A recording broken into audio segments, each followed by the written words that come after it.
and happy holidays to all of you guys out there. I am Mr. Mike, and this is the holiday of 2025 episode of the GamezAttack podcast, episode 87 from OldFreakyGamer.com. Welcome everybody, I am Mr. Mike, and this is, or 'tis the season to be gaming here at OldFreakyGamer.com. And this is, if you did not notice, a video game podcast. Oh yes, got myself a little special non-Christmas holiday music from, I think they're called, this guy is called Netflix or something. You can get them off of YouTube Music and stuff like that, but I usually get some of the music from this guy because he does some good work. He does some good work, and it's also free.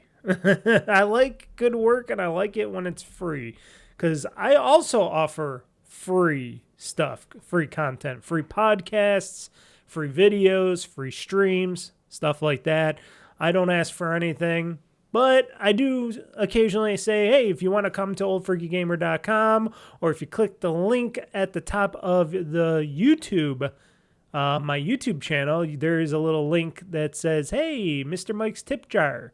If you want to tip me a little holiday cheer in the form of cha-ching, cha-ching, cha-ching, if you like my content and you like what I do, you could feel free to chip in whatever you want.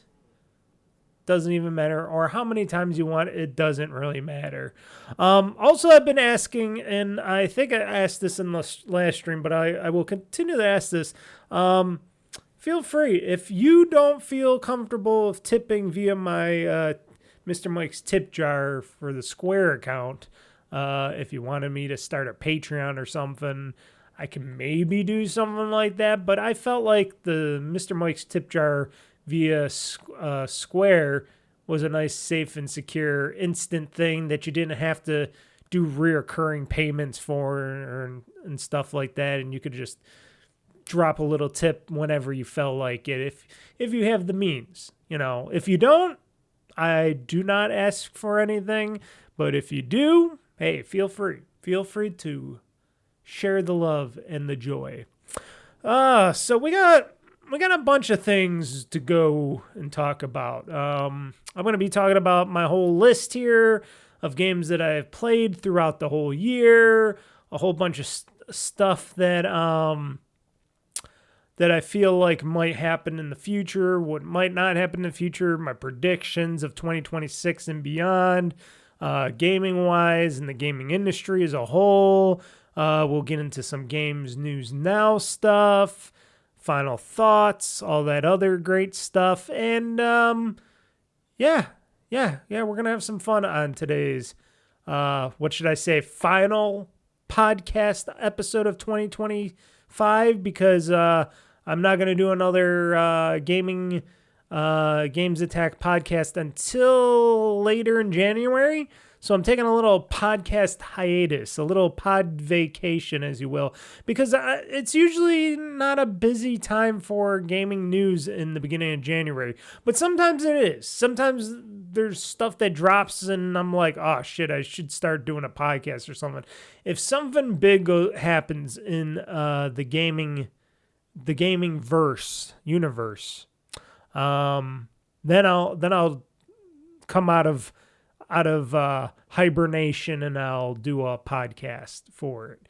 But if not, I will be back with a fresh new GamezAttack podcast January 19th of 2026. So that is a Monday, of course, and January 19th of 2026, that's when I will have a new episode of the Old Freaky Gamer games podcast, the GamezAttack podcast, because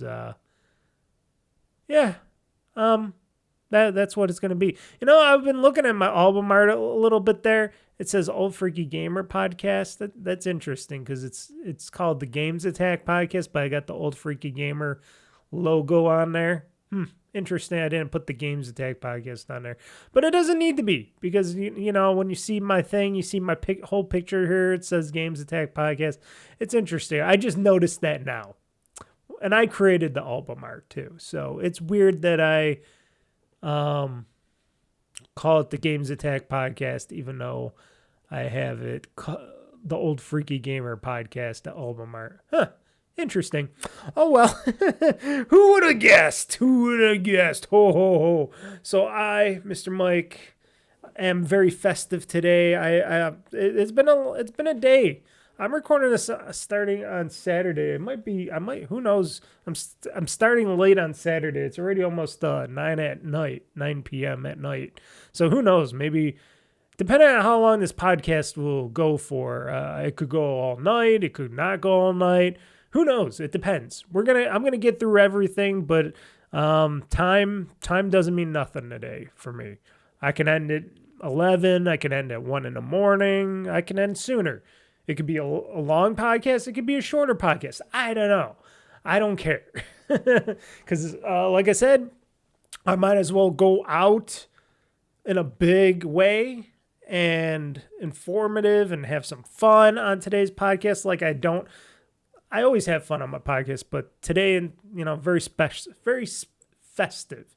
Got my little, holiday hat on. My shades are on, of course, because I got all the bright lights shining at my eyes. That's the reason why you see me with my sunglasses on, my prescription sunglasses, because they're also prescription, so I can actually see what's going on my computer. So it's not like I am just wearing them for coolness, even though I think it's pretty cool when I wear them.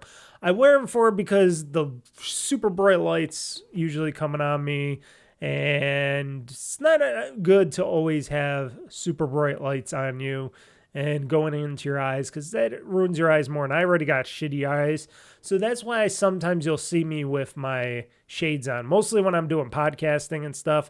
If I'm playing video games, usually I mostly have them off because I want to see the game and its full color resolution and stuff. Not that I don't see full colors with these sunglasses. It's just, it's not the best way to do gaming or anything. But that's why you see me with sunglasses on most of the time when I'm doing podcasting. It's not to only just look to be cool.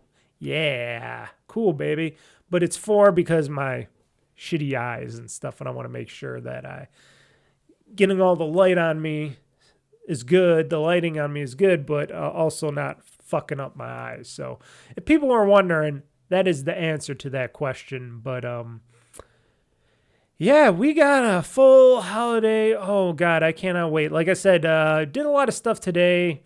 All my normal stuff during the week. I was sick beginning of the week, so I was actually not working. I actually was called in sick Monday and Tuesday, so I was sick all weekend. I was sick in the beginning of the week. My sinus allergy, cold, whatever it was going on really badly, so I couldn't work in the beginning of the week, and then the rest of the week was like on and off, and then today is pretty good. Today is pretty good. I feel pretty good today. Still got some of my sinus nose stuff, but I got this new Nasonex spray stuff that I gotta actually put in my nose tonight before I go to bed. But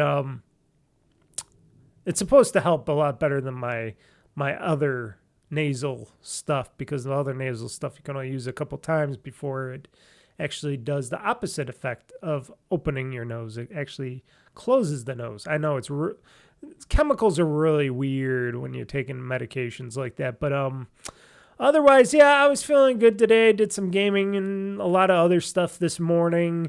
I also baked some holiday chocolate chip cookies. Now, I usually bake Christmas cookies. I got my grandmother's recipe, but because it's been so much going on, and usually it is, and usually every year I'm just like, I'm not going to do them this year or this year. I haven't done them for a few years, but I didn't do them this year, frankly, because I wasn't feeling really good, and I was busy at my real job, and I said, I'll just eat chocolate chip cookies. Are just as good, especially my recipe for chocolate chip cookies, which they turned out phenomenally multi-bente good, because I was just eating a few after dinner before doing this podcast. And if I'm awake enough after the podcast is over with, I will have a few more, maybe, or maybe not. Maybe I'll wait till tomorrow. But made a bunch of those. I'll be giving some of them out to some friends, some peeps.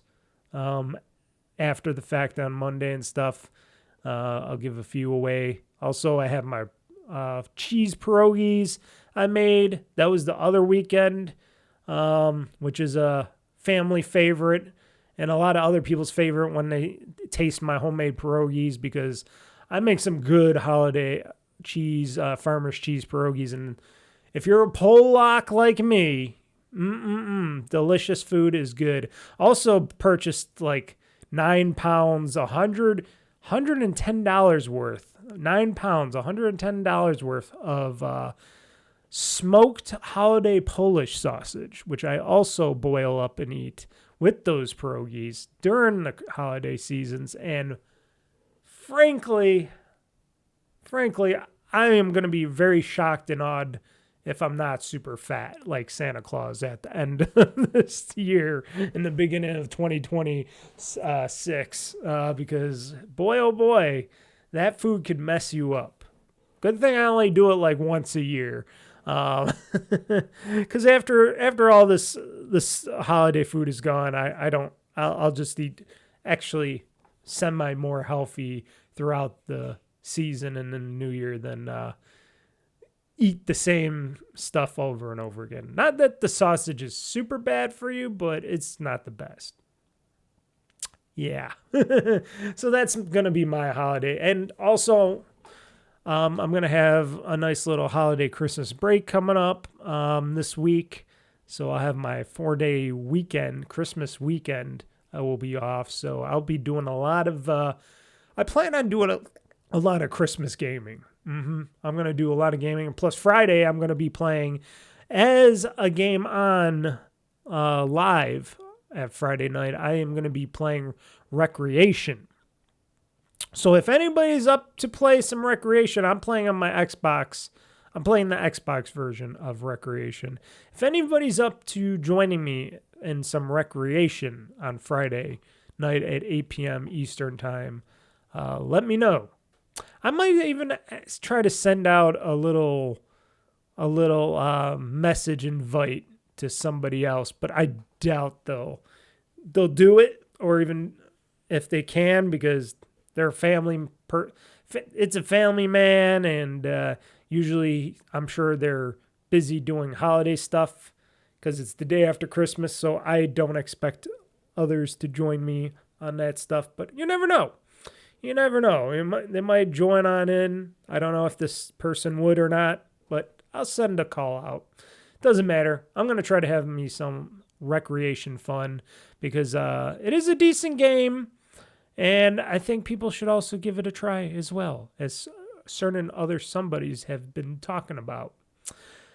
But yeah, I'm going to be doing a lot of gaming that 4-day weekend. I'm probably going to be mostly playing a lot of Outer Worlds 2, and definitely a lot of Assassin's Creed Shadows. That's going to be a big Shadows weekend for Assassin's Creed.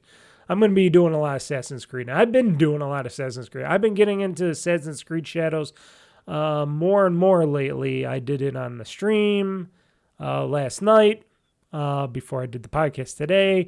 And I played some before this podcast. I played a little chunk of Assassin's Creed Shadows.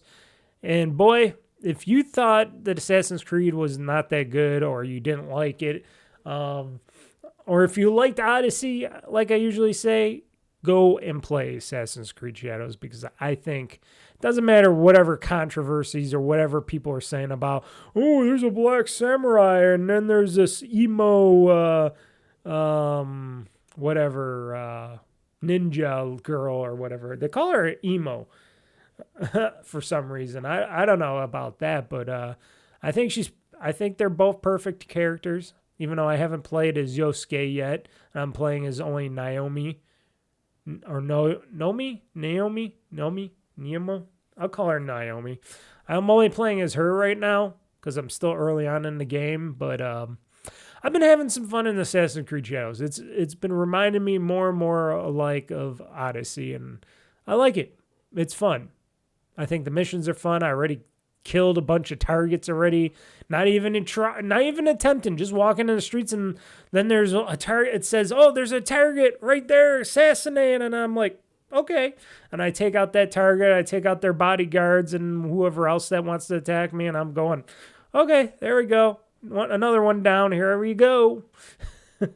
I wonder if you were able to take out all the targets, I wonder how the game would play out, because a lot of the game would probably want you to go eventually find the targets, but if they're already dead, I wonder if the game says, oh, well, they're already dead, so you don't have to do this. You already did it already. I wonder how the game would be. It would be kind of boring, wouldn't it? Because you killed all the targets. I should try that. That'd be fun. Eliminate just the targets and not go through the game. Because that is possible in Assassin's Creed Shadows. So, I already went through all that stuff. I already talked about what I was doing, eating. Oh, there was a big chip sale here. I don't know if they do it all over the country, but here in Western New York, Buffalo region, stuff like that, our local supermarket had buy 2 bags of chips, get 4 free. And these are your regular original size bags of chips, Frito-Lay chips, any flavor in the original bags, rolled gold and Tostito chips and stuff. And I got myself a bunch of Tostitos and regular Lays. Got a couple bags for somebody else. And I'm like, not bad. Buy 2 and get 4 free. Because I guess they're trying to get rid of some stock or something, overstock or something when they do that. Because that's a lot of savings right there. A lot of extra savings, a lot more waste, bad food for me. But it's the holidays. I don't give a shit. So let's see here. Why don't we get into the list now? That's what I'm thinking. Or should I get into what I've played in the past? Maybe I should just get into what I played in the past week first. Knock that off.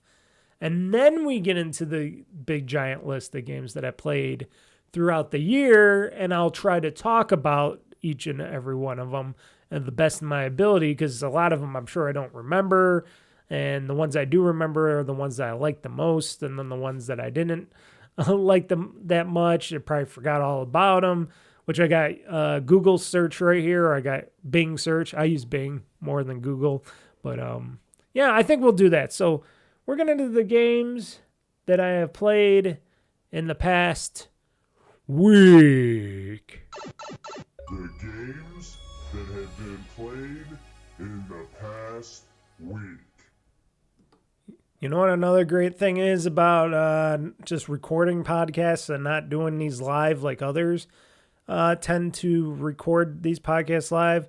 I can pause my recording of my podcast and I can go and drink a ton of water and stuff and not have to worry about, I got to hurry up before the song is done or the transition is done for the next thing because, you know what? This is being a recorded podcast, so I don't have to worry about rushing anything. And I can take a lot of swigs of water because I need a lot of water for my throat. So the games that I have played in the past week, mostly it's been mostly the same list on the top here. Supermarket Simulator, still selling stuff, still selling products. Haven't really updated anything. I'm just trying to earn money now. I'm trying to it's basically grinding for this type of game. I'm trying to grind up my money without having like I've been saying, without having to resort to borrowing money from the bank and stuff. So I've been just grinding, selling. I got 2 stock guys, I should say, not boys, but guys to boost and have them stock shelves very quickly. So when people are shopping, those shelves are getting restocked really quickly. So I'm not running out of product to sell people, which means more stuff is purchased. And then when more stuff is purchased, more money I'm making. And the more money that I make is going eventually to expanding the store and doing more stuff, adding more product, expanding my stock room, stuff like that. And I I think it is a good way to play that game, to do a little just regular stuff. I think the addition of adding self-checkouts is just amazing. Up to the point when you get a lazy customer saying, I need help, because I don't want to keep scanning all my items by myself, so I got to go over there and scan each and every one of their items in their little self-checkout. And it's like, well, okay, I guess this is a thing that they want you to do because they want you to make it seem like, oh, you're helping this guy out because they can't figure out how to scan this barcode, or this product ain't scanning properly, but why am I scanning all the products? But that's how this game is. This Supermarket Simulator is a basic game. They did a lot to it, but it's still your basic average Joe of a game. It is a basic game, has a basic premise to it, and you could do whatever you want around that basic premise to get to your goal, but it still has that basic goal of, oh, yeah, sometimes this APC will do this, or that APC will do that, and whatever.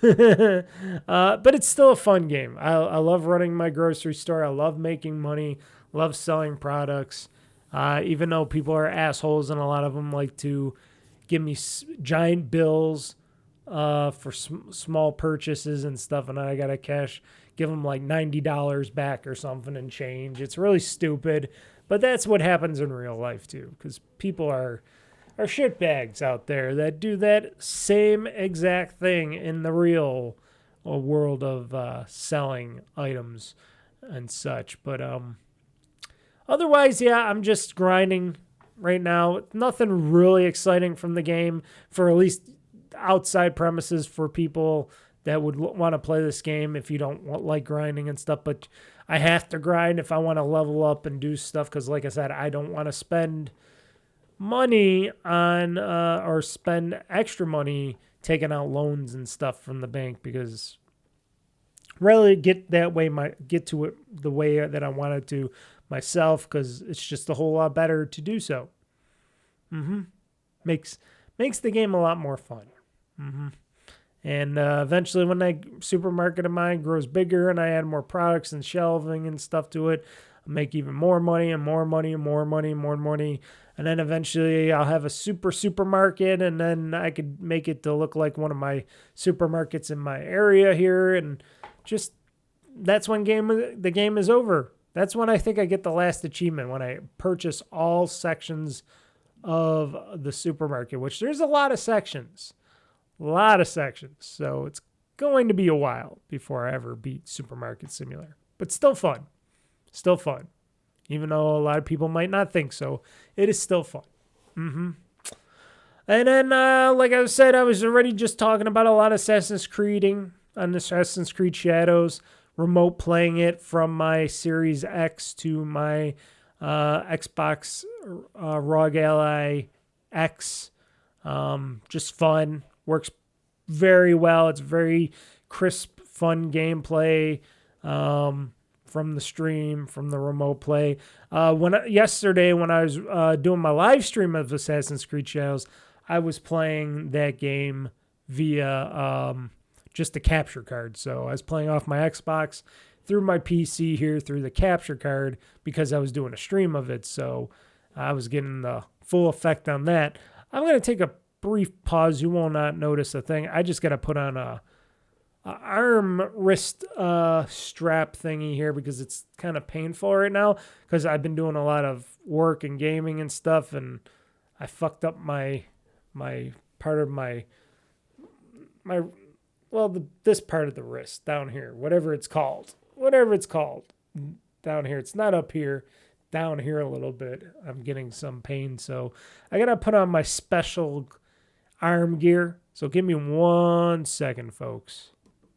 So it's either one of two things. I'm either overdoing it with my right arm and hand or something, doing stuff, or I'm not doing enough. Maybe it's because I haven't worked out for a little while, because I've been doing other stuff on top of work and being sick. So maybe I'm not giving this right arm enough stress to do stuff, and it's like causing me some pain. My left side's perfectly fine. It's just my right side. I do everything with my right side.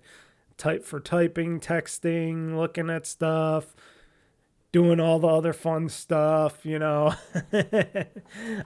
So yeah, I've been having some right armish wrist pain going on here, mostly arm part.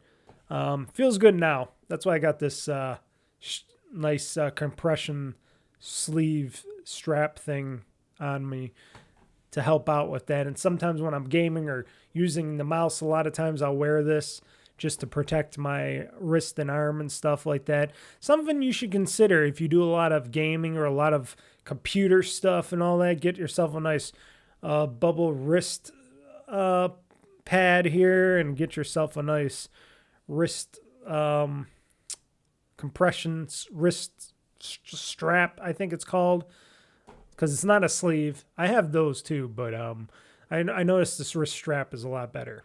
So if you're playing a lot of games and stuff, you can wear it on both hands and arms too. So you can protect both wrists and stuff. It's meant for working out and stuff, but it works damn good. It's really comfortable, really breathable, and it helps alleviate the pain and stuff while I'm doing stuff. So it allows me to play more Assassin's Creed Shadows. Getting old, you know, that's what happens. But yeah, playing a lot of it since the stream and that, it's just such a beautiful. And I kept saying this throughout the whole stream yesterday. It's just such a beautiful game. It makes me want to go see Kanto and all those places in Japan.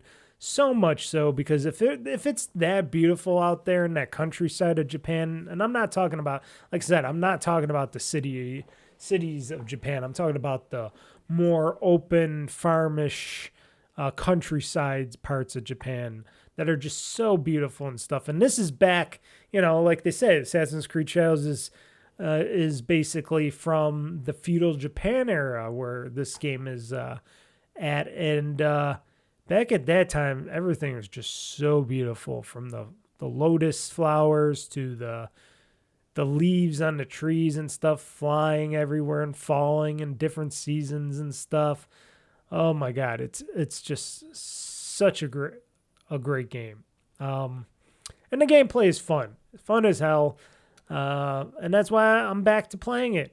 And then, you know, centuries later when I'm done playing this game, because I'm only, 40? What? I got to check this out. I have it on my thing. Actually, I could check it out over here. It'd be a lot easier on my PC instead of open up my Xbox app on my phone. I could just open it up here on my computer and check out how long I've been playing this game. Well, if this is correct, it says I played 20.7 hours of Assassin's Creed Shadows. So that's what I've been playing. About 20.7 hours of Assassin's Creed Shadows. Got 7 achievements worth 100 points out of the game so far. It was throwing me a lot of achievements at a certain point in time. And I'm surprised, because usually Assassin's Creed games don't give you that many points right off the bat. But it was giving me some points, and I was like, oh, makes me feel really good playing this game when I get some achievos out of it. I was very happy. But Naomi, she's great. She's a great ninja. She kills everything. And now that I'm more knowledgeable in the game, because it took a little while for me to get used to playing one of these games again and learning how to upgrade her stuff and all that. Now that I know how to upgrade her gear and her character, oh man, I'm making her so badass and stuff. I'm spending so much gold and points and stuff to just level her up, and she just gets really badass, and she's been killing and assassinating so many people. Such a fun game. If you haven't played or tried it, I'm sure it's on sale a lot. I got it when it was really big on sale. And then all the stuff I bought for it, all the microtransaction stuff that they do have offer if you want to buy like extra gear or costumes or swords or something. And of course, that stuff costs some extra real money or mon or whatever they call it. UB points. I used my Xbox gift card to do that. I used my Xbox gift card points, I should say, that changed into an Xbox gift card and then bought that stuff with it. So I didn't really spend any money at all on that stuff. So that just makes it even a lot more better if you're an Xbox gamer and you play that stuff. So, got to take advantage and utilize those reward points and stuff when you can, which I do. I earn them. I earn them pretty quickly, and I use them pretty quickly. I use them for all sorts of stuff, saving money on games and all sorts of stuff. So it helps me out purchasing stuff, and I purchase a lot of games. I purchased just in the past week and a half or so, I think it is a week and a half ago or so. Throughout the week and a half, I purchased 4 or 5 more digital games off of the Xbox store front. In general, it's like, oh, this game was on sale, that game was on sale.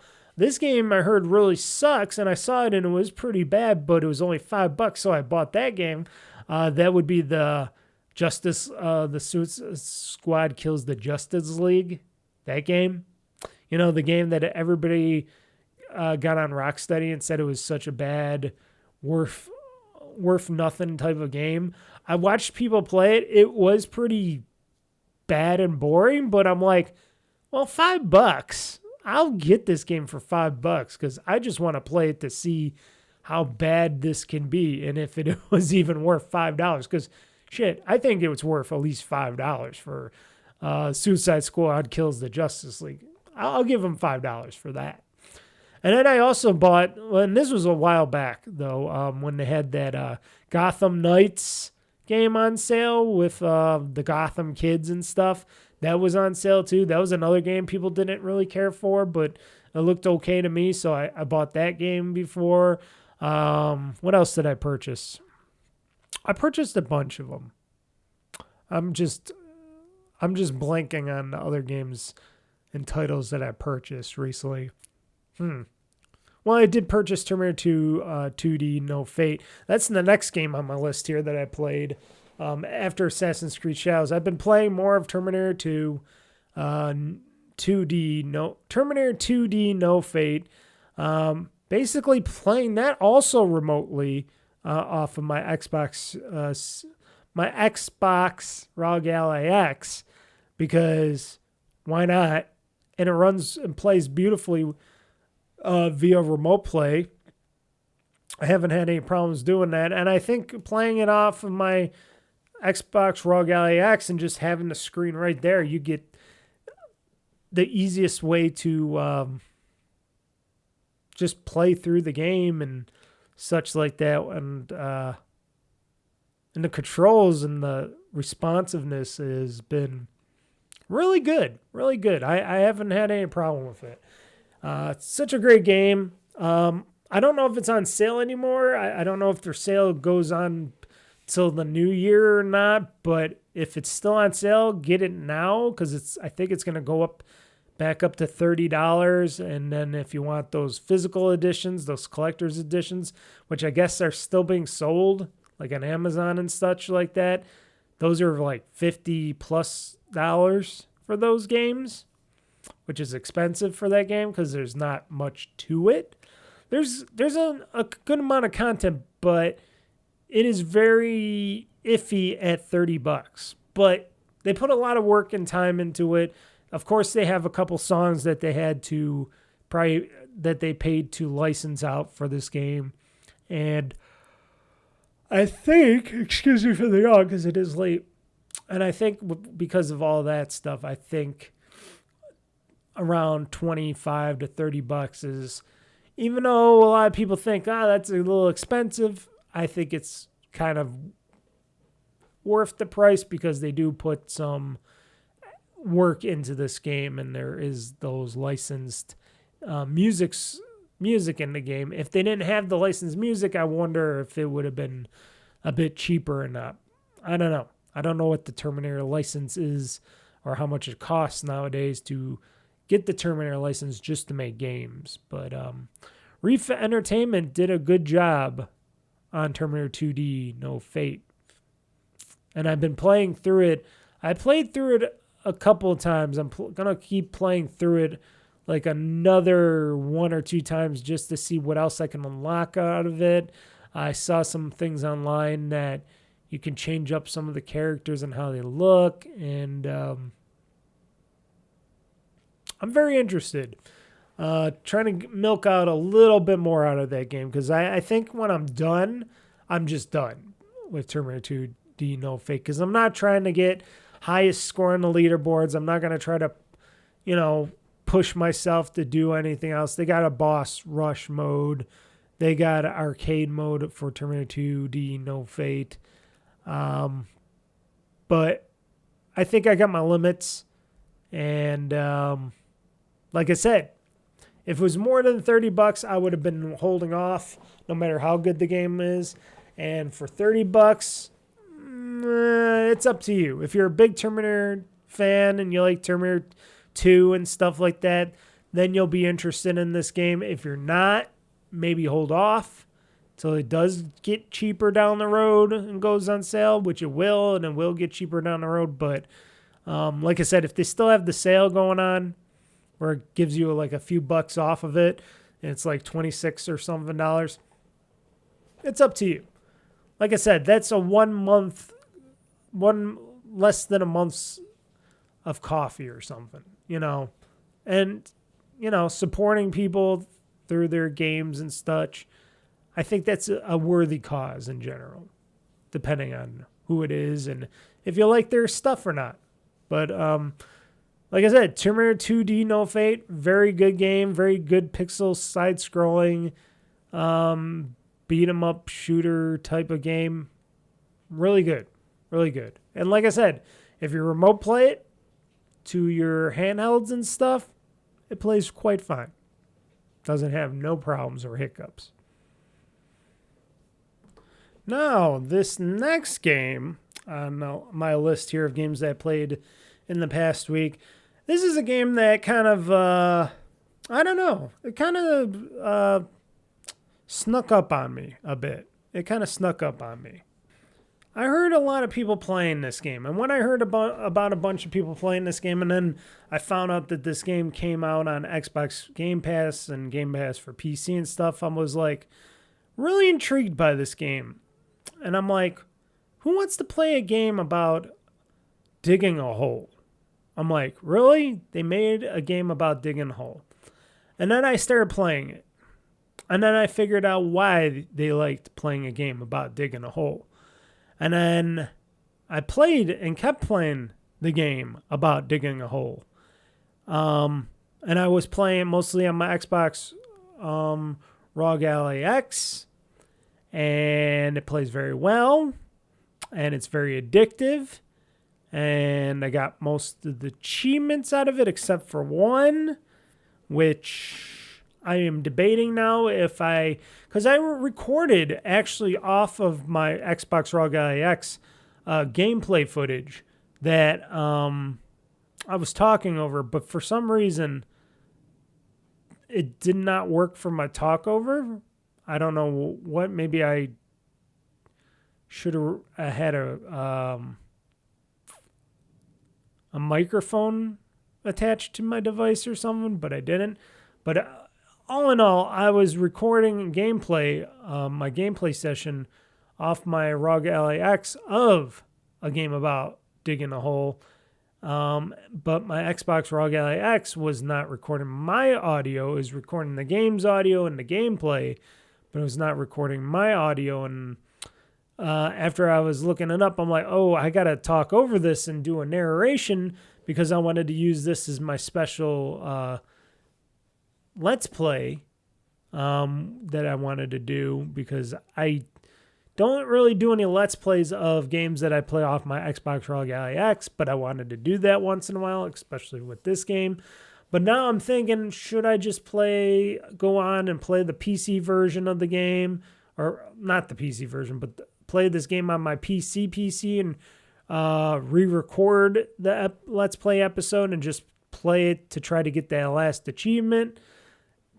That's something I'm considering, because I really want to get the last achievement. And the last achievement is pretty much the hardest achievement to get. It's an achievement called you gotta beat the game in 30 minutes or less. So I gotta dig a hole 100 meters down and get to the point where you have to get to, because when you dig 100 meters down, you drop into this cavern of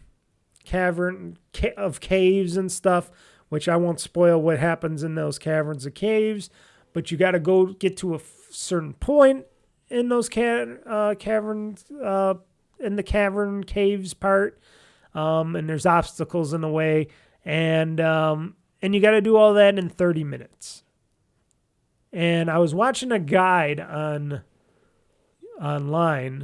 Oh, and I paused for a second there. That must have been my camera freezing.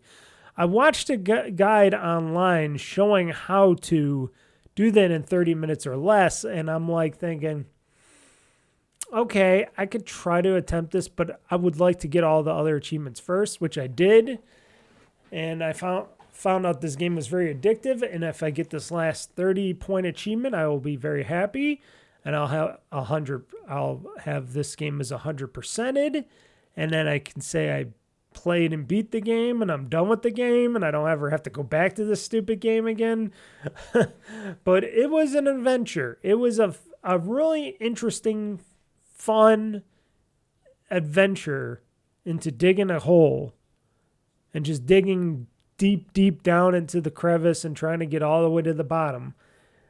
It's such a stupid game, but whoever created it, it's very simple. It's very manageable, and it's a game that probably is making them a lot of money right now, especially being on Game Pass.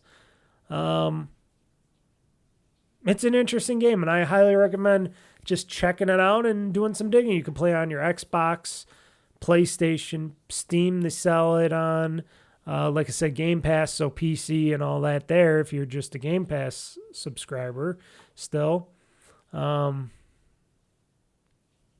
And I know there's tiers to the Game Pass. I have the Ultimate tier, so of course I get all the games. So you can use that as a reference.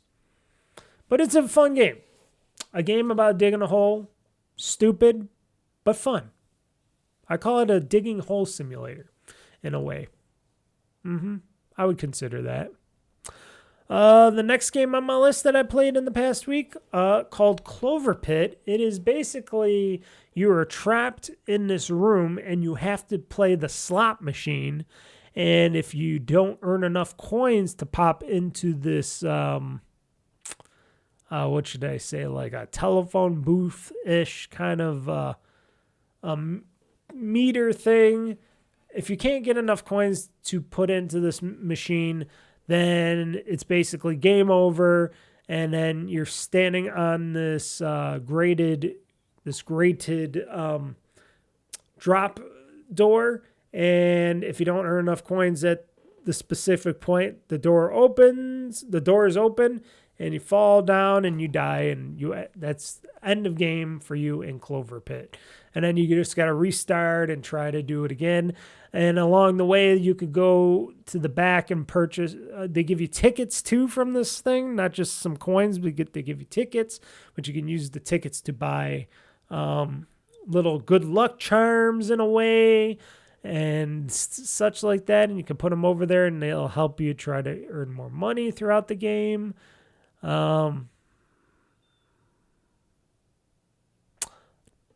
What else about it? It's basically, you are a trapped person like in a Saw type of situation. Because this is like Saw in a way, and you're trying to get out of this situation without getting killed, falling to your doom. There's a toilet in the back where you could take a piss and a shit. There's a lot of stuff. That goes on. There's a little computer where you get an email that says, hey, you unlocked this stuff. There's a telephone in the back, which only you can call to you. You can't call out. And that telephone can sometimes conversation grant you permission to unlock a body or whatever, a head or something. It is very remarkable. It is a very fun, edgy type of a game that brings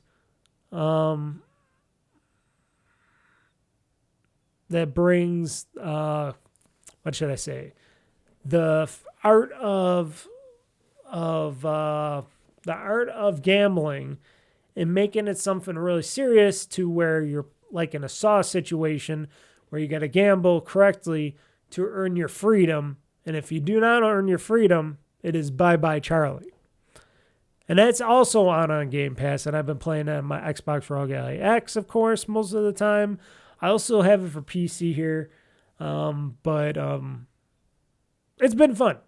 And it's one of those games which you would probably never ever notice about if it wasn't on Game Pass, and it's one of those games that if it doesn't have a lot of hype on it or a lot of business transactions and stuff like that, then it's basically on you to try to get those coins. But really fun game. It's one of those games that somebody came up with, and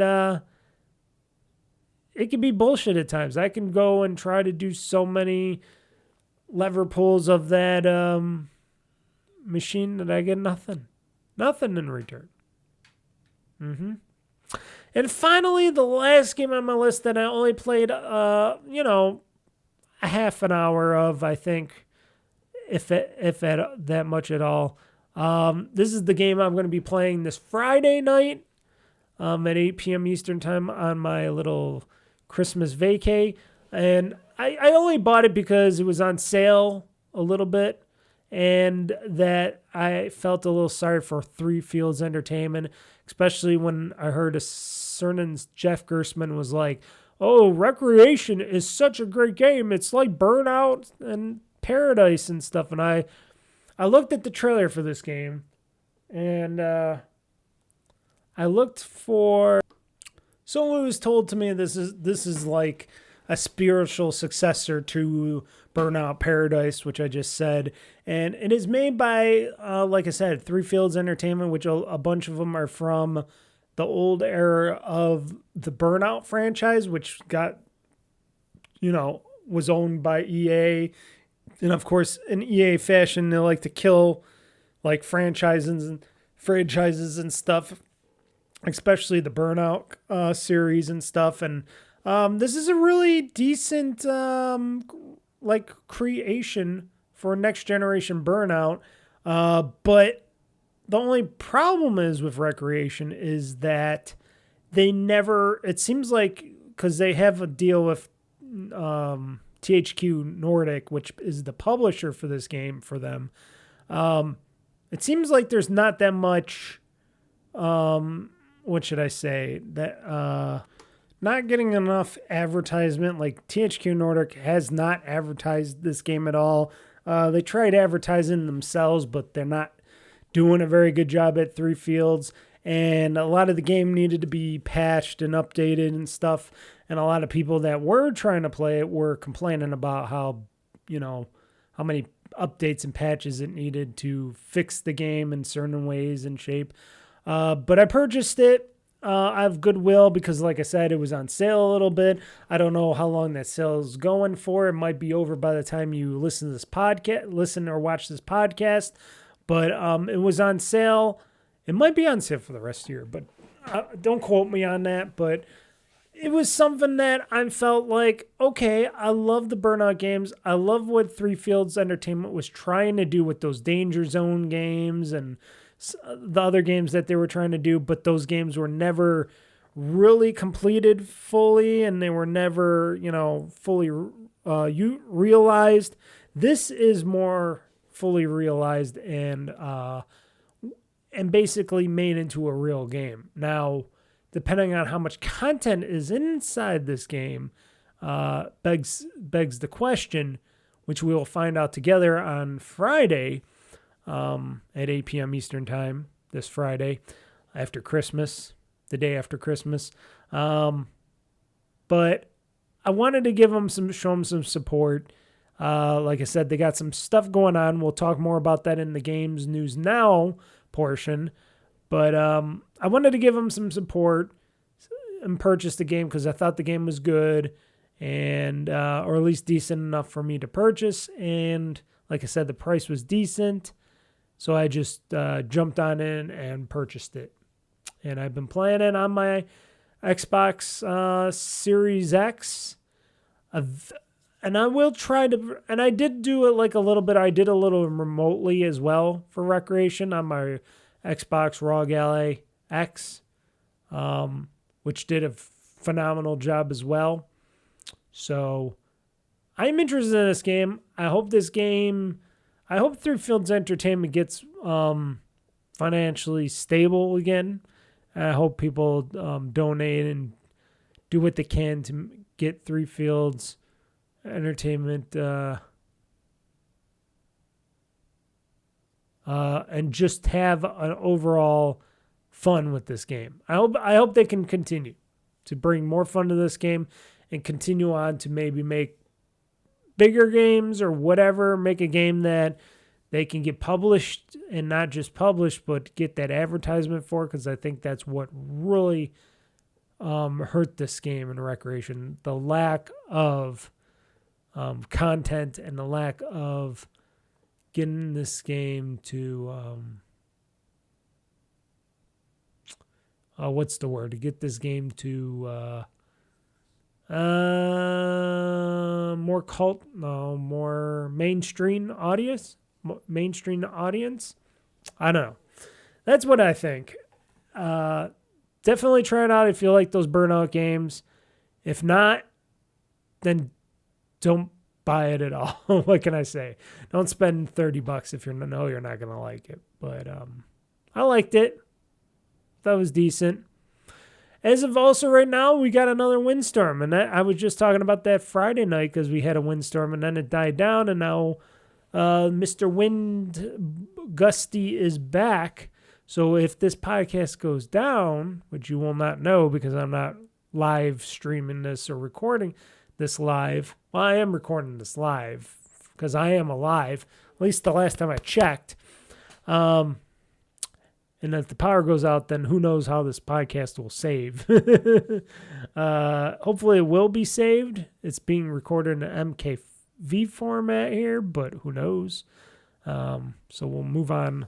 We'll move along and try not to notice all the big wind gusts that are hitting my house right now, like a fully fledged hurricane. Mm-hmm. But those were the games that I played in the past week. A lot of good bangers here and a lot of good triers. You know, a lot of games that I just purchased because I'm like, I got nostalgia for this. I think this could be a thing. Same with... I figured that, hey, if anything, these games are just rando games that a person can play and have a lot of fun with. And a lot of them, let's see here, 1, 2, 3 out of what? 1, 2, 3, 4, 5, 6. 3 out of 6. Not really bad at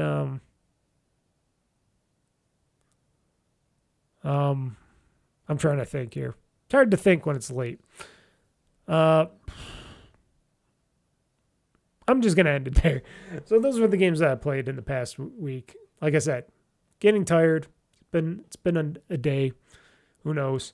But we got a list. And a list we have, a big list. So we're going to get into that list next. Nothing more I got to talk about any of these games, right? Like I said, most of these games are on Game Pass. You know, you got Supermarket Simulator, you got the game about digging a hole, and then you got CloverPit. And then the rest of them you got to purchase. You know, so that's not bad. Not bad for what you get for games to be played for Game Pass games. And there's a lot more Game Pass games that I have. Like, I got to get back to simulating paint. in Spray Paint Simulator. I got to get back into Power Wash Simulator 2. Those are other games that I want to get back into and play them out and beat those, because why not? Those are my cozy games. Those are definitely my cozy games. So, yeah, now let's get into the 2025 year of gaming list here of games that I played throughout the year of 2025. And it is a big list and a lot for me to get into. And let's continue on with my games list that I have played. But first, just letting you guys know, I did take a brief pause, and I am now in Sunday morning recording the rest of this because I was really tired. So I like to keep it real. I know it's probably nobody gives a shit, but I like to keep it real and say, hey, recorded 50 minutes of the podcast the night before, and then I said, it's getting a little late. I'm getting a little tired. I want to keep my head open, my brain on to talk about these games that I've played throughout the year of 2025 and all the other stuff that I want to talk about. So I said, why don't I just push it to Sunday? Whatever. Who cares? Who cares? I'm having fun. It's happy holidays. I want you guys excited like I am with this. So I like to keep it real, and there's no magic to it. It's just me editing videos together, put them together in one podcast. So yes. Also this morning, I'm just going to add some more stuff to this podcast. Also this morning, I just reserved my seat for Avatar Fire and Ash, which I'm going to go probably see on Regal Tuesday. The reason I'm seeing it on Regal Tuesday this week is because the tickets are like half price for Regal memberships and stuff like that. You get a half price ticket, so it's like only cost me like less than $9 for the ticket. And then I got a free medium soda coming to me, and then all I mostly have to pay for is the big giant popcorn on top of the ticket. So, 3 hours and something minutes for this movie. It's gonna be a long day. The movie's gonna be fun, but I gotta try not to drink a damn drop all day, because boy, I don't want to go pee-pee. And there's no intermission or anything like that. It's for 3 hours and something minute movies, they shouldn't really have an intermission for that stuff, but they don't. Even at home, I'll pause the movie like 4 or 5 times before, so I could go to the potty or do something. It's not the ideal way to see a movie, but I love Cameron, love his movies, but dude, do you have to make them 3+ hours long? I know you're giving me a lot of value here from the bang for my ticket price, but shit, long movie. But we'll see how it is. I'll see how it is, and maybe I'll try to see it one more time. I like to usually see stuff like Avatar like at least 2 times. I saw the original Avatar like 8 times. And then I think the sequel, I've seen it like 2 or 3 times. That's what I'll probably do with this one, because it'll be probably the last movie I see until next year, when other movies like Street Fighter, I think, is coming out next year, and Mortal Kombat, I think they're coming out in 2026. I don't know of any other movies that I might want to see. There might be something coming, but nothing that I really care about. But I might see this twice. We'll see. If I don't, it's not a big deal. At least I get to see it once in the theater, and then I'll wait when it comes out on Blu-ray and stuff like that, and then I can watch it a million times over on my own big screen at home and save myself some money by popping my own popcorn and sodas and stuff like that. But yeah. Okay, so here's the list for 2025. I should bring the list up, but I don't know. Who wants to see my stupid little list here in the corner? Should I? I don't know. This is a podcast, so I don't really have to bring it up. I could just keep it here. But man, Mr. Mike, I am contradicting myself here. Let's see. Hold on. Display capture here. Display capture. Yeah, display capture. Add existing. That would be display number 2. Ah! Took out my whole podcast.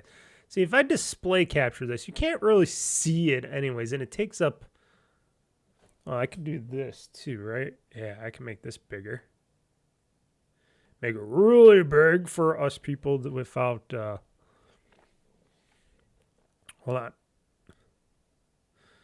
As long as this looks decent, still I have to make it smaller.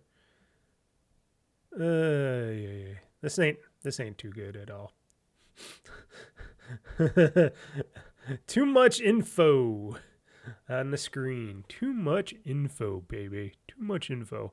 Oh, I'll have it there temporarily, as long as it works. And for you video people watching the video portion of the podcast, you get to see my stupid list that I like to make for the year.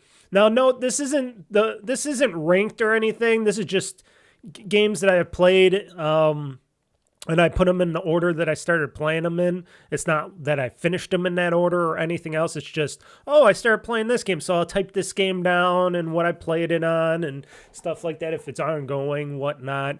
But it's not ranked to, this is the best game that I played or anything. There's no ranking to this at all. There's nothing to it. It's just the games I put on the list at the time I started playing them and if I finished them or not. And I do a little bit of gold trim and stuff and other stuff.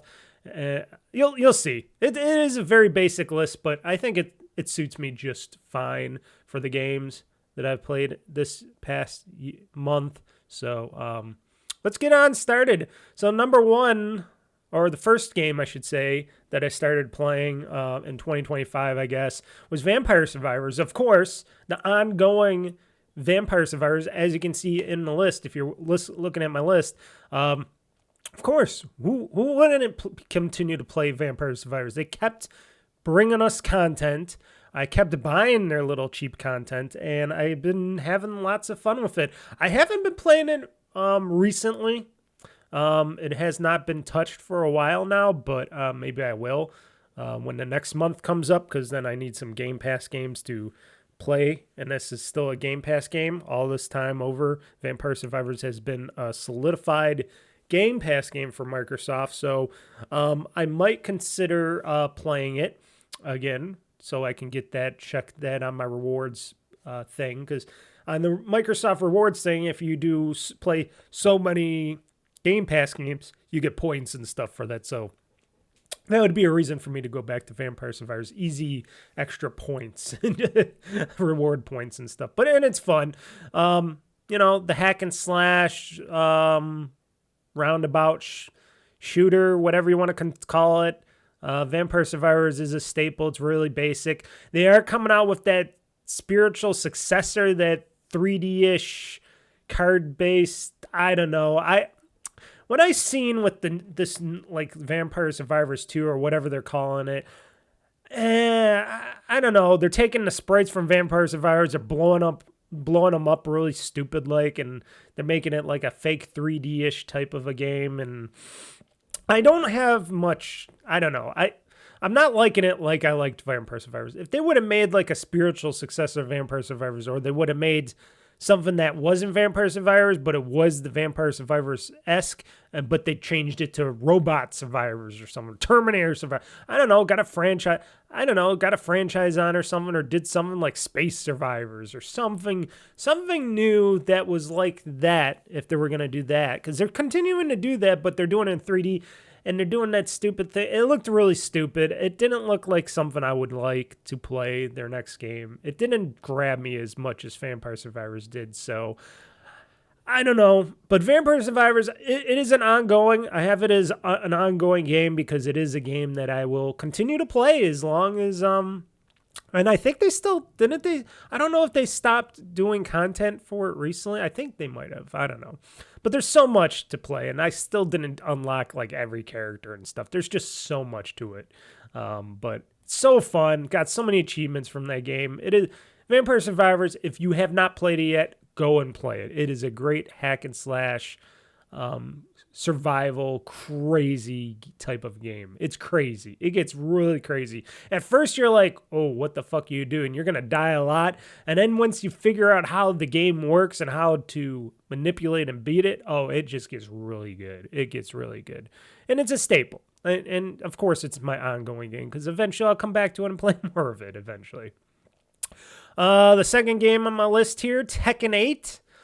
This came out over the year of 2025 to mid to low people liking it. You know, people liked it, but a lot of people didn't like Tekken 8. It wasn't the high standards that people like. You know, it wasn't the Tekken that people wanted, I guess. I don't know. I played it. I play mostly the Tekken. I like the fighting games. I like it when the fighting games have story modes and stuff to them. And I played the Tekken 8 for the stories of the characters and the main story and stuff. I thought it was good. I beat it. I finished it. I played so much of it as much as I did. I didn't really play too much online. I'm not really a big online guy. So, excuse me. Of course, I'm going to have something stuck in my throat when I'm trying to talk. But it was fun for what I wanted to play it as. And as a fighting game and the story and stuff like that and getting what I got out of it. Originally, I was going to wait to buy it, but then it was on sale at a point, and then I just purchased Tekken 8 and I played it. And it was a good game. It was a good decent fighting game. It's Tekken, like you know it. It gets crazy, it gets dark. It has some shit going on in it. And whenever Tekken 9 comes out, I will probably get that as well because I get most of the fighting games. Tekken, Street Fighters, Mortal Kombat's definitely. Tekken is one of those games. Plus, there's going to be Virtual Fighters coming, a new Virtual Fighter down the road. And then there's, what's that other game called? I'm trying to think. I'm trying not to say Kingdom Hearts, but what's that? Soul Calibur. There's supposed to be a new Soul Calibur.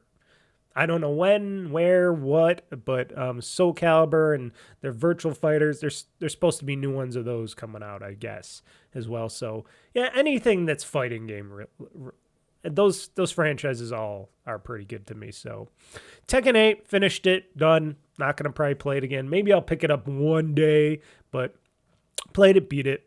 This next game, I will have to say I was surprised on my own that I actually went back to play it. And I was so very surprised that I actually beat the game.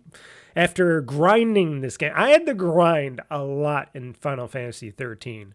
I started playing this game.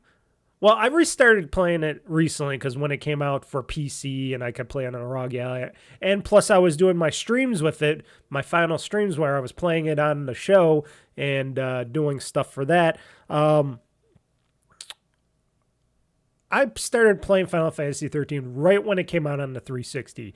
I wanted to try this JRPG for a long time. I'm like, oh, Final Fantasy 13. I am not really big into other ones, but this one looked good with Cloud or with Lightning and all the characters in Final Fantasy. And I started playing it back in the day when it came out on 360 when I was a younger Mr. Mike, and I sucked at it. At first I was okay, and then it got really hard, and then I really sucked bad at it. I couldn't even beat the first major boss, which was the priest guy, which you fight him many times throughout the game, and then of course at the end you beat him, of course, but I couldn't beat that. I got stuck at that, and that's where I ended the game. And then I stopped playing Final Fantasy 13 after that. I was like, I'm done with Final Fantasy 13. I was like, I'm done with this. I can't beat this one boss. And then now that I'm older, more mature, and more wiser, and I figured it out, I played it, grinded it, learned how to level up my characters and stuff. And then I got into Final Fantasy 13 and more Final Fantasy games after that. I will probably play Final Fantasy 13, 2, and 3 eventually. That is my goal. Because I would like to see what goes on beyond Final Fantasy 13. Plus, they got the new Final Fantasy 7 remaster, whatever it's called, Renegade, whatever. That's coming in January, which I am going to pick up and play. I know a lot of you have already played the 2 parts already. I have not. But now that it's coming on Xbox and Xbox for PC, and I already pre-purchased that, I am planning on playing that. Plus, I also purchased that Final Fantasy, the one with the knights and stuff on it, the one that a lot of people didn't really care for, but I thought it was pretty cool, and I started that up a little bit just to test it out on my Xbox Rogue X, and it runs pretty smoothly and good. I will be playing that as well. So I'm trying to get myself into the more remastered Final Fantasies, but I was very happy that I've played and beat Final Fantasy 13. I couldn't believe it, especially the final boss battle. Holy shit, they throw every bullshit thing at you. But I was so lucky, and because like I said, I was super max leveled out on all my characters, mind you. I made sure to grind every character out, and I made sure to get everybody at full max and get all my potions, all my shit. And boy, oh boy, I was like, I died, I think, 1 or 2 times. And then the third time I beat the super boss. It was like the boss split into 2 bosses and such like that.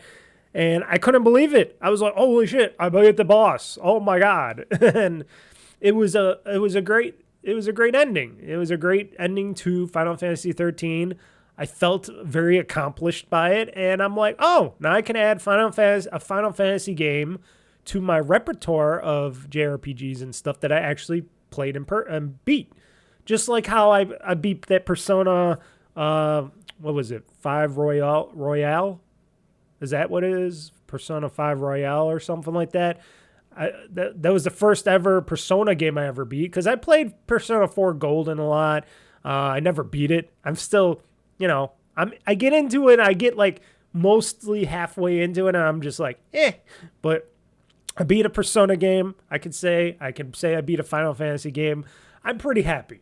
I'm pretty happy with myself, because those are long, not so half the time easy types of games to play. If you're just not super, always playing them, you know what I mean? I'm a geek, but I'm not so geeky that I'm able to just master all those games. But I'm happy I did. And it was a great game to finish, and I loved how it looked really good and played really good all these years later, from the 360 graphics to now. And I'm like, well, now's graphics are even better with Final Fantasy games. But yeah, definitely try out if you like Final Fantasy games. The Final Fantasy 13, not a bad game. I loved playing it, even with the grinding, it all the time. I loved playing it, and that's what I did. Mostly when I did the grinding part when I was playing on my Rogue Ally, and then when it came to the PC part of it, that's when I did the shows. So not recording, I was just doing grinding, level up my characters like a little bitch. And then when it came down to playing the game for all of you guys on the streams and stuff, or the record, I think it was streams, that's when I just kept going forward with the story and stuff. So that was a good combination, a good balance to that. The next game, number 4 game on this list, Indiana Jones and the Great Circle. Played it both on my PC, Rogue Ally. Not finished. The only reason, it's not because it's a bad game. I like Indiana Jones and the Great Circle. It's just I had all these other games coming out, and I will be coming back to Indiana Jones and the Great Circle eventually. I just want to beat a certain amount of games that I want to beat, and because it's an Xbox exclusive game, well, it came out on the PlayStation and everything else, but because Microsoft published it and all that stuff, it is not going to be a game that will go away anytime soon. Plus, it's on Game Pass and all that, so eventually I'll get back to it. Eventually I'll finish the game, maybe in 2026, folks. Maybe after I beat, Spacer's Choice with The Outer Worlds 2 and stuff, and beat, what else am I playing? What's that other game? Oh my God, my brain, I'm thinking too much on too many games. And that other game, and the other games that I'm playing, I will probably go back to this game because it was fun. They did a really good job with the game.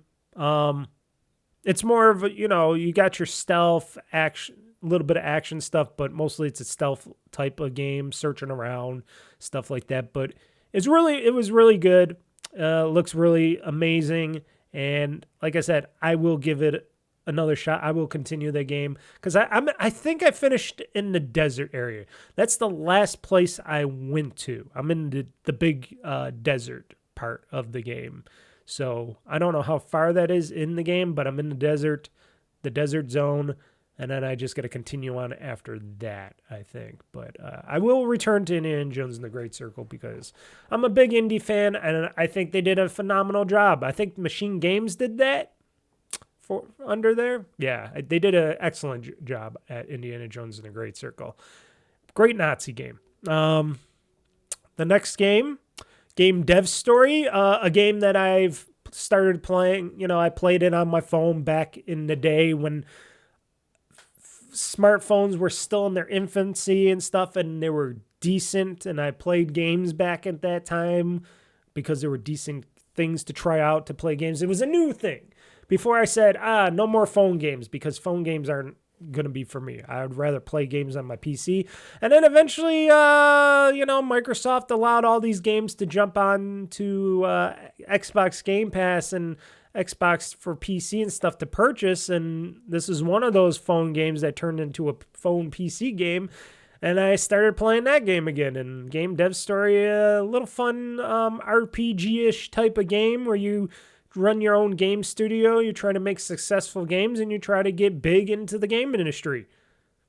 Maybe some of these executives in the gaming industry should play this game to see how well they would actually do. Because they really, sometimes a lot of these game developers in the industry suck. Maybe they should play Game Dev Story to learn the right way to play games. I don't know. It's a fun little game. I think it's like $5 or $6 if you want to purchase it on Xbox, for Xbox or Xbox for PC and stuff. Not finished yet, but eventually I'll come back to it to just mess around in it again and stuff like that.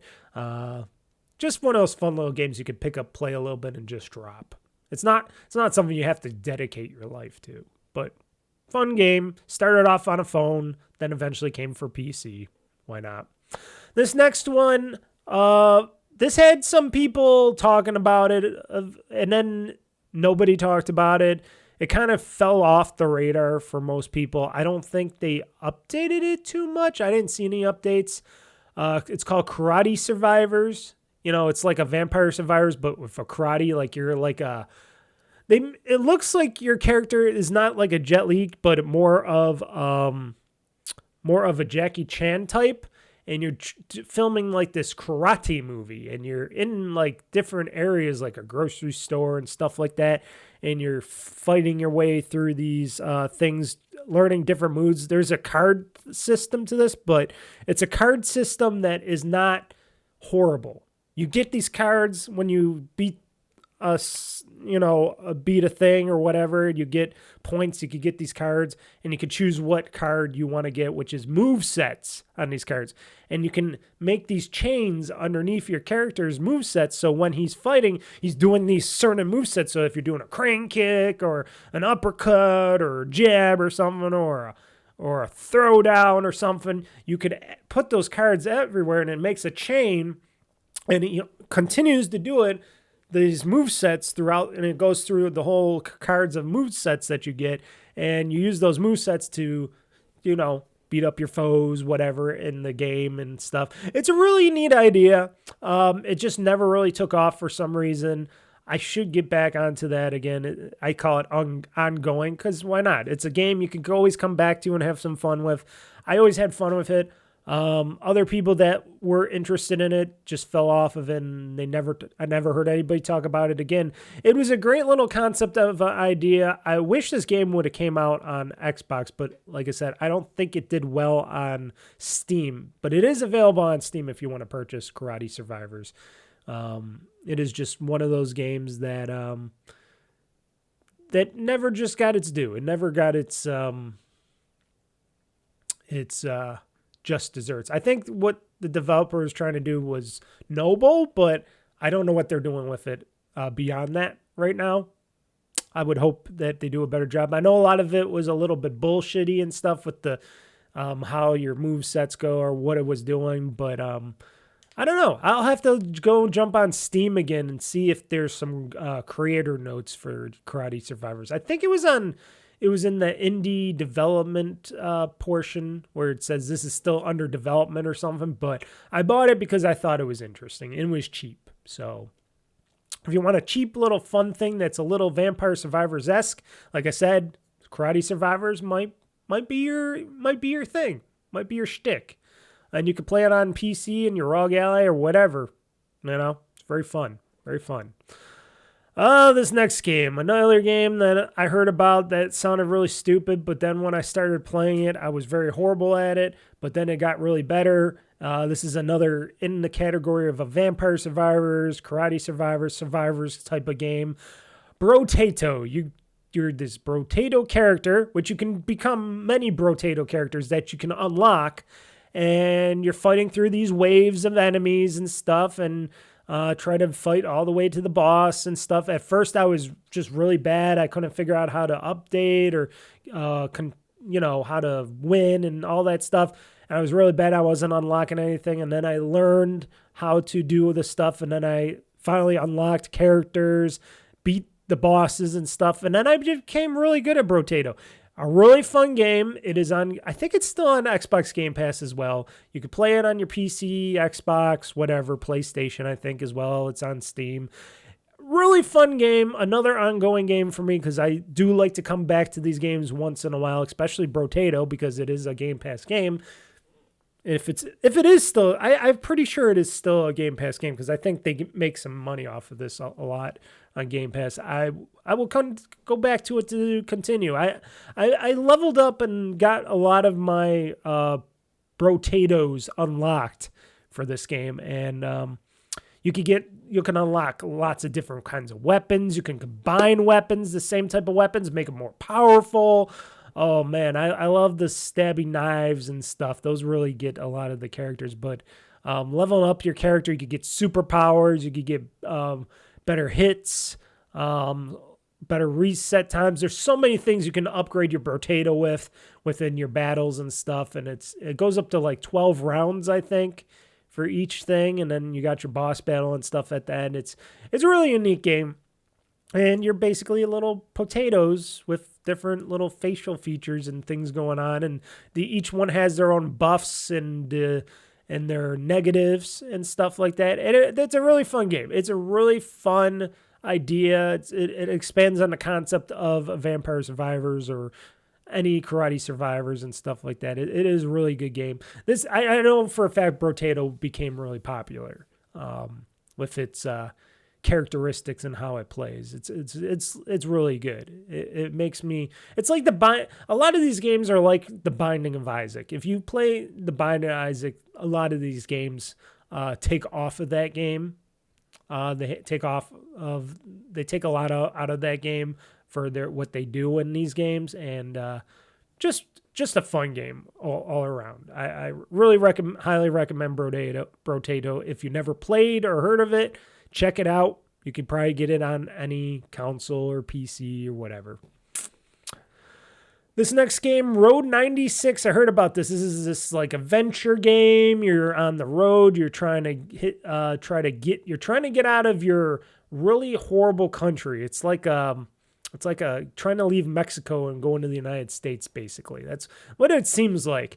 And your kids, and you can play as each kid. You can unlock and play as each kid, and each kid has their own paths that you can take. You can take different paths. You could do different stuff in it. And basically, you're trying to avoid the authorities and stuff that will try to take you back to this totalitarian government. There's an election ongoing, and you got this evil guy that will lock down the country even more, and then you got this lady that wants to fix things, that she's running for government. It gets really dark, Road 96. There's a lot of really bad, dark shit that goes on. You meet up with other kids, other characters and stuff in the game. It is a really, really unique game and story. All the storylines in the game, there's different branches and paths to take, but a lot of them do do add up to a unique experience in this game. There's a lot of unique paths and stuff to take, and there's a lot of different stories, and it ends dark. A lot of times it ends in a dark path. You can die on the road. You can just end. The game will end for you at a certain point. You could die, whatever. It gets really dark, this game, but it opens up your eyes, and it is a really good game on what they have created with it. It's got a really great, strong storylines to it. Highly recommend it. This was a Game Pass game at the time. I don't know if it still is or not. A lot of these games will last in Game Pass for a long time. Some of them jump off. I played it. I beat it.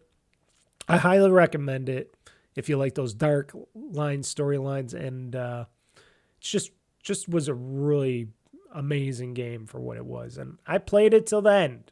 So you definitely know it was a good game if I played it to the end. So Row 96. Check it out. Next one.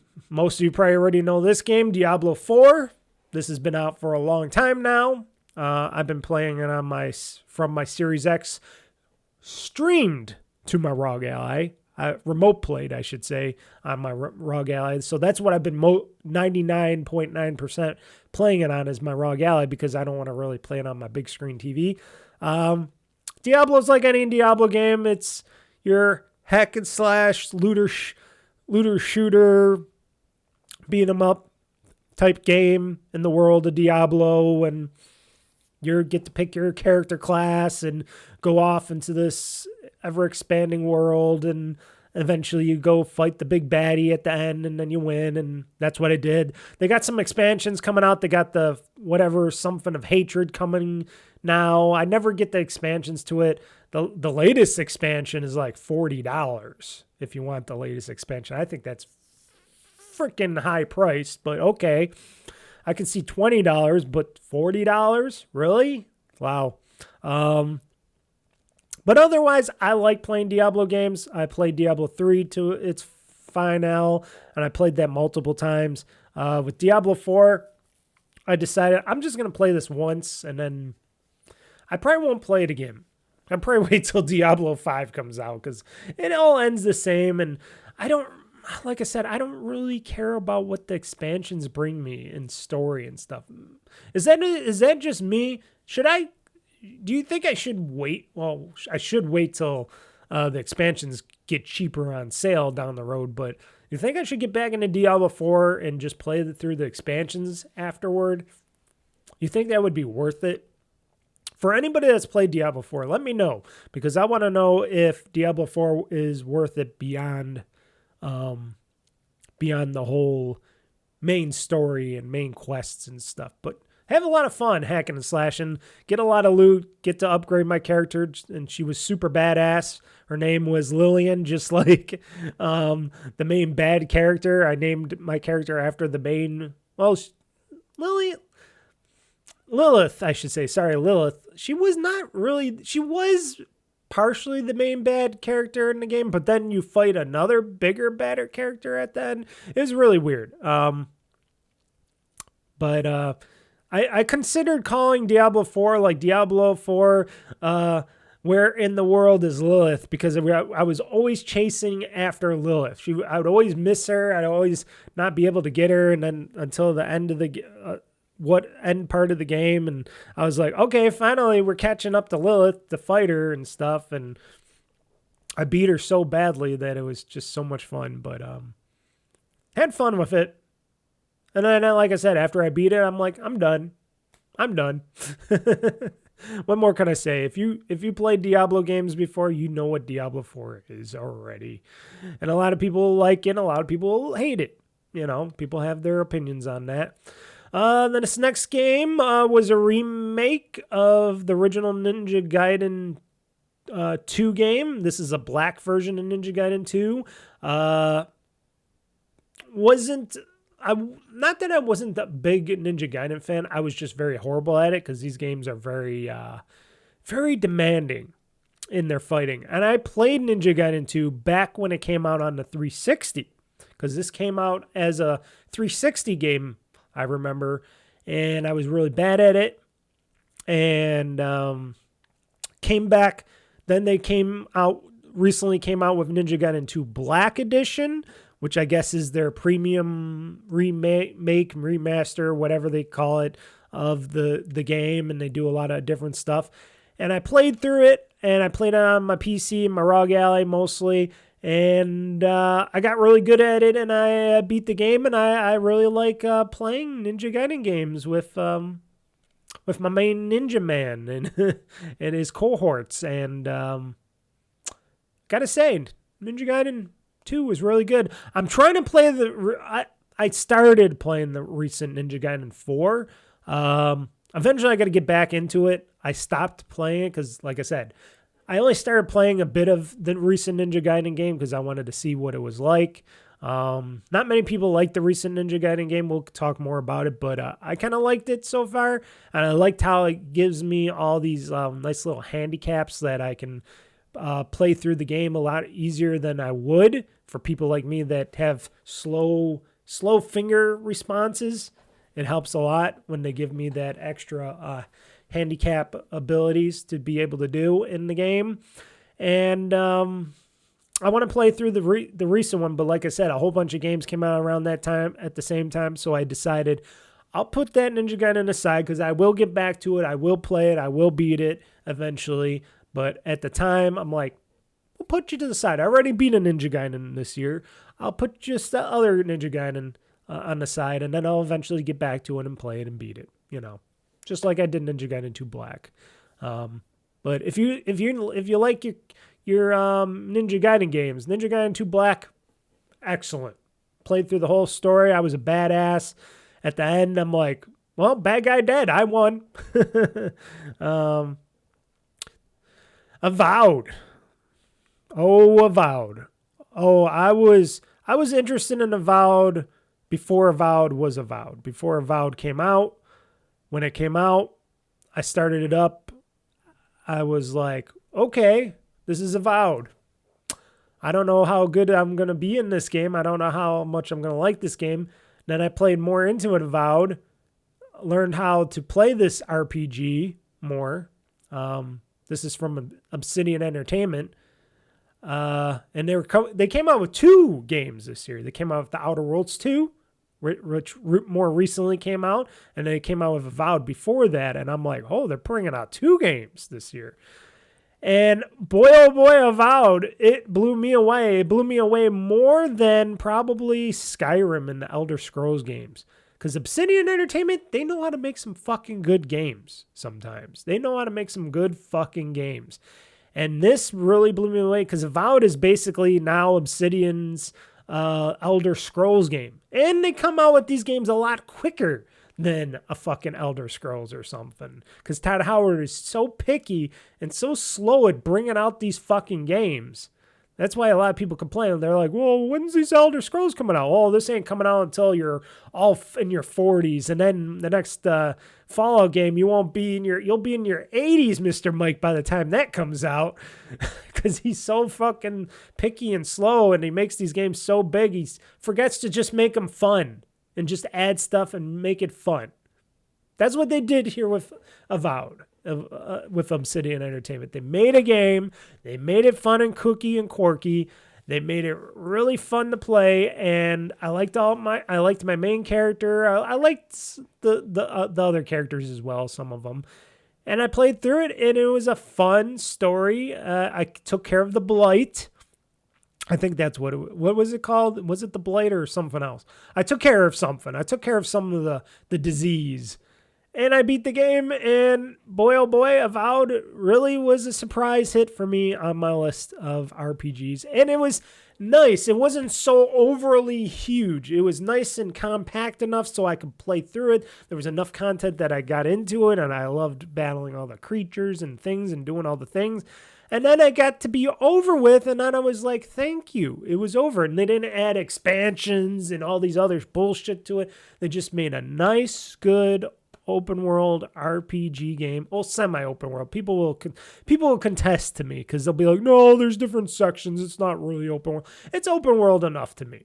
You can go anywhere you want. So it's open world to me. It's just how they have you go into these other sections is a thing. And then if you open up quick travel and stuff, you can just go anywhere. So it doesn't really matter. But Avowed, a remarkable sleeper hit that just went boom right in my face. Very colorful, very, very colorful. Liked the powers, liked my sword's ability.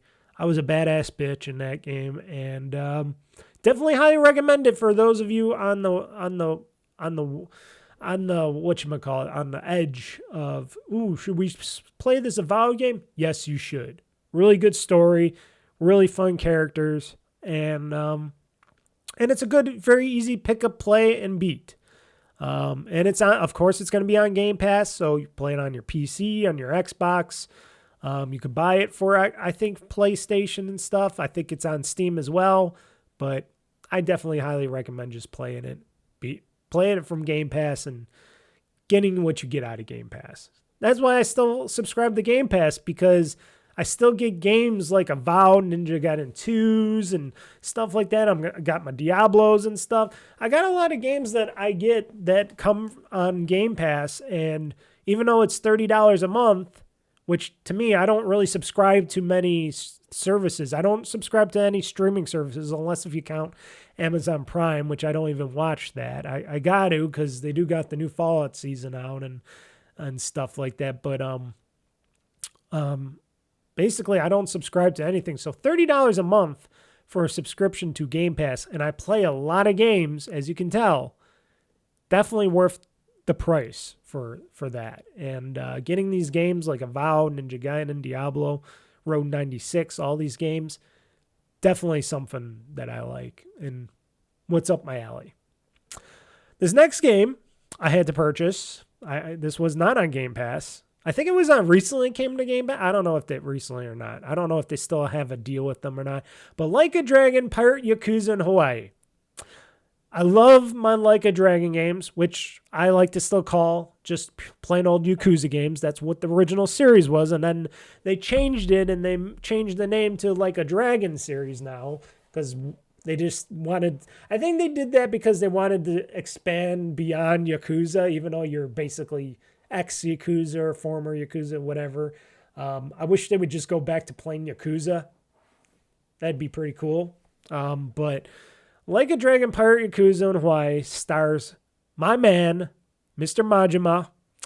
He loses his memory, go figure, on this island chain, and he thinks he becomes a pirate. He thinks he becomes the main pirate. He becomes a pirate captain. He beats up the shitty other pirate captain. He becomes the main man. A big dark story undersues like all these Yakuza games, and you meet up with some lovely ladies and stuff like that. You got this kid that you got tagging along with you. He's not in your way at all, and you got this little kid has a tiger, baby tiger with him that does some cool shit. And it's a Yakuza game in Hawaii because they like to reuse their assets from the last Like a Dragon game. So they're using a lot of those assets in the Pirate Yakuza in Hawaii game. And it reminded me also a bit like I was playing which Assassin's Creed Odyssey, when you get to steer the ships. I know they got Skull and Bones and stuff. I know there's that Black Flag, and I know there's that Sea of Thieves game. But basically, you take all those and you put them in a stupid Yakuza game, and you could pilot your ships and shoot other ships and sink them and do that. They added all that shit. They added all that shit that, you know, that other franchises have had, and they made it really stupid, really fun. And then they got the Yakuza gaming aspect of it, of the fighting and all that other stuff. And it just made this game and the story and the Palikana bullshit really fun, really great. And I've loved playing Pirate Yakuza in Hawaii all the way to the end. I tried to get as much out of it as I could, grind as much out of it as I could. I finished the game. It was a great story. I hope they come back to it. I hope they come back to something like this, like a Dragon Pirate Yakuza 2 in Hawaii or something else. I wish Majima would come back to this and he would meet up with his friends again and stuff. They got to do something like that. It was a great game. I really enjoyed it. I know they got the new remake.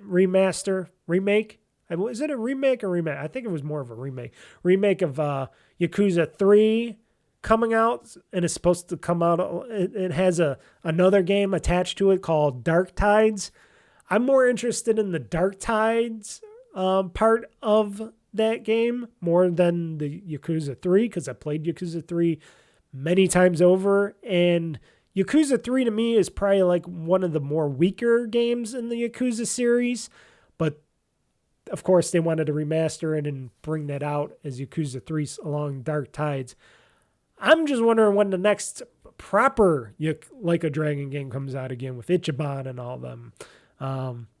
And I'm wondering, because a lot of people say this is like selfish of them, I'm wondering when Kiryu comes back, because of course Kiryu ain't going to die. He's going to beat cancer and he's going to come back. That's my thoughts on the matter. And I wonder if all this stuff is going to just come into one big play again. I don't know. They're going in some weird directions with the Like a Dragon series, aka Yakuza series, compared to what they originally had. I wonder if they could just finish it all up and just restart from the beginning and make a whole new story from the Yakuza games again. I don't know what they're planning on doing, but I like it when all these Yakuza Like a Dragon games come out because I just like playing them. I don't care how stupid they are. Like I said, this next one, the remaster of Yakuza 3, I'm kind of not so much into. I'm going to purchase it to play it, but I really want to just play it more so for the Dark Tides part of the game. The Yakuza 3 part, maybe I'll play a bit of that, but it's not really the one I really want to play. It's not the story that I care about as much as I care about the Dark Tides part of it, because that Dark Tides is all new story content. That's all new stuff in its own wrapped up story of the Yakuza games. And then I still got all these other Yakuza games that, even though I played and beat many times before, I still got to play the ones up for the PC that I got to play and beat. A bunch of Yakuza games that I eventually will get back into and I'll play consistently because why not? Because I do like my Yakuza games. I played them all. I think I played every Yakuza game. More than once, mind you. I played most of these Yakuza games more than once and beaten them more than once. So I'm pretty into the Yakuza games. I really like the Yakuza games. I like the fighting. I like the stupid stories. A lot of the side questing and stuff. They're really stupid games. And Like a Dragon, Pirate Yakuza in Hawaii, crazy off the shit. Like I said, if you like the Black Flag, you like any of the Assassin's Creed ones with Black Flag or Odyssey and stuff like that, or you like playing Sea of Thieves, take a look at Like a Dragon, Pirate Yakuza in Hawaii, because you might be surprised on how good that game is. And of course, like I said, I finished it. This next game, I should call this ongoing. I don't know why I put this under unfinished. I'm going to change this. Not that it matters, because I'm going to delete these games anyways. Wait, how did I do ongoing? Not like I said, it doesn't really matter because I am just going to delete this list for 2026 anyways, so it doesn't really matter. Excuse me for the loudness.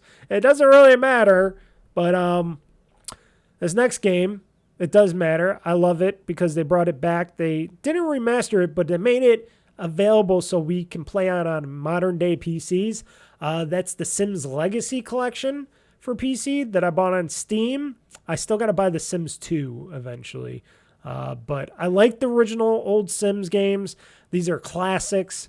I know it's not like the Sims 4 where they do all that weird shit and stuff on, which I think they're okay, but I like the originals. I liked playing the originals. I was happy that EA actually made these available to be able to play on modern day machines. I bought it at a really good price, and this is what I consider an ongoing game, because sometimes I might want to just go back in, build a stupid little house, put my characters in there, and just fuck around in a stupid sim-like capacity. It's The Sims, people. there's not much more I got to talk about. You know, the Sims Legacy Collection is the original Sims games from the original Sims with a bunch of expansions and stuff to it. When I originally played The Sims back when I was young, I had an E-Machines PC to play this, and it really struggled to play the Sims game, The Sims, but I played it. I enjoyed playing it, even though I had a shitty PC to play it with, but I played it. Now, note, my shitty PC, my E-Machines, only had a Celeron processor in it, and the graphics card couldn't help because I had a Celeron with very slow DDR. I think it was DDR2 memory at the time. Holy shit, those were the days. Those were the days, people. That was the infancy of gaming right there. That was before any Yakuza games and stuff, I would think. But coming back, being able to play the Sims, the original Sims games without any hassles or bullshit, so much fun. So much fun.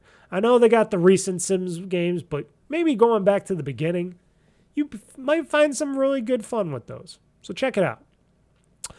I don't really have to go too much into this. It's Solitaire. It's Microsoft Solitaire Collection. Played this. I play this when I don't feel like playing anything really big on anything, and I'll just pop it up on my ROG Ally and just play a bit of Solitaire on my cards. Microsoft Solitaire Collection. You get some achievements, get some points. What more can I say? It's digital solitaire. This one I am completely done with, and I know a lot of people don't like Black Ops 7. I don't like Black Ops 6 either, folks. I played it up to a point, which I liked, and then it went into the zombie part. I thought it was stupid bullshit of that, and I couldn't beat it, so I said to myself, fuck this game. I don't play online. And I said, I don't really like this modern day Call of Duty Black Ops bullshit stuff. So Call of Duty Black Ops 6, I unfinished, and I completely am done with that. I'm completely done with the newer Call of Duty Black Ops series. I might want to try to go back to the older Call of Duties sometime to try to play those, the more regular ones, not Black Ops-ish thing. But I tried it. I didn't like it. I fell off of it. And like I said, I don't play online with these games because I really suck so bad at it that I would just go out there and get shot in the head. So, no. And as you can tell, Call of Duty Black Ops 7 ain't doing so well right now either if they're marking it half off at all major retailers and stuff, and they can't get many people into the game. So you got to say to yourself, maybe they should redo, maybe start from the beginning with the Call of Duty series. I say they should go back to the beginning. They can make a World War II Call of Duty, but I think they should do like a World War I Call of Duty. I think they should go back. They should bounce around a bit. You know, you could do your futuristic Call of Duty, like more of a space one, which I guess people didn't like when they did in that one Call of Duty. But they could do it really modern and stuff, but go back to the beginning. I want to play Call of Duty back when it was the World War I, World War II games. I liked those Call of Duties. I played those on the 360 all the time. They were very basic, very simple. They had a great, decent story to them. And those are the Call of Duties I like. And I would rather go back to the original old school Call of Duties than play, Black Ops 6, Black Ops 7. What's the next one? Modern Warfare this. Okay. I don't know. I think Call of Duty, and especially when these come out every year, what do you really expect from them? They're just shooter games with some weird, stupid story behind them, and it feels like there's not much love to them. If they would come out like every 4 years or something, if they brought out a Call of Duty game, I think they would be more taken much better. I think people would like it that better amongst the people that like Call of Duty games. I think every 2 to 4 years, if they would come out with a new one instead of every freaking year, people wouldn't be so burned out on them, and people would probably be more susceptible of buying them and saying, oh, a new Call of Duty's coming out. It's been another 2 to 4 years. Great. It's really good. The story's amazing because they took their time making it and made a good story. The gameplay is good. The shooting's good. Okay. There we go. We got a new Call of Duty. But no, they want to try to make this franchise the ongoing, like a Fortnite kind of bullshit franchise that everybody likes to do. Because that's the biggest problem nowadays. Everybody looks at the the people that are winning, like a Fortnite or Minecraft or something, and everybody wants to copy it. Nobody out there wants to make their own in like visual style type of game. They don't want to make their own kind of creative game. No, everybody's got to jump onto the games that are popular and try to expand upon it. They can't create their own stuff. There's not that much creativity out there. It's everybody wants to do the same bullshit. And that's what gets everybody into trouble. That's why nobody wants to play your fucking games, because you all want to do the same shit. Because you feel like, oh, we got to do the same thing as this game because that's why this game is popular and that's why that game's popular. So we want to be popular, so we might as well copy the same bullshit as them. Instead of making our own fun bullshit. No, because that's why I hate corporate video game. That's why video games have been too corporatized. Unless if it's more indie-focused games or game makers that really are passionate about the games that they're making, that they tell these corporations to fuck off when they're making their games. Otherwise, a lot of these games are just like a shell of every other game, you know? And that's what makes things boring in the gaming verse. And we'll talk more about that later, but Call of Duty Black Ops 6, I know a lot of people like that, but hey, as you can tell, nobody likes Call of Duty Black Ops 7, and I'm not going to play any more of those. I don't really care about the Black Ops games either, so not for me. That's why I have an unfinished and done and read. This next unfinished and done and read is not that I don't like it, it's just I'm really bad at playing it, and I don't think I was ever going to beat this game. It's called Mullet Magic. I have it said I played it on the Series X. I think I also played this on the ROG Ally, but don't quote me on that. I think I played it on the ROG Ally, but I have Series X here because I guess I was playing it mostly on the Series X. Fun run and gun shooter. Basically, you're trying to get through these as far as you can before you get killed or die or run out of time or whatever it is. I was good up to a point, and then I just got really bad at it, and I'm just like, well, I'm stuck. I'm never going to get past this point. I tried everything I could. I'm just not quick enough at the thing, and it gets really quick, this Mullet Magic. I love the craziness of the game, but it's just not a game that I was ever going to play or finish. It was on Game Pass at the time. I don't know if it still is, but it is a fun game. I'm not saying that it wasn't a fun game. It's just a game that I knew I wasn't going to continue to play because there's so many other games out there. I just wanted to play it for a certain amount of time just to feel the game out. And, yeah, I didn't finish it, and I'm done playing it because I got all these other games to play. So that's one of my unfinished done games for Mullet Magic. Crazy game and a cyberpunk type of like look and feel to it, but really fun. Check it out.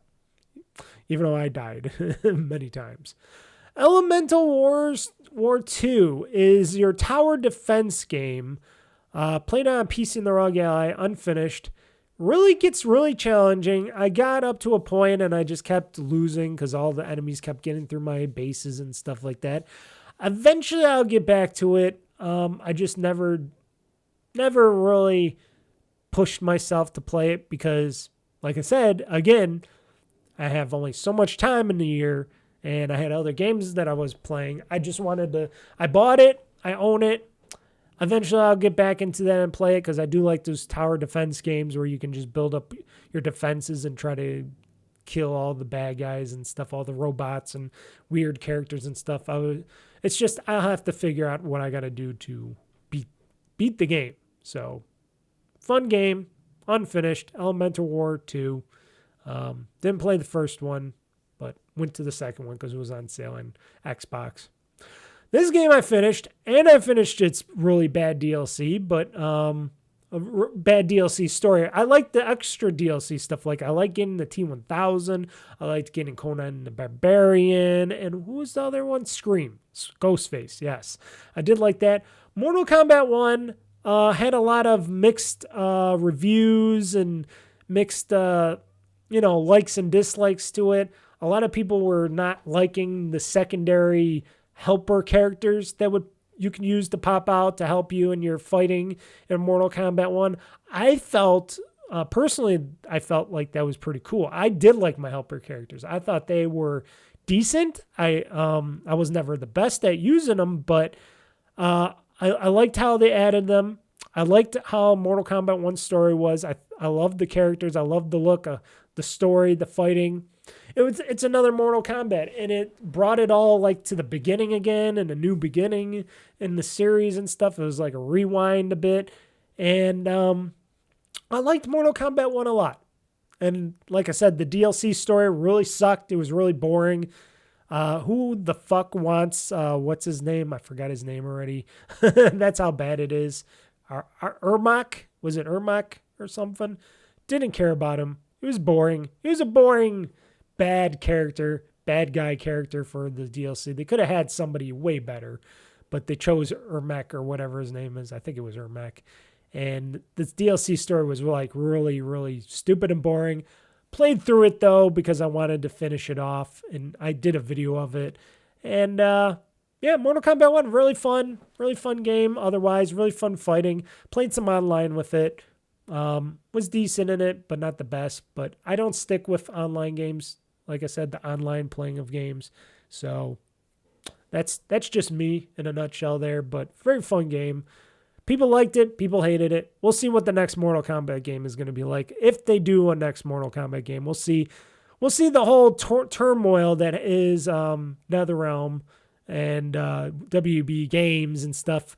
And we'll see what Netflix does with them. If Netflix, Netflix is basically going to purchase them no matter what, depending on regulatory approval and stuff. But pretty much Warner Brothers Discovery canceled the Ellison deal. They said, nah, we're not taking your bigger paycheck buyout because we don't want to pay all the bad fees and stuff afterwards because they would have to pay the breakup fee and all that. So I think the Netflix deal is going to be happening. I just don't know what they're going to do with the game side of the studios of that. A lot of people are just talking about, are these Warner Brothers movies going to come out in theaters? I'm like, who cares? As long as they make decent movies. They're not making too many decent movies now. There's very few movies coming out of Warner Brothers right now that are actually decent. Otherwise, it's a bunch of crap anyway. So maybe fucking Netflix will turn that fucking shit around and turn all those franchises into some winners over there because they're willing to put the money in to make them better. So fuck yeah. I don't know. I never had a problem with Netflix trying out new things. Now, I watched a lot of Netflix original stuff, and a lot of it was garbage. Like, I never cared about the Orange is the New Black. I got to watch the Stranger Things. I got most of the seasons. So I got to watch that. I know a lot of people like the Stranger Things stuff. I did like some of the anime, like the Edge Runners anime that they Netflix paid for to have on there. The Tomb Raider one was kind of boring-ish. The Terminator, Dark Fate. Was it Dark Fate or something else? I'm thinking of the game, but they had the Terminator Zero anime. That was pretty good. So I'm not saying Netflix is bad for content. At least they're trying to make some more interesting content. I just didn't like Netflix. I don't really care about Netflix at the beginning because they didn't have a lot of movies and shows that I used to watch on there because they got rid of all that other content because they didn't want to keep paying other people for licensing their content to put on Netflix anymore. So I kind of strayed away from them. It wasn't the price point of Netflix per month or anything like that. It was just, they just didn't have the content for me. And as the content man owning all my movies and Blu-rays and shows and DVDs, like I can tell you right now, I know this is a gaming show and I'm talking about stuff. I just purchased all these shows. Like I just purchased Charmed, the original Charmed with the lovely ladies. I don't care about that remake of Charmed, but I purchased all the seasons of Charmed. I have the whole collection of Charmed. That's how crazy I am on Blu-ray. I purchased the whole original Charmed Blu-ray series. I got the Picard series. I got all these other series. I got my own Netflix here at home. I don't need to subscribe. That's another reason I don't really subscribe too much to these. I might go to Disney Plus once in a while. I might go to Netflix for some stuff. Like when they got the new Edge Runners and stuff, I'll go back to them. Now that they're going to own Warner Brothers and all their their content and stuff, that's going to make me more happy to go to Netflix again, because they'll have actual new good content from DC and all that other stuff. And I will be more interested in that. Otherwise, at the moment, they do some good stuff, but then there's some stuff that I just didn't really care about. But I'm interested in what they do with Mortal Kombat and all that stuff. I just don't know what they're going to do with the game studios. I hope it's all good. I hope we'll get some good new Mortal Kombats, or DC versus Mortal Kombat, or whatever games come out of those studios and Warner Brothers games. Or if they decide they're going to sell all their game studios to somebody and let them have the licenses to just make games off their licenses and stuff, because that would be a decent thing to do. Say, hey, we've still got the license to make all the movies and TV shows of this content, but we'll let you do your own video games and such. We get to sometimes say what you can or cannot do with them, but we'll let you have the gaming licenses for all these games. So maybe Netflix might do that. I don't know. We'll see. We'll see what goes on. But I'm hoping there's going to be another Mortal Kombat and all that stuff, and who knows, maybe Ed Boon will retire. A lot of people are saying maybe he'll retire or something soon, because a lot of people are getting way older there, and how many more things do you really want to do before you say, hey, it's time to leave? This next game, I like the original Orcs Must Die. I think it was just Orcs Must Die, or was it Orcs Must Die 2? I don't know. I think it was the original Orcs Must Die. But this Orcs Must Die Death Trap game, when they created this, maybe this was 2. I don't know. Don't quote me on it. I tried it because I liked the other Orcs Must Die game, and I was really into that, and I played it and I beat it. This Orcs Must Die Death Trap was really stupid at the start. I did not like it. I did not like how they started you off in the game. I didn't like anything about it. They didn't simplify it enough. It was just too much all at the start, and I just fell off of it like right away. I tried playing a bunch of matches and stuff. I just really didn't like what they did with it. A lot of other people said the same thing. A lot of people said the Orcs Must Die Death Trap was really bad, and I agree with them 100%. It was really bad. I was like, what the fuck am I doing here? Why can't I do this?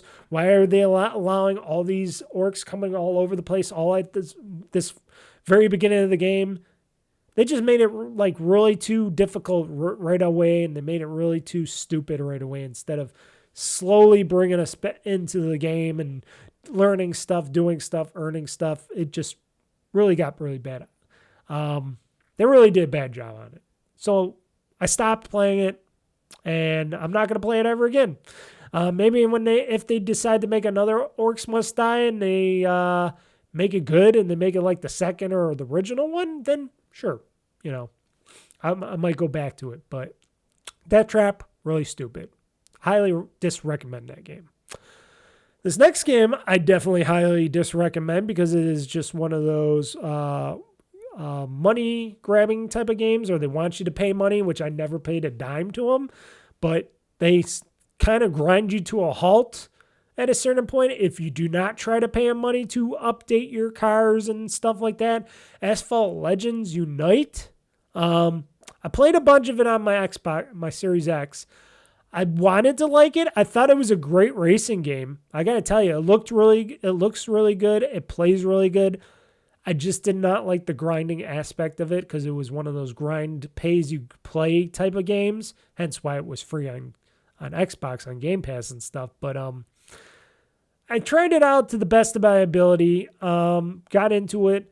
Like I said, the game is good. I don't like the paid process on that. I didn't like how I would even buy the game if you just let me update and play and beat the game, but that's not how they built it.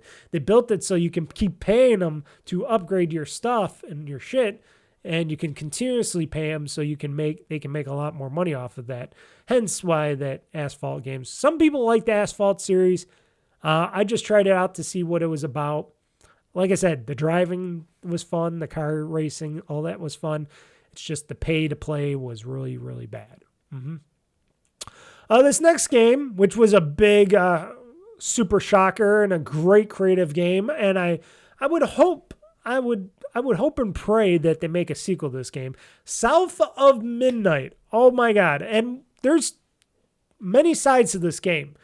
A lot of people like this game. They think it is amazing. A lot of people hate this game. A lot of people hate the stop motion, which I don't even think there's that much stop motion or jerkiness into the game, because they do some like clay animation kind of stop motion-y kind of stuff in the game once in a while. But I love the look of this game. I love the gameplay. I played this game nonstop. I love the story. I love the characters. It was just a fun game from beginning to end. And the South of Mina, it was just one of those games, very creative, very nice story, nice on how to play it. I just played it from beginning to end on my PC and ROG Ally, and I beat it. And I forgot the name of the main characters, but the fish, the big giant, I think he was not crawfish.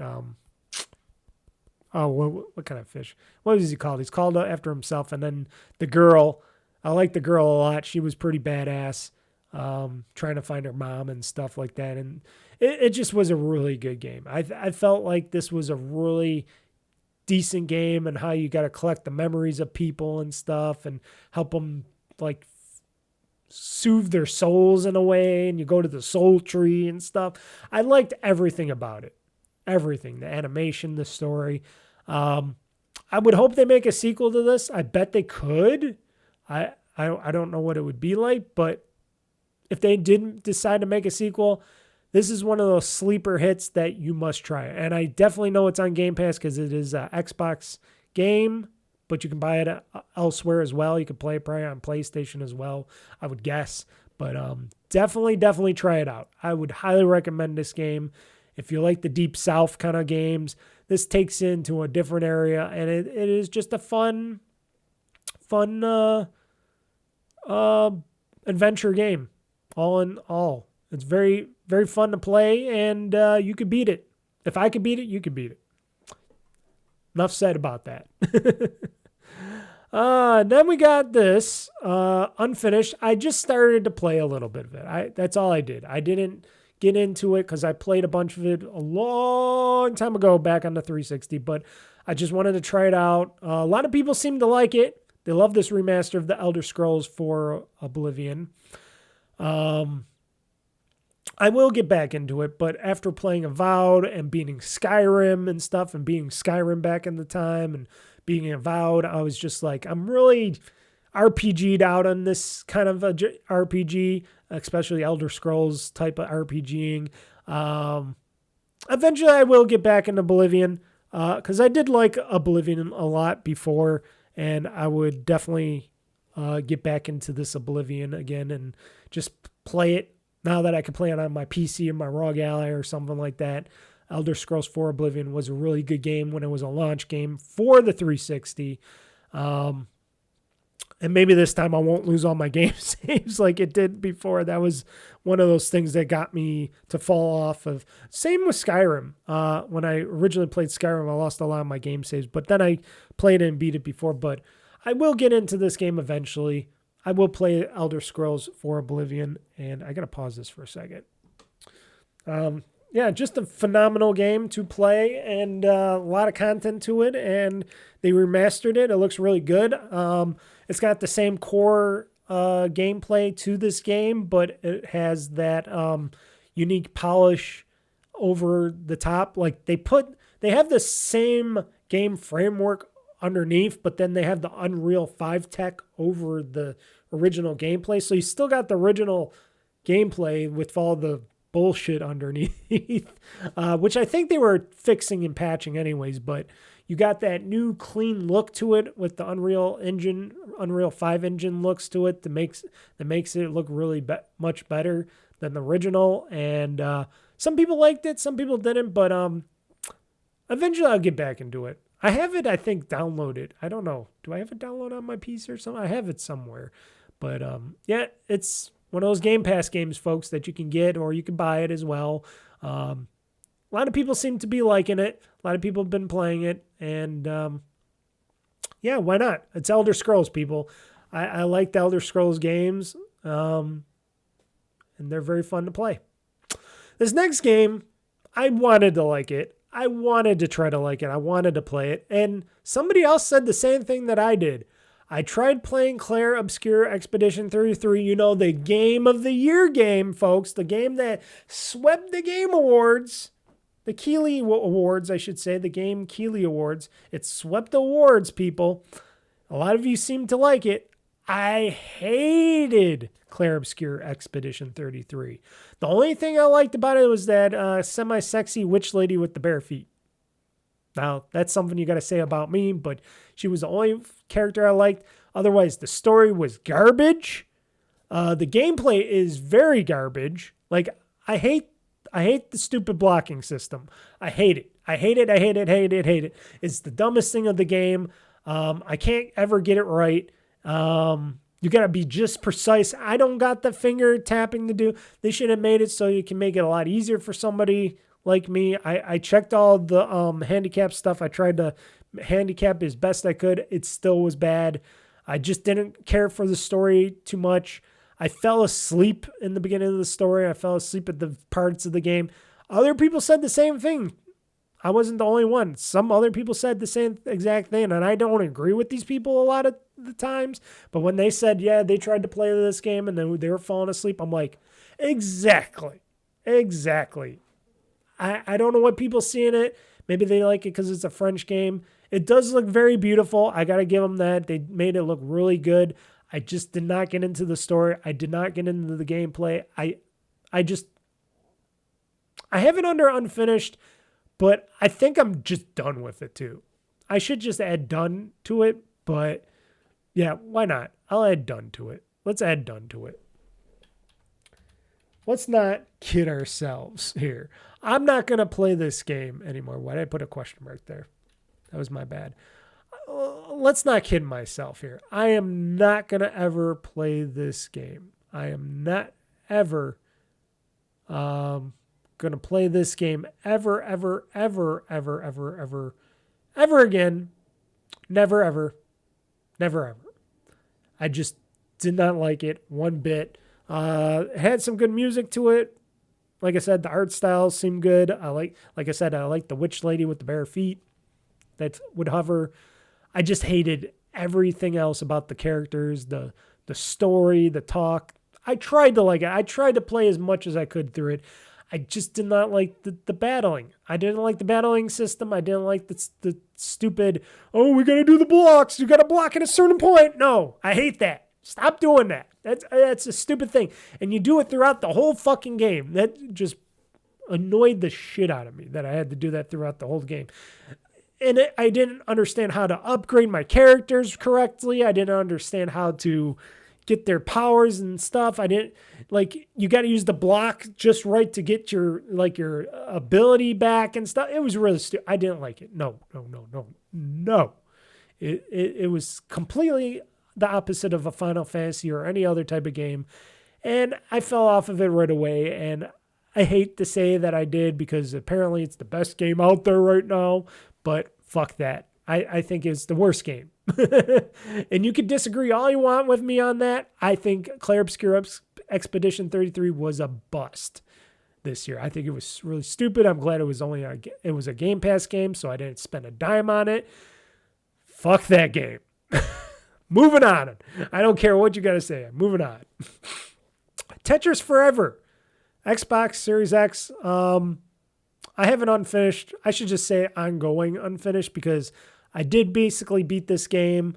I played through it. It is Tetris Forever is that game where you are learning the past of Tetris and stuff, and you're learning the history of Tetris and all that, and you're playing Tetris games, good ones, bad ones, and that's what it's all about. It's like a big documentary included with gameplay and stuff like that. It's really fun. It's unfinished because, like I said, I like to go back to another game of Tetris, and I will go back to another game of Tetris and play this again. But really fun. You know what Tetris is. This is what that Tetris game is. It's basically you playing all these forms of Tetris, and there's a documentary to it. So why not? Tetris Forever is always going to be forever because Tetris is they say the perfect game. that'll last forever. You know what else that came back from the past that I liked from the past that a lot of people, I wouldn't say they liked, but then somewhat disliked.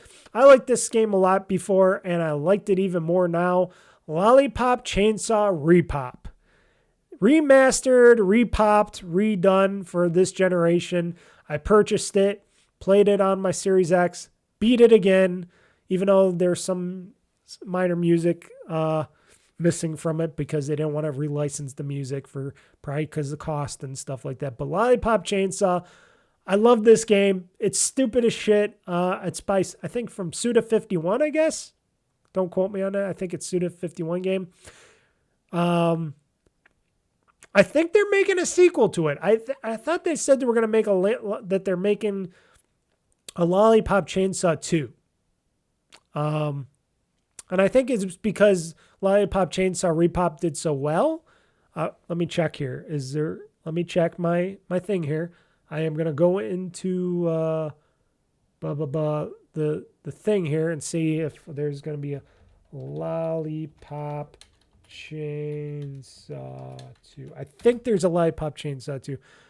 Yes. Lollipop Chainsaw 2 is on the way from Drogme Games. Yes. Let's see. Juliet. Yes. She's coming back as the main character. Lollipop Chainsaw sequel announced. Not seeing anything else. But Lollipop Chainsaw hit 1.5 million sales, so that's pretty good for them. So that's why there's a sequel.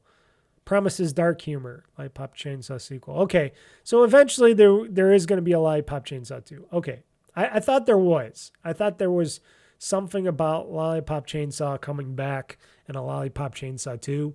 I didn't remember if that was announced or if that was something that they were talking about. But I do like Juliet. She's your pom-pom cheering, zombie killing cheerleader. She comes from a family of zombie killing family, which they're all sexy. The dad, he looks like a freaking Elvis kind of guy. He's got the hot mom wife, and she's got the hot sister, and then you got Juliet, where she's the hot, and she's very hot herself, and she kicks ass. She's like the Buffy the Vampire Slayer in a way, but with zombies. And then she has her boyfriend Nick, which he turns into be a head. He gets beheaded because she has to behead him because she doesn't want him to turn into a zombie. And he's her keychain. And then eventually he gets a body, but it's the old man's body. So spoiler alert, if you didn't play the original, the sequel, or I should say the repop, which is the remaster of this game, is the same thing. So fun game, fun, stupid game. Played it, beat it before, played it again, loved it again. I felt like they did a really good job on Lollipop Chainsaw Repop, and highly recommend the game, and I cannot wait till the stupid sequel comes out because that was dumb fun. And yes, definitely recommend a lot of Lollipop Chainsaw Repop. This next game on my list, I don't have to introduce it. I don't even really have to talk about it. It's Grand Theft Auto 5 Enhanced Edition, which I can play now on my ROG Ally because I got an actual PC, Xbox for PC version of the game, which I purchased because it was on sale, and it's always on sale, and it's always being bought by stupid people like me. And enough said. I played through Grand Theft Auto 5 many times before, beat the story many times. I am going to play it again. I've been playing a little by little sometimes on my ROG Ally because it's fun to play the story again and again. And it's unfinished, but eventually I'll finish it again before Grand Theft Auto 6 comes out, if it comes out next year at all. We'll see. It's supposed to come out, November 2026 now? We'll see. We'll see if that happens. But, yeah, bought it, played it again. There's nothing you need to know about it. You got Michael, Trevor, and Franklin. Your three protagonists. They're all bad people. They got bad families, bad acquaintances. They're just bad people all around. It's an awesome, stupid franchise that people still like to play, mostly online with Grand Theft GT Online. I haven't played GT Online for a long time, but that's what people like to do. I just like to play the story of it. I will play GT Online if they have a version for that for the next Grand Theft Auto 6 version of that. I will get into that. If I can restart from the beginning and we can all start off together, I would gladly play that again. We'll see what happens. But fun game, and it's on sale all the time. Not more do you got to talk about Grand Theft Auto 5. Killer Instinct for the ROG Ally. Ongoing always. Beat it already, but always an ongoing game. Nothing I got to really talk about this fighting game. It's the Killer Instinct game. I wish they would make another Killer Instinct game, modern Killer Instinct, because everybody else makes newer fighting games. But right now, Microsoft and people, and I think this was done by Double Helix Games or something like that. I forgot who actually they got to make Killer Instinct. I think it was Double Helix. Don't quote me on that, but I would hope that they would make another Killer Instinct, like a Killer Instinct 2 or something. But like I said, the Microsoft, the top dog over Xbox and stuff, it doesn't seem like they are interested in making more stuff for games or new games and whatnot for a lot of things, franchises. And it's just like, well, they made a Killer Instinct, then they're going to just let it be what it is. It's kind of sad. Because I really liked Killer Instinct. I think they did a really amazing job with it. And I wish they did the whole Mortal Kombat field. They gave it the Mortal Kombat treatment or the Street Fighter treatment where they would make another Killer Instinct eventually. I could look it up too. That's another thing I can look up right now. I should go into searches here. Here we go. Let's see here. Is there a new Killer Instinct game in the works? Let's see here. Any new new Killer Instinct game in development. Okay. There we go. That's my answer. Sad, but this would be one of those franchises that Xbox, Microsoft should get back into with the Killer Instinct franchise, because why not? Because it was a great game, and it feels like they just left it to hang. I don't know. It's great fighting. They had their own fighting thing, and they kind of buried it. Because why not? Because it's corporate gaming, people. Corporate gaming, when shareholders and stockholders are involved, everything gets worse. This next game, Teenage Mutant Ninja Turtles Mutants Unleashed. A very bad, horrible, ugly-looking piece of crap game. And I'm looking down the list to make sure this is the correct game, because I did play other Teenage Mutant Ninja Turtle games, but those were good. This was bad. This was unfinished, done. They made the Turtles really bad-looking. They made April O'Neil black. No offense to making her black, but not just that. Black, fat, pimply, ugly April O'Neil. Why? Why would you do that? They also, I think, had a limited cartoon series that everybody hated on that. Whoever decided they wanted to create the Turtles to be stupid looking and April O'Neil to be fat and ugly and black and all that shit, what the fuck? Oh, and she had the brownish hair instead of her red hair, her iconic red hair. Who the fuck decided this was a good idea for not just a game, but a cartoon series? Those people should be shot out of a cannon into the next dimension. Stop fucking with it. Fucking good franchises. People got to stop fucking with good franchises and trying to redo franchises. They don't need to be redone. They just keep the franchises the way they are.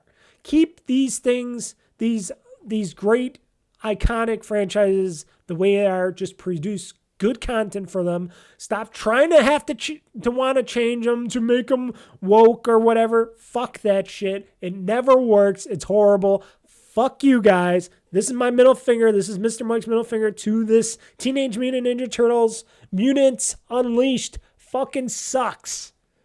It should be burned to the stakes. Just with the people that decided to make it that way. Ugh. Enough said.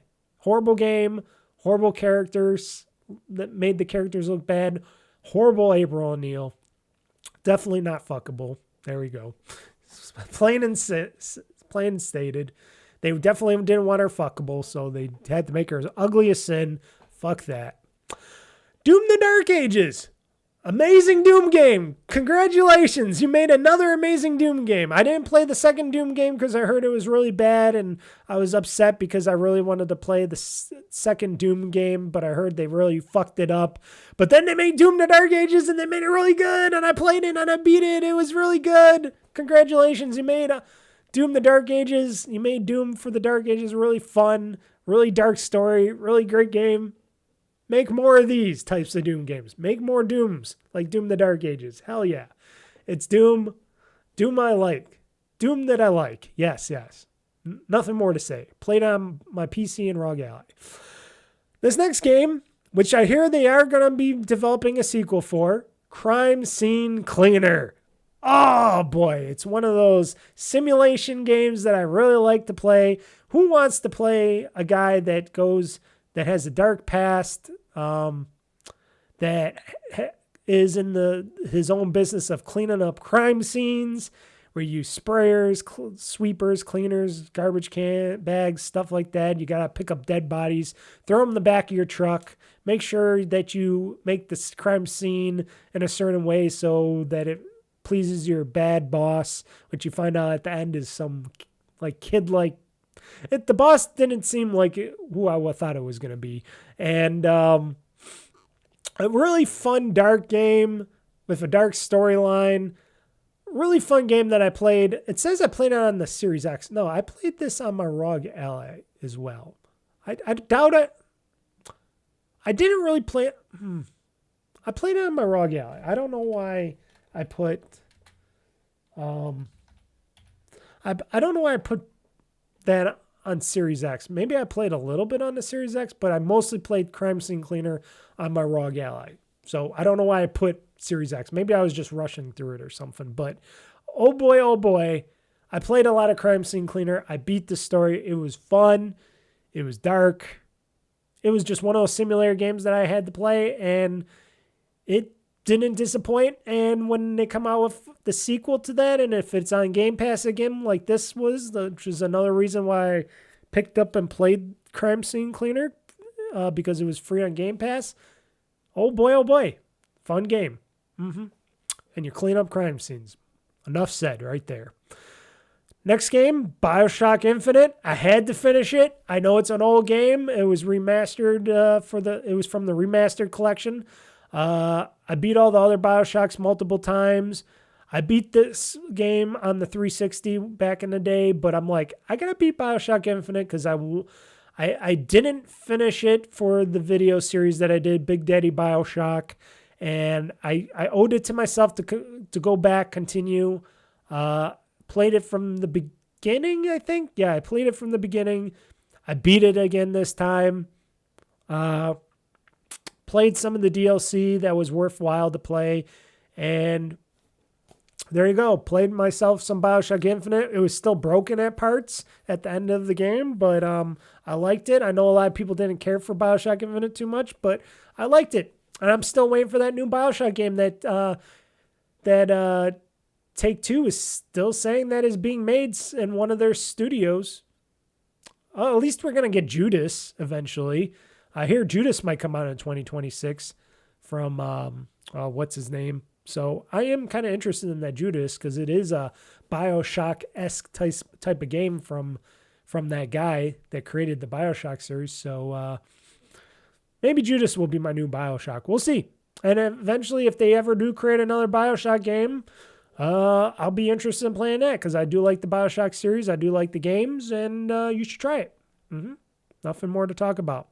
Just like this game, I don't really have to talk much about Monopoly 2024. I should say this is finished. I basically... Did I finish it? I think I still have a few achievements, but I can say this is finished but ongoing. Because I do like playing myself some Monopoly. Like ongoing. There we go. Finished ongoing. Let's make it finished ongoing. There, I'm changing it up right here. Even though, like I said, all this is going to get deleted pretty soon, so it doesn't really matter. After I'm done with this podcast, I'm going to reset this whole games table, and then when I start playing new games for 2026 and stuff, that's when it's all going to be new, a whole new leaderboard here. But Monopoly 2024, fun. I love playing my Monopoly games when they come out with a new one each and every time. Played it, beat it on my Xbox Series X. Mostly been playing it. I forgot to put, I've been playing it on my ROG Ally. So ROG, I don't know how to type here. This is really stupid of me doing this. But I want to just have it in the video so people know that I mean business here. But Monopoly 2024, I've been playing on Series X, been streaming it or remote playing it on my ROG Ally all the time. It's ongoing, but I beat it already because I think I got most of the achievements out of it that I could get out of it. But been playing both on my Series X and my ROG Ally. Fun game. Love my Monopoly games. People might not all like Monopoly games, but I love my Monopoly games.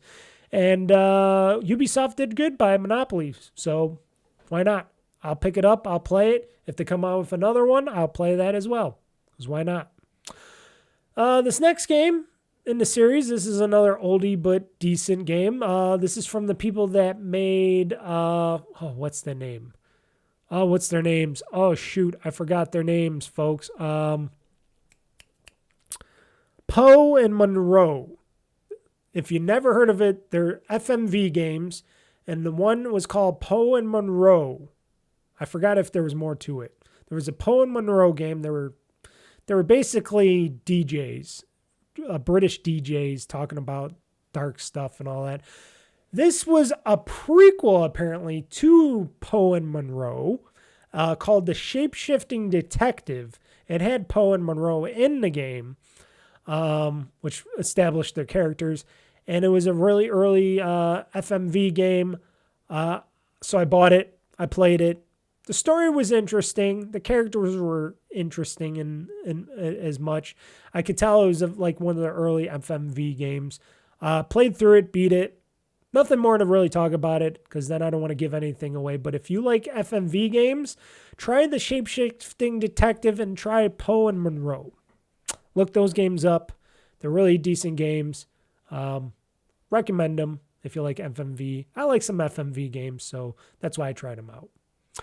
The next one on my list, I tried to play a lot, but it was really bad, and I found out I kind of hate these games, even though I do try to attempt to play them once in a while.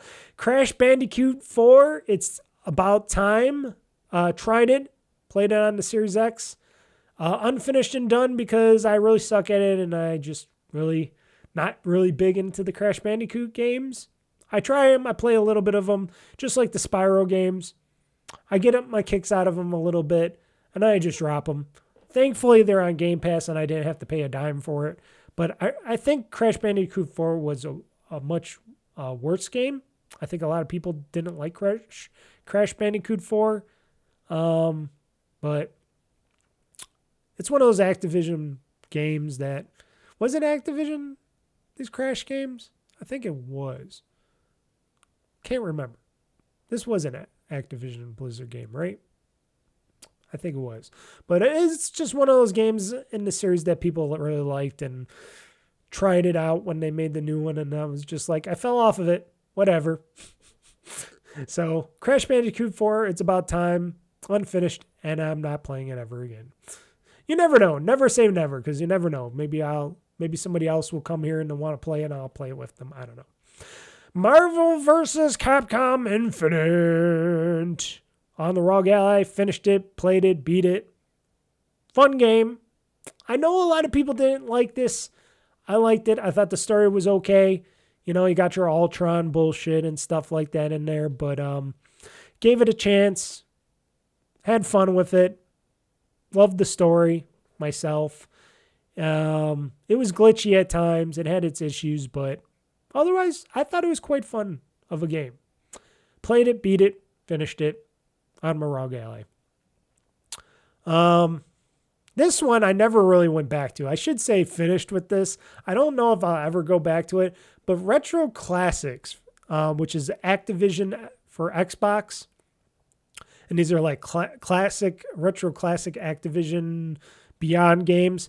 They're classics for a reason. They're classics because they're old and they're really shitty and they're really pixely and they're really for people that are older than 80 years old that remember Atari and shit like that. You can equal that to the Atari classics and stuff. Holy shit. This makes me glad that I wasn't born back in the 80s and stuff, or I was born in the 80s. I should mean like early 80s, like 70s, 80s era. Because boy, oh boy, these games really were bad games, but people playing them. I tried playing them. The only thing that I did not see that they should have put on there was Custer's Revenge. Why not? Let me fuck some Indian ladies, some hot Indian ladies in Custard's Revenge. The early bad porno type of games. I don't know why I say ongoing because I think I might go back to it to play some games. I don't think I ever will. So I'm not going to change it, but I'm not going to say that I am going to play any of these retro classics because these are for people way older than me that would be into this stuff. Not me. Next game, Tony Hawk's Pro Skater 3+4, Raw Galley Series X, unfinished. Stopped playing it, but I got to get back into playing it again. Very fun games. Very fun. Those Tony Hawk games. A lot better when they give you some, what should I say, handicap helpers, which people for me, like me, they have bad fingers and stuff and slow reflexes and can't do tricks for shit, helps me out in playing the game. Makes the game a lot more fun and helps people like me get through the game and be able to play the games and just have fun. Have fun doing stuff and Tony Hawk's back, and I bet you they're going to make new Tony Hawk games in the future. I heard Tony himself, Mr. Tony Hawk himself, say that they might be working on something for the future. I don't know. We'll find out. But maybe there might be a new Tony Hawk game, and not just these remasters. But Tony Hawk was good. Tony Hawk is still good. And for having it on Game Pass, I think I bought the originals, because wait, isn't there the new Tony Hawk game? Do I have on here? Or is this the one? Oh, this might be the one. Tony Hawk's 3+4. Because 3+4, because the original 1+2, yes, 1+2 I purchased back before it was a Game Pass game or anything like that, before Microsoft purchased it. And then I got this on Game Pass, and I liked it. I liked the levels. I liked the gameplay. I'm still bad at it if I don't have the handicaps on or the cheats, as they say in there, on. But still fun. I will get back into it eventually. Play some more Tony Hawk's Pro Skater 3+4. But yeah. And you still got to do some of the certain quests and stuff to advance in the game. You just get a better handle on it when you get those God mode type of help. This next game, another game that people basically liked a lot. I wanted to like this. This is like an Elden Ring type of like a game. Wu-Shang Fallen Feathers. I finished it, but I finished it by mods because I got unlimited powers, super powerful in the game, and I beat the game with my mods. Otherwise, I would have never beat this game or played this game anything beyond that. It is a really difficult game. It's one of those games where you do a lot of blocking, which you know I hate. It's just like Expedition 33 with the stupid, you got to do the blocks. And they're really bad for me. But otherwise, I liked it because it was like a Chinese, Asian type of game. And they get like the blade and stuff in there. And it was really interesting. I don't remember the whole story, but I did play it. I beat it. I ended up on a boat at the end, and that was it. That was it. That's all I can tell you. For you people that like those hardcore, hard-ass games, Wu-Shang Fallen Feathers might be your game. This other game, I purchased it. I played a little bit of it. I got to get back into it. I bought it because of a lot of people said it was great. I'm bad at it, though. The Rogue Prince of Persia. Played it on my Series X. It's unfinished. eventually I get back into it. Eventually. It's a Prince of Persia game, and I bought it because of its history. Because Prince of Persia games have a big history to them, and I was always interested in it. Not good. I'm not good at it, but I am interested in playing more of it. The next game on my list, TCG Card Simulator. Of course, it's a simulation game. I bought it on Steam. I got to get back into it because I haven't played that much of it. It is unfinished. I should say also ongoing because it is a game that I really like. And it's like, think about Supermarket Simulator. And you know how much I like Supermarket Simulator, folks. It is a fun game. So is this, but this is with owning your own card shop. And they're doing a lot with TCG Card Shop Simulator with updates and stuff like that. So I really got to get back into it and play more of it. And this is the reason why I've stopped playing it as well. I forgot because I think TCG Card Shop Simulator is also coming to Game Pass, and it is coming for PC Game Pass. So that is another reason why I stopped playing it, because I think it is coming to PC Game Pass in the near future. So that's why I think I paused playing it, right? Right? Am I right about that? Let's see here. TCG Card Shop Simulator Game Pass. Game Pass getting 2024 simulation game Card Shop Simulator. Yes, it is coming. It will join Xbox. Oh, it says it's coming in the fall. Did it get pushed? Because it says it's coming. Wait a second. It says it's coming. Okay, it is coming. Okay, it is coming for Xbox Game Pass lineup for 2026. Okay, yes, it is coming for Xbox Game Pass for 2026 for Card Shop Simulator. That's another reason why I chose to hold off to playing it, because I'm like, well, if this is going to be on the Game Pass and I'm going to get achievements out of this game, because of course it'll offer achievements, I said to myself, oh, I'm going to play TCG Card Shop Simulator when I get in on PC for Game Pass. So that is another reason why I stopped playing it. That's why I didn't start playing it anymore. That's the reason, folks, because it's coming to Game Pass 2026. So hold off on that if you're a Game Pass person. If you're just a Steam guy and you want to buy it on Steam, it's great. It's cheap, fun game. It's just like a Supermarket Simulator, but with you own your own card shop. You can do stuff. It is bueno. It is bueno good. But like I said, I stopped playing it because I'm like, oh, it's coming out for Game Pass eventually. So I'm going to play it and get it on Game Pass, I guess. Number 41 on my list here. We're at 41 already, so that's good.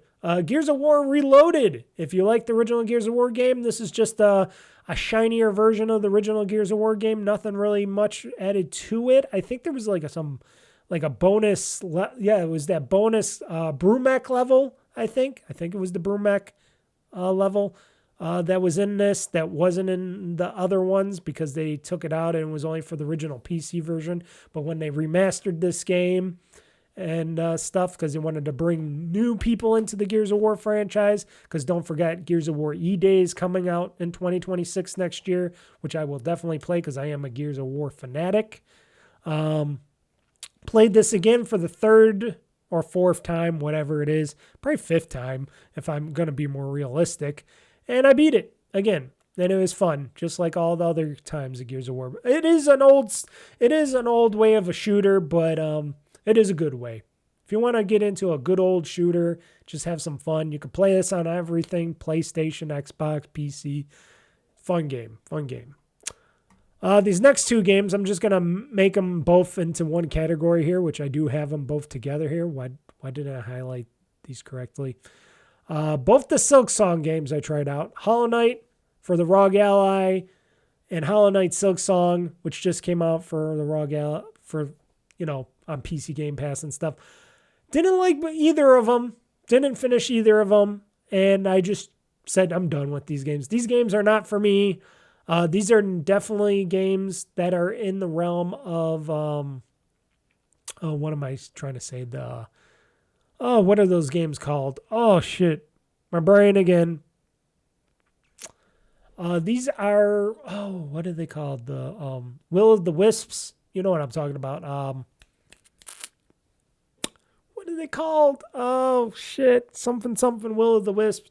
Those type of games. It's like those types of games, but not in the style that I like. And I fell off of both Hollow Knight. I tried Hollow Knight. Silksong. A lot of people really like these games. They think Hollow Knight Silksong is like the best thing, even though I don't think it won any awards at the Game Awards show, so it couldn't be that great. But a lot of people swear by these games. I tried them. I really wanted to like them, but I'm like, nah. I just didn't. I did not like these type of roguelike type of games. No, they just weren't for me. These weren't for me. I'm sorry, folks. They weren't for me, but maybe they'll be for you. They're side-scrolling, like, beat-em-up type games, but you got to be really on the money to beat them. Nah, not for me. Not for me. This next game, which is 2 games, I have them split up because there are 2 games for this next game, if I could get my mouse back, right? These next 2 games I definitely played and beat. I was very surprised on how much I would like these games. But RoboCop Rogue City, I played on the Series X, as you know, because I did a whole series, a whole gameplay series on streaming. I streamed this whole game, RoboCop Rogue City, for the Series X on Xbox. And I was very surprised on how much I liked RoboCop. This was what got me into RoboCop a little bit more. I actually bought all the movies again and started watching them. And I watched them, and they were all okay. They were all good in their own ways, even the newest one. And I really liked the game. I thought they did a really great job on RoboCop Rogue City.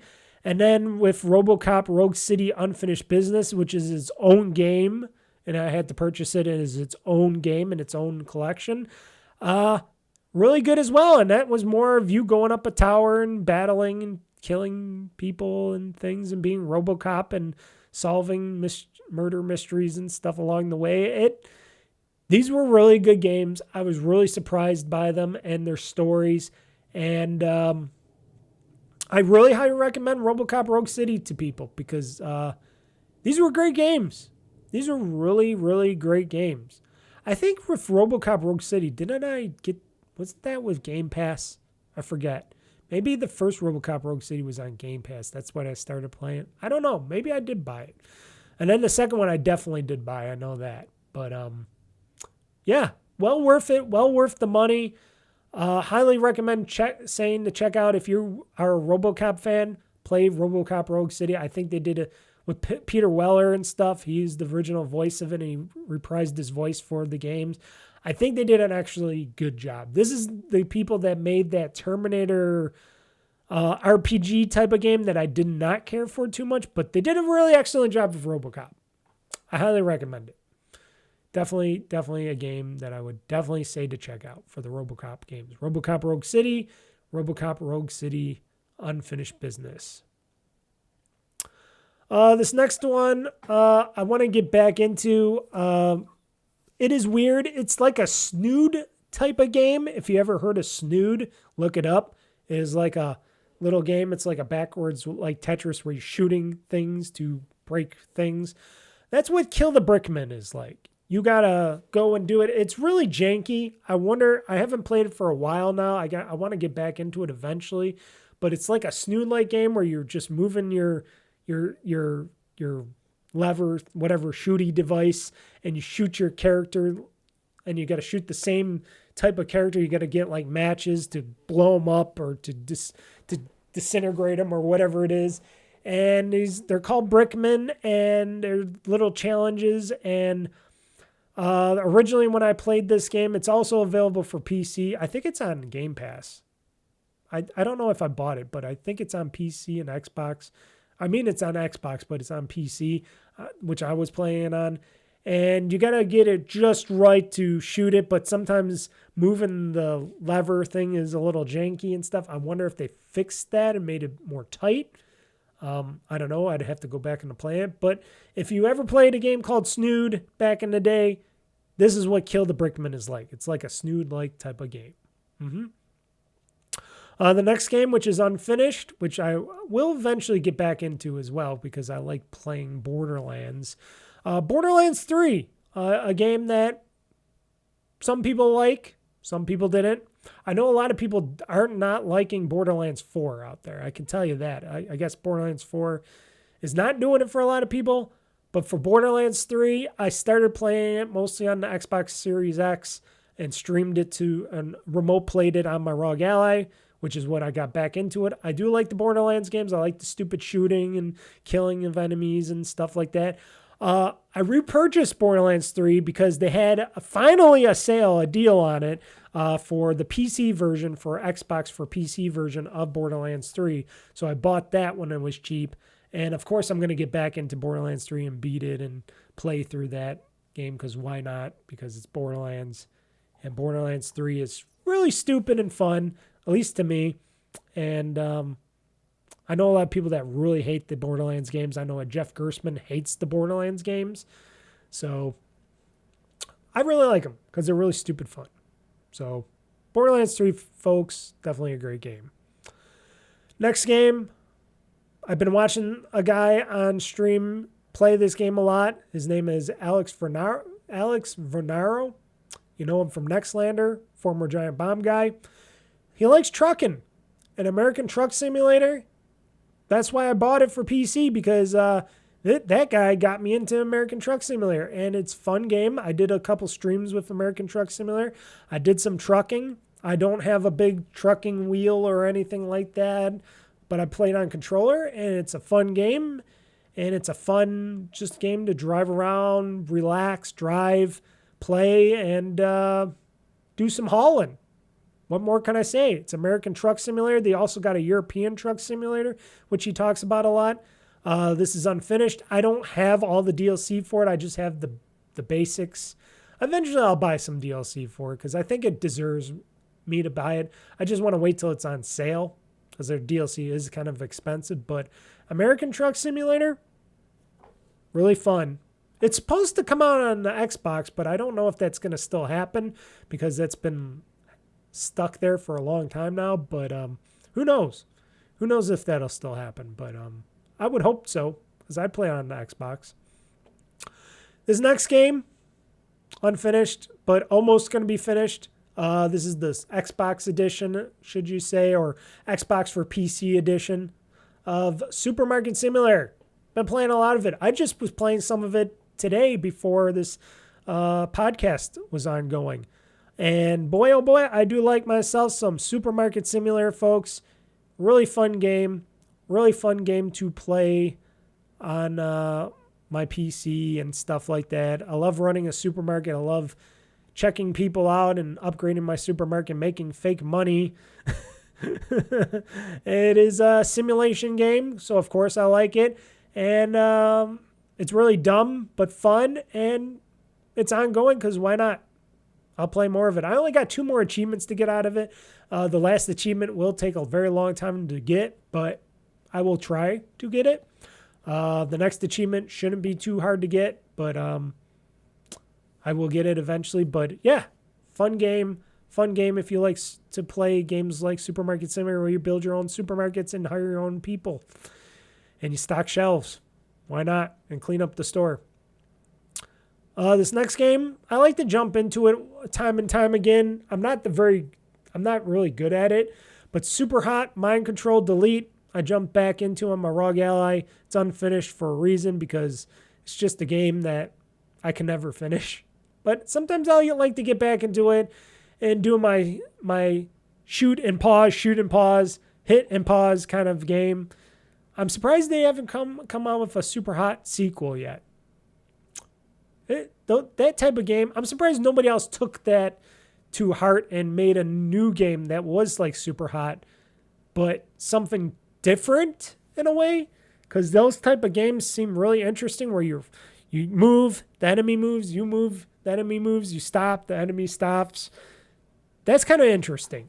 And that game's been out for quite a while now, but sometimes I'll pop back in and I'll play it.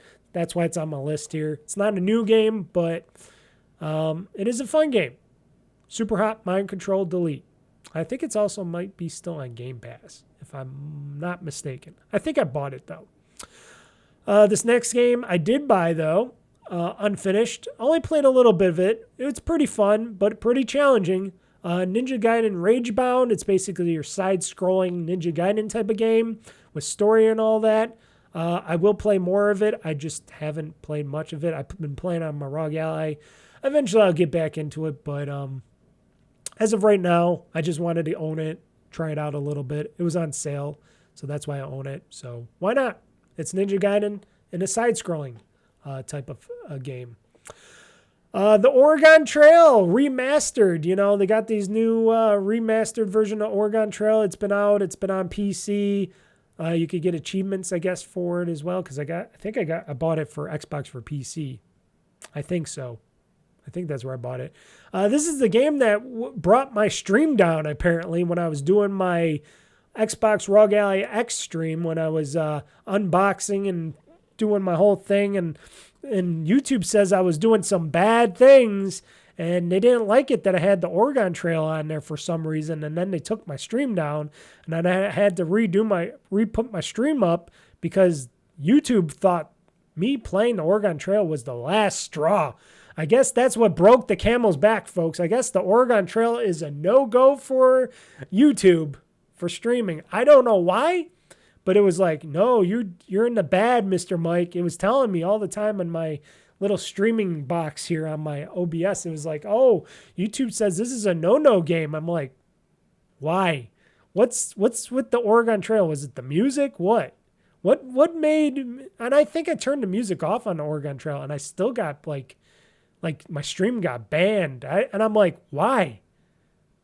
I was playing other games with more music and more bullshit, but the Oregon Trail got me banned from my stream from YouTube. I don't know what the fuck's going on with YouTube, folks, but it seems like that fucking content bots are getting really bad lately with YouTube. But have you noticed that? I think the YouTube content bots have getting really aggressively bad lately, and it's bad for all of us, because if you want to just stream games, that should be, streaming games should just be, oh, this is a fair game. Those should be fair games, playing games, because you're not really streaming music or anything. You're just playing the game, and if the music or whatever's in the game, it shouldn't matter. If they're explicit games, you should have them locked under an explicit category or something on YouTube and Twitch and stuff like that, because Twitch does the same thing. They're really bad with that, with the content ID stuff on Twitch. And more people should be outraged, because there's a lot of people that stream and make a lot of money streaming games. They should be more of an uproar on this stuff, because that stuff is completely bullshit, because there's nothing that you're playing games. You're showing off games. The music should not be a part of that, even though it is, because content ID is bullshit. What more can I say? But Oregon Trail, pretty fun. Unfinished, because I just played a bunch of it for the stream, and I'm going to get back into that because I liked the Oregon Trail. I liked playing it. I liked playing the original Oregon Trail back in the day, and the really kinky, stupid remaster of Oregon Trail is fun too, but don't play it on Twitch or YouTube because they'll bring you down. The next game on my list, Forza Motorsport. Been playing on my Xbox ROG Ally X. Even though it says it's a game that can't be played on that type of processor for some weird reason, because it pops up, oh, this game ain't made for this processor. Oh, it might not play. Oh, it plays on my Xbox ROG Ally X. It played on my original Xbox ROG Ally, or my original ROG Ally Extreme, but it was a little bit slower, more janky-ish in a way, because this game does use a lot of horsepower and stuff from the SoC, but on the Xbox ROG X, Forza Motorsport plays beautifully, buttery smooth on the Xbox ROG Ally X, and had a lot of fun playing Forza Motorsport, and boy, oh boy, I want to continue. I'll play it, even though it's not really been doing that hot. You know, basically the studio that made Forza Motorsport got shit canned. They took out Turn 10. They got rid of them. They got rid of Turn 10. They left Playground Games, but they got rid of Turn 10. And Forza Motorsport got put on the back burner. There's a news story which I will talk about them not adding any more cars or DLC to it, that they're done adding content to it, which is sad because I think Forza Motorsport is a good game. I don't think it got received very well, but I think it's a really good driving game and people should try it out, especially if you got Game Pass. Try out Forza Motorsport, folks. It's a really good driving game. It's a good racing game. I like it. I like the Forza Horizon games. You know, they're the best, but sometimes you just want to drive in a regular race with people, and Forza Motorsport does a really decent job at that. You know, I think racing games are not like they used to be back in the day. You know, even Gran Turismo, they still updating Gran Turismo, but still, I don't know if people are still into that stuff as much as they were back in the early days of racing games. You know what I mean? It's sad. It's really sad. You know what's really cool? And this game most of you should play this next game. It's called Keeper. You play as a lighthouse that turns into different things eventually throughout the game. You got this little bird that sits on you, and it's a very creative game from Double Fine. And it's not the longest game, but it is a fun game. It has a deep story to it, but you'll figure it out. And boy, oh boy, it is a very trippy game. And I said this before, many times before, if you play Keeper, you got to get high, because this is a game you get high to play, because Keeper is a fucked up, fun game as you play as a lighthouse in this psychedelical world. Oh boy, this game really, really took me to the deep ends. And boy, oh boy, I played it. I finished it. I highly recommend playing it. Double Fine did an amazing job. The people at Double Fine, they did an amazing job at this game, Keeper. Oh boy, these are the kind of games I like when they come out of these studios, these weird fucking little indie type of games. You know, they don't have to be super big and super long, but they could be really short and creative and kooky. I think Keeper is like one of those strong types of indie type, not indie because Double Fine is an Xbox Studios studio, but this is one of those types of games that I continue to keep owning Xbox Game Pass for, and I'm glad that Xbox allows Double Fine to make these types of games because this was a good-looking playing game, I tell you. Keeper is a fun puzzle type, because it has puzzles to it too, type of game. And boy, that lighthouse story gets me right here, folks. There's a deep story to Keeper. Trust me. Play the game. You might like it. It's a great adventure game. This next game is a bunch of games in this. It's basically like Tetris Forever, but this is the Mortal Kombat Legacy Collection that just recently came out in the fall. I've been playing it on my Series X, mostly streamed to my ROG Ally. I got to get back into it because I got to still watch the rest of the Mortal Kombat Legacy Collection series. Should I say docu-series on it. It's basically just a documentary with all these original Mortal Kombat games from the past in this collection. If you are a big Mortal Kombat fan like me, this is a thing of history that you must get and play because, you know, preserving a history is a good thing. And Mortal Kombat Legacy Collection, made by the same people that made the Tetris Forever and the Atari Collection. They did a very good job at this game or these games and remastering them. There was some jankiness in the games themselves, but I think they are continuously working on updating those games. So eventually I'll get back into the Mortal Kombat Legacy Collection to play those games again, to get some more achievements and have some more fun. And like I said, I got to continue to watch the documentary because I love watching documentaries on games series that I hold to my heart. And the Mortal Kombat games are games that I hold to my heart. I wonder if they'll eventually go and do like Street Fighter games, because that would be another fighting series that they would be good for them to get into for a docu-series collection of games, is the Street Fighter games. that might be another one. Next game, Power Wash Simulator 2. I haven't finished it, but I keep jumping back into it to just do more Power Wash simulating, because why not? Power Wash Simulator, if you played the first one, you know what the second one is. It's more of that with more stuff to power wash, and I jump into it on my Raw Galley all the time, because why not? Because it's a fun game to jump into, spray a few things, jump out of. Just if you don't have that much time to game, but you want to relax, play a little something. Power Wash Simulator 2, still great in the Power Wash Simulator type of games, even though this is only the second one. Love playing it. Great game. I will play it to the end. It is unfinished because I got to jump back into it.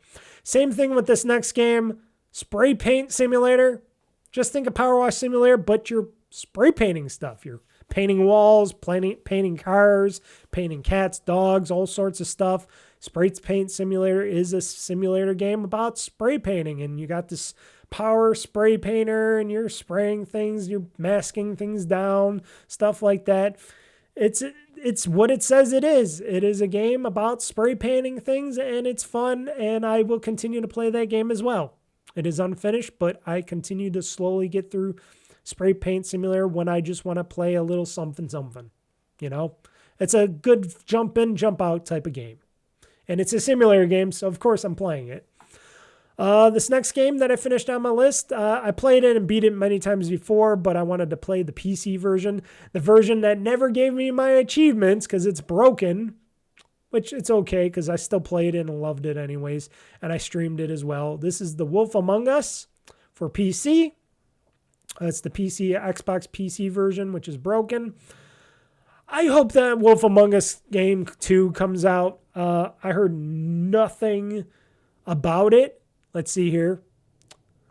The Wolf Among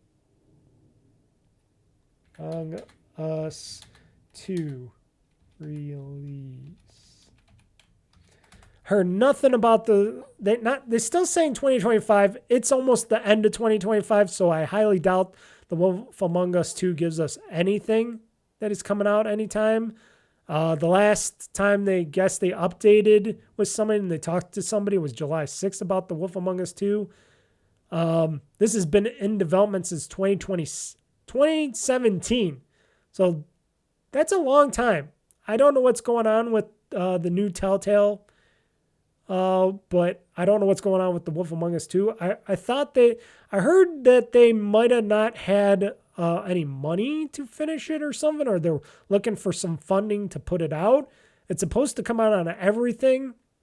Hopefully 2026 will be the time the Wolf Among Us 2 comes out, because I really do like the Wolf Among Us games.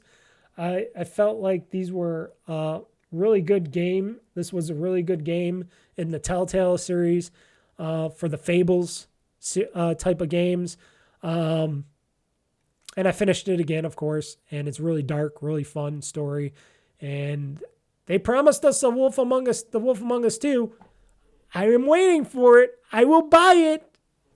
Come and give it to me, because I will buy it. I will play it. I want to play as Bigsby again. Bring me back Bigsby, Snow White, and the crew, because I want to play me some Wolf Among Us 2, folks.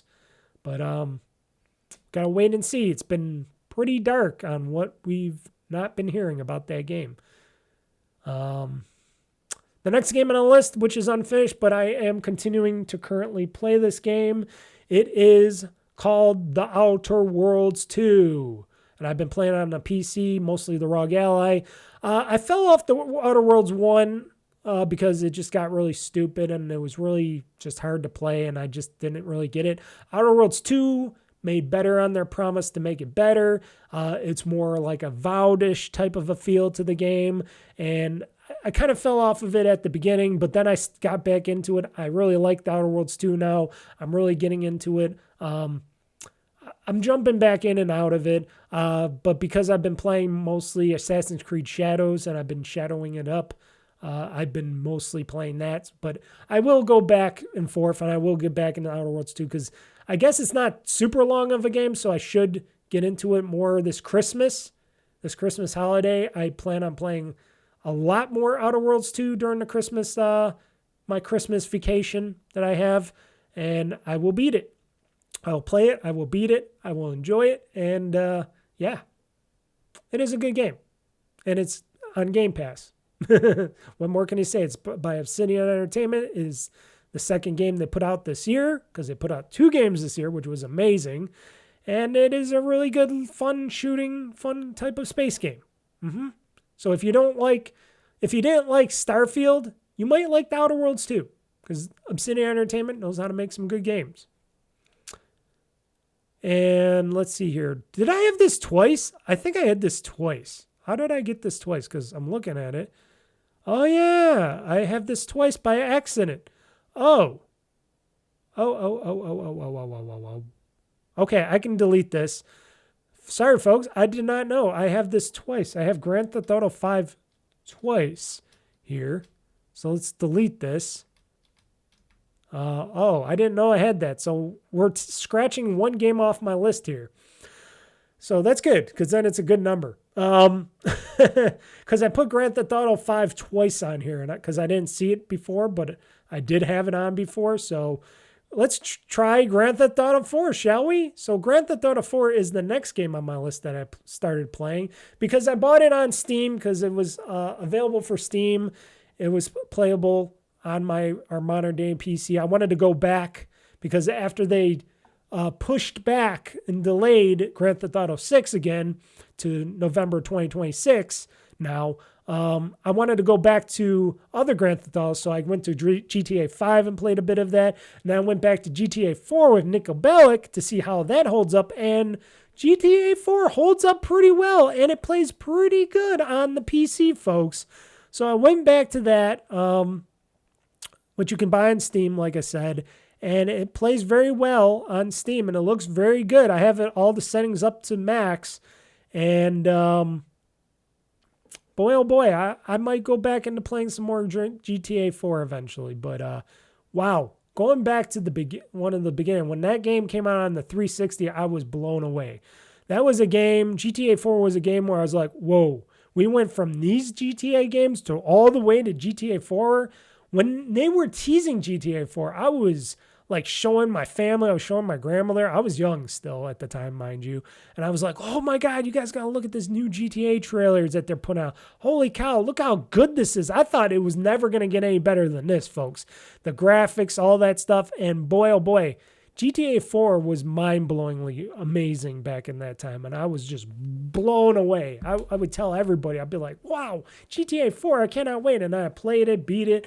Holy cow, I played a lot of GTA 4. And then I'm like looking at it back and I'm like, it's still a damn good looking game from what they did back on the 360 era of this game. Back when the PS2 games were still like, cell shaded Grand Theft Autos and stuff like that. And then they went to this more 3D-esque type of game. I'm like, wow, GTA from San Andreas to GTA 4. Boom, mind blown. So, of course, I had to play some of that during this year just to get back to show people what GTA 4 was like. So, of course, I played a bunch of that.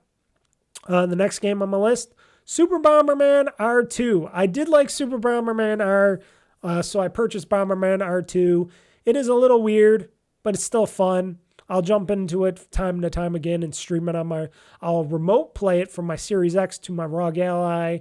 It is unfinished, but I just play it. It's fun. It's fun to get into some Bomberman action with Super Bomberman R2.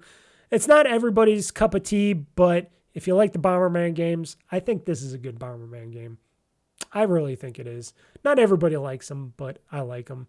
You go around, you got your little big head thing, and you throw down bombs and you try to kill other players and other AI and stuff like that. That's what it is. Super Bomberman R2. Nothing more to speak about that.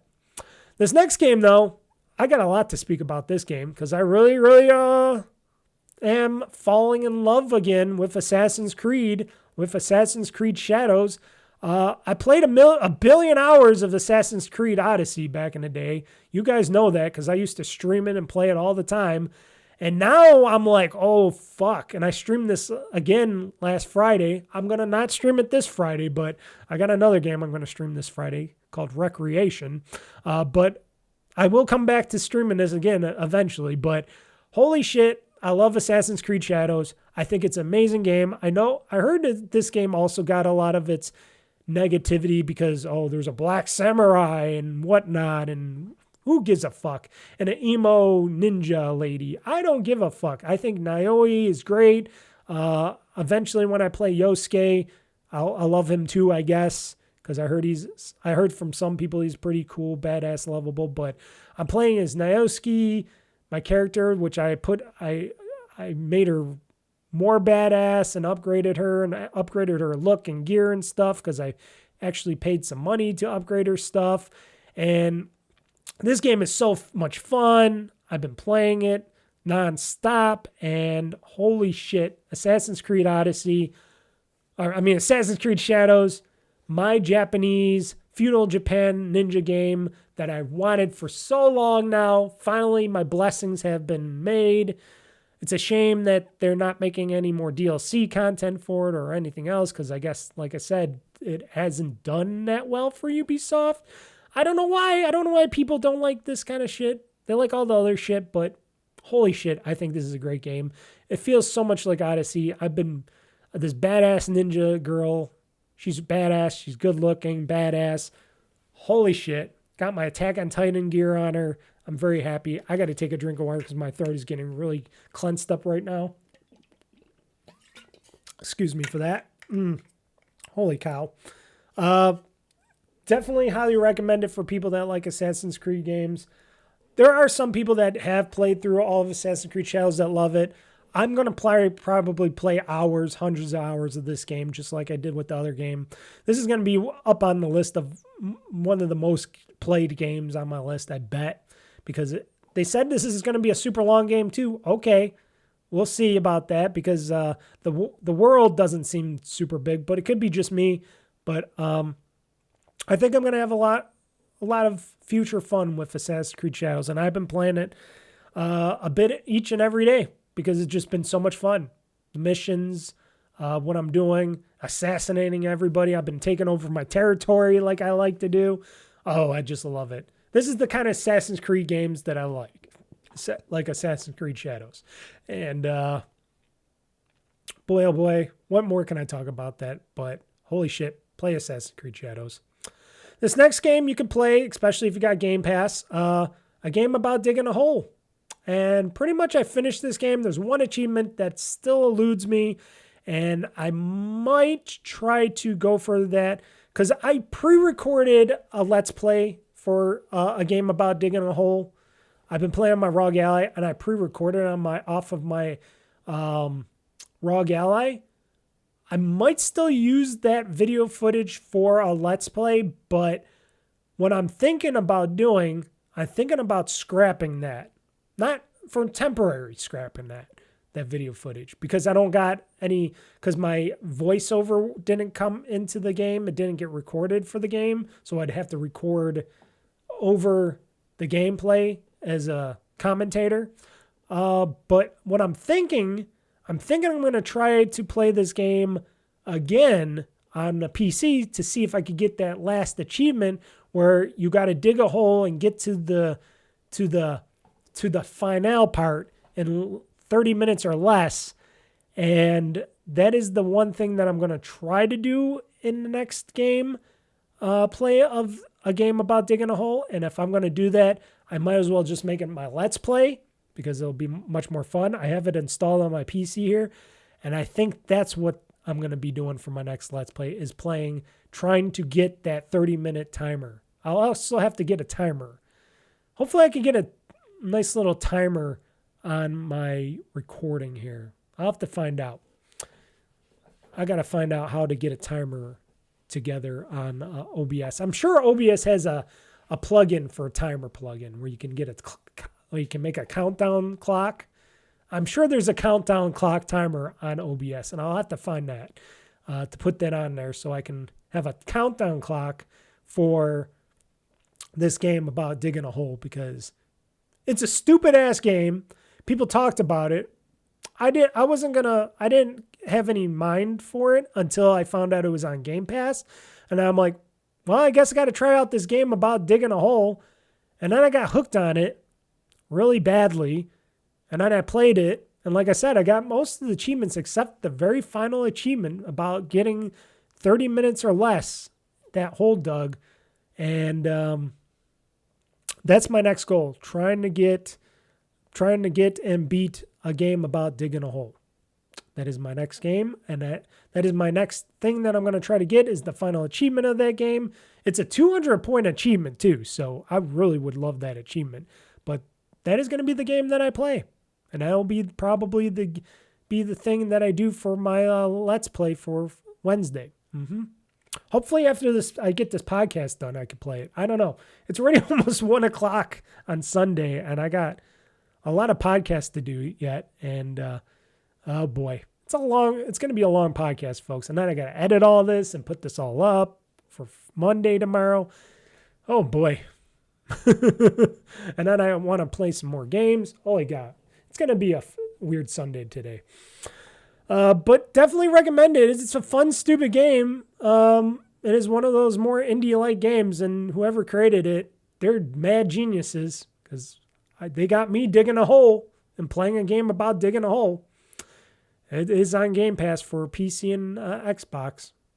And I guess it's out for everywhere as well, so why not?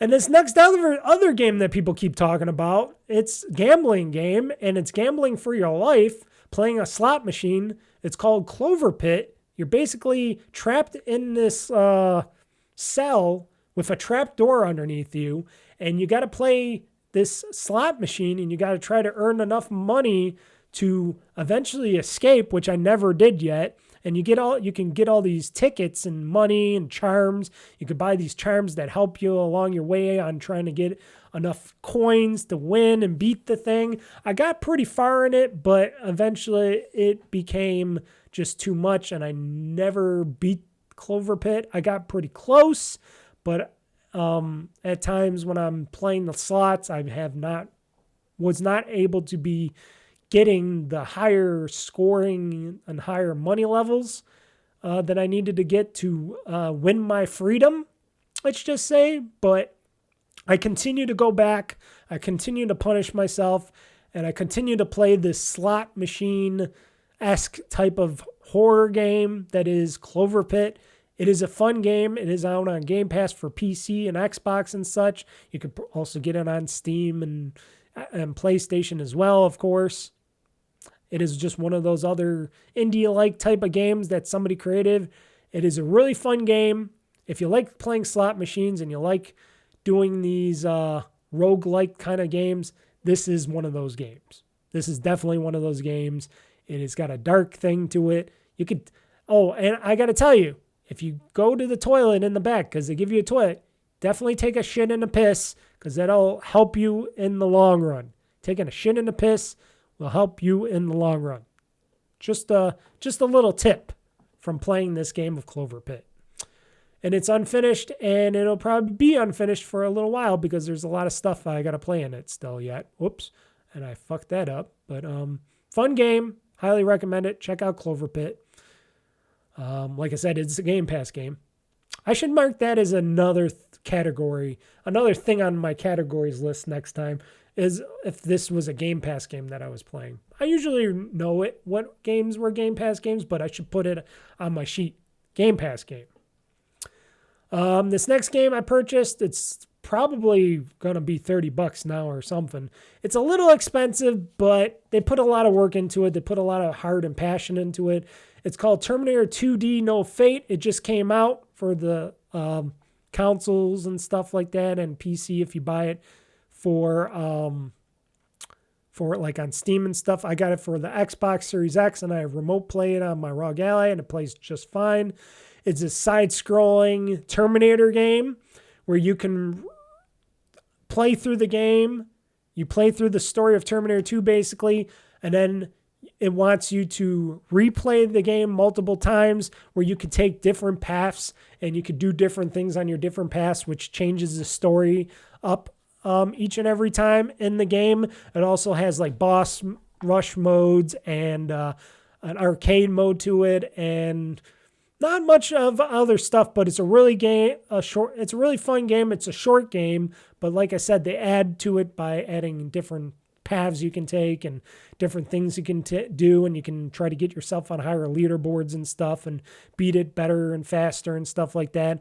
I'm just going to play it, I'm going to continue to play it just to get through the other story scenarios and stuff and unlock different little cool things, and then after that I'm done playing it. But it is a little high priced for what it is, but I can understand they do got some licensed music in it, so I'm sure they had to pay for those licensed music tracks a little bit, and they did a phenomenal job with Terminator 2D No Fate. It was pushed back. They delayed it a couple times, mostly for that stupid collector's editions that they could have still put out the game even before the collector's editions were out, because why not just give people a digital game code? But I guess they're too stupid.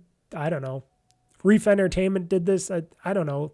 I think they should have gave us game codes for it. For people that just pre-ordered it, just put it out. I don't know. It's out now though, but it's fun.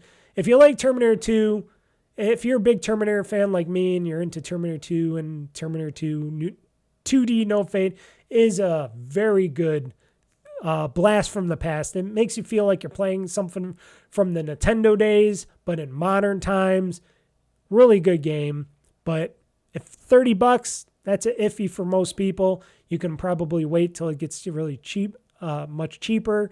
Some people are saying on their podcast, "Oh, why is this game $50?" Because those morons didn't see that was the collector's edition of the game. That was the physical and collector's editions. But if you buy the digital version, it's cheaper on that. It was on sale for a little bit cheaper, but I don't know how long that sale's going for. It might be over by the end of the new year. But check it out. If you're a Terminator fan, Terminator 2D No Fate, very fun game. And you can play on your Xbox Series X, and you can remote play it onto your ROG Ally.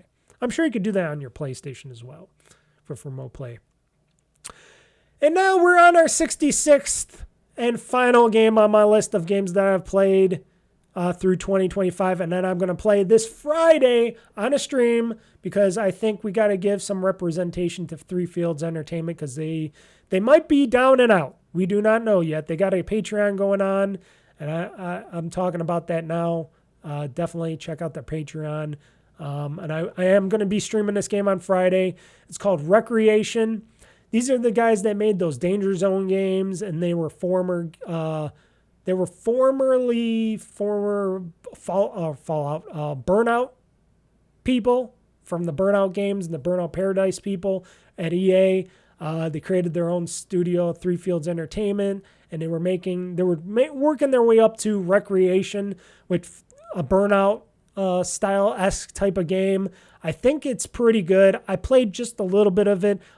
Jeff Gerstmann loves this game, and he feels like people should be looking at this game more. I don't always agree with what he says, but I think people should check this game out more. I think they updated it recently with more updates, and they're adding more cars and updates to it, so that's good too. But Wreckreation, when I first started playing it, it felt very good. At the beginning, I felt really fun with the crash modes and stuff, and the side swiping modes. And I am going to continue to play it this Friday. I'm going to stream it this Friday at night at 8 p.m. Eastern time this week, folks. So join me for some Wreckreation. And if you're on Patreon, maybe give these guys a little something, help them out to keep the studio open, to maybe help make this game better, help make new games, whatever in the future. I think Wreckreation's a great game. I love the Burnout games so much, and this is just one of those games from the past that I think are really good. And that's my list for the games of 2025, year of gaming for the podcast. I played 66 games in total. That's a lot of games, folks. I had to take one off because I put Grand Theft Auto 5 twice by accident, but played 66 games, and now I'm going to reset the clock here with these games, and I won't add to it until 2026. That is my thing, because I can't just add a game from 2025 that I played till 2026. So I'm deleting the list, but I got it all on record on video here, so you guys all see it. Bunch of good games, bunch of great games, a lot of games that I finished. How many finished games do I got? I got 1, 2, 3, 4, 5, 6, 7, 8, 9, 10, 11, 12, 13, 14, 15, 16, 17, 18, 19, 20, 21, 22, 23 games that I beat out of this list of 66. Not bad. Not bad. 23 games out of that list. Not a bad list. Not all new games, but there's a lot of new games in there, but there's a lot of old and goodies that I'll go back to. And that's my list in general. That's how I do my list. Other people can do their list in different ways. That's how I do my list. I do have an Xbox year in review thing. I'm not going to get into that.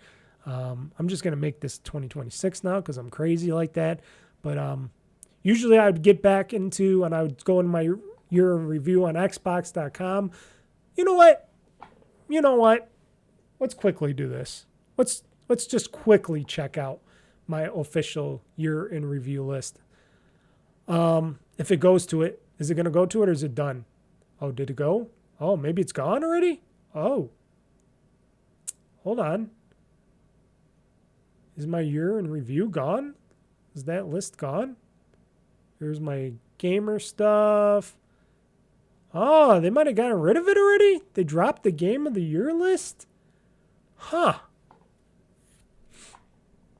Wow.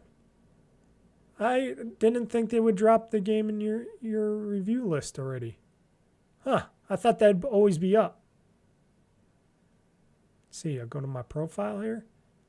Yeah, it just goes back to that. Huh. My year in gaming review list is gone. Oh, well. Oh, well, folks. We tried. Oh, well. I couldn't believe they got rid of it. So I guess we're not going into the Xbox games and review list then. Huh. Wow. Okay. Well, fuck you, Microsoft, because they had a lot of information I wanted to maybe talk about. But, oh, well. I played games. I played Xbox games. So we already talked about what I played in the past weeks. We're playing now. Let's see here. What do I got on my thing here? I got to go look at my list here of things that I got to talk about. Gamez Newz Now. We're going to finish off with that. So we're going to talk about a few things. I'm going to make this shorter or I'm going to make this quicker, I should say, because then we're going to get into Gamez Newz, and then we're going to finish up this podcast, because this is going to be like almost a 4-hour podcast. I still didn't eat nothing today. I didn't eat breakfast. I got to make my breakfast lunch thing here, because it's already 1 in the afternoon here, and I got to get to eating. So we're going to run through this. Things that I'm going to want to talk about, what I think about what's going to happen in 2026. As a gamer, what am I personally looking forward to in 2026? What I'm looking forward to is some good games. I'm looking forward to some good indies, some good games. You got new Gears of War coming out in 2026. Hopefully that GTA 6 game is going to be good in 2026 in November, if it comes out in November 2026, stuff like that. I want to see if The Wolf Among Us 2 is out. A lot of stuff. I want to see some of these games make some headway. I want to see some new games come out that will blow me away, personally. Otherwise, as a gamer, I've just looked forward to just playing a lot of my back catalog. If the games list drops off in 2026, because who knows? But I'm sure there's going to be some bangers and some surprises and stuff. What's going on with that next Fable game? Is that coming out? The new Forza Horizon, which is going to be in Japan. That's interesting going forward. I'm looking forward to that. I already said Fable I was interested in. What else? What else is coming out? I'm trying to think. I should have had a list of games that I'm hoping for in 2026, but I didn't really get a list of that. But I'm planning on looking forward to playing a lot of good games. And like I said, I got a lot of games that I purchased. I purchased so many games, folks. So many digital games so many games in like categories that I never thought I'd be playing games in, but I might try out some of those Resident Evil games that I purchased, the remasters or remakes of those, because you can mod them a little bit so I can make them a little bit better for me to play. So I'm looking forward to those and the stories that they will show me. I want to play some more Final Fantasy games. That new Final Fantasy Retrograde, whatever it's called, with the new Final Fantasy 7 back-to-back things. I will play that. I'm interested in that because I pre-ordered that as well. What else? I'm going to be playing a lot of my games on my Xbox Raw Gallery X, I can tell you that, or my PC. I will stream a bunch of games from my Series X, of course, to those things because it does a very good job at that. But I'm just looking forward to just having fun. I know it's going to be a difficult time, which my next category here, will or is gaming hardware becoming too expensive? Yes, and it's not going to get any easier. It's not going to get any cheaper. So just like other people, if you listen to other podcasts and other gamers out there, get your gaming hardware now. Get your Switch 2s, get your PCs, get your ROG Allies, Xbox ROG Ally X's, whatever. Get those now because memory, storage shortages, all that stuff is just getting worse and worse. It's getting more expensive. AI is not doing anything good in justice. And console gaming is going to hurt.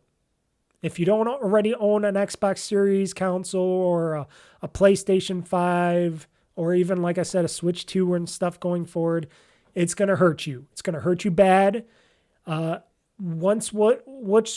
once was a decent priced experience for entertainment, gaming has become a more, should I say more higher level, a more niche, not niched in a way, but niche in a way that it is going to outprice a lot of people out there going forward. If you do not own PCs that can play games or hardware that plays these games, and it's going to last for a while. This hardware shortages, all that stuff is going to last for a while. It's not going to do anybody any good. It's not going to do Microsoft, Sony, Nintendo, Steam, anybody good. All these big players in the gaming market, all these third-party people out there, Take-Two's and Ubisofts, it's not going to do anybody good. It's just going to be a very, very hard time for gamers going forward if you do not have the hardware. I am kind of future-proofed for now. I got the PC. I got an Xbox ROG Ally X. I have an Xbox Series X. That stuff should last a good amount of time going forward. Even my Series X, I hear that might last another 7+ years, even though they might be coming out with a so-called in a couple years, a new next-gen Xbox. Who knows? That might not be happening. That might get pushed back really far into the future. But if they do come out with the next Xbox, it's going to be really expensive. It's going to be over $1,000. So will your next PlayStation, by the way. So don't think Xbox is going to be the only one that's going to be high priced. It's going to be your next PlayStation too. And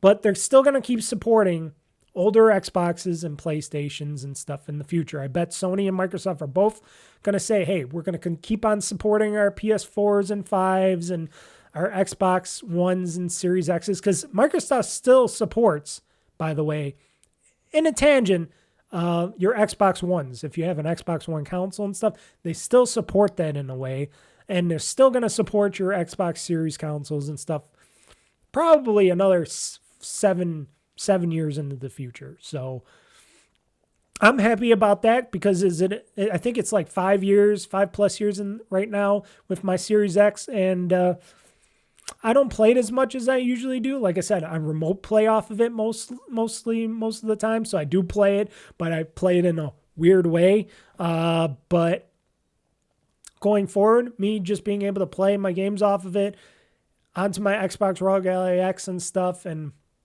gaming into the future. I'm more of a PC-centric gamer, as you can tell nowadays.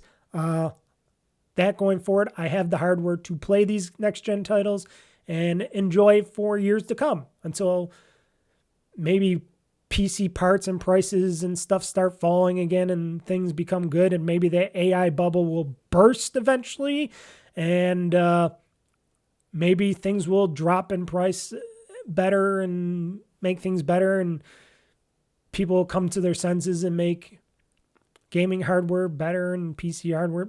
I don't know. Who knows? Who knows? Some people think this AI bubble is not a bubble and that AI will continue to evolve and suck up all our shit, and they say AI is going to be the thing.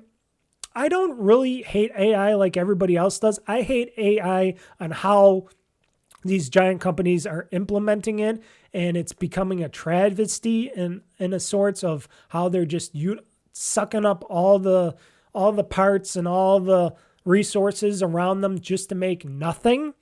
And AI is not going to be what people think it's going to be. I said this many times before. AI is not going to be sentient. It's not going to be no Skynet. It's not going to be anything like that. It is going to be fun parlor tricks, and it is going to be helpful in a lot of ways, but it's not going to be helpful in a lot of ways. So I don't think it's going to become what they think it's going to be. We just do not have the technology to do that. It doesn't matter how many servers you put online. It doesn't matter how much memory and SOCs and all that you try to utilize. You're just dropping money down the drain. And that's all they're doing.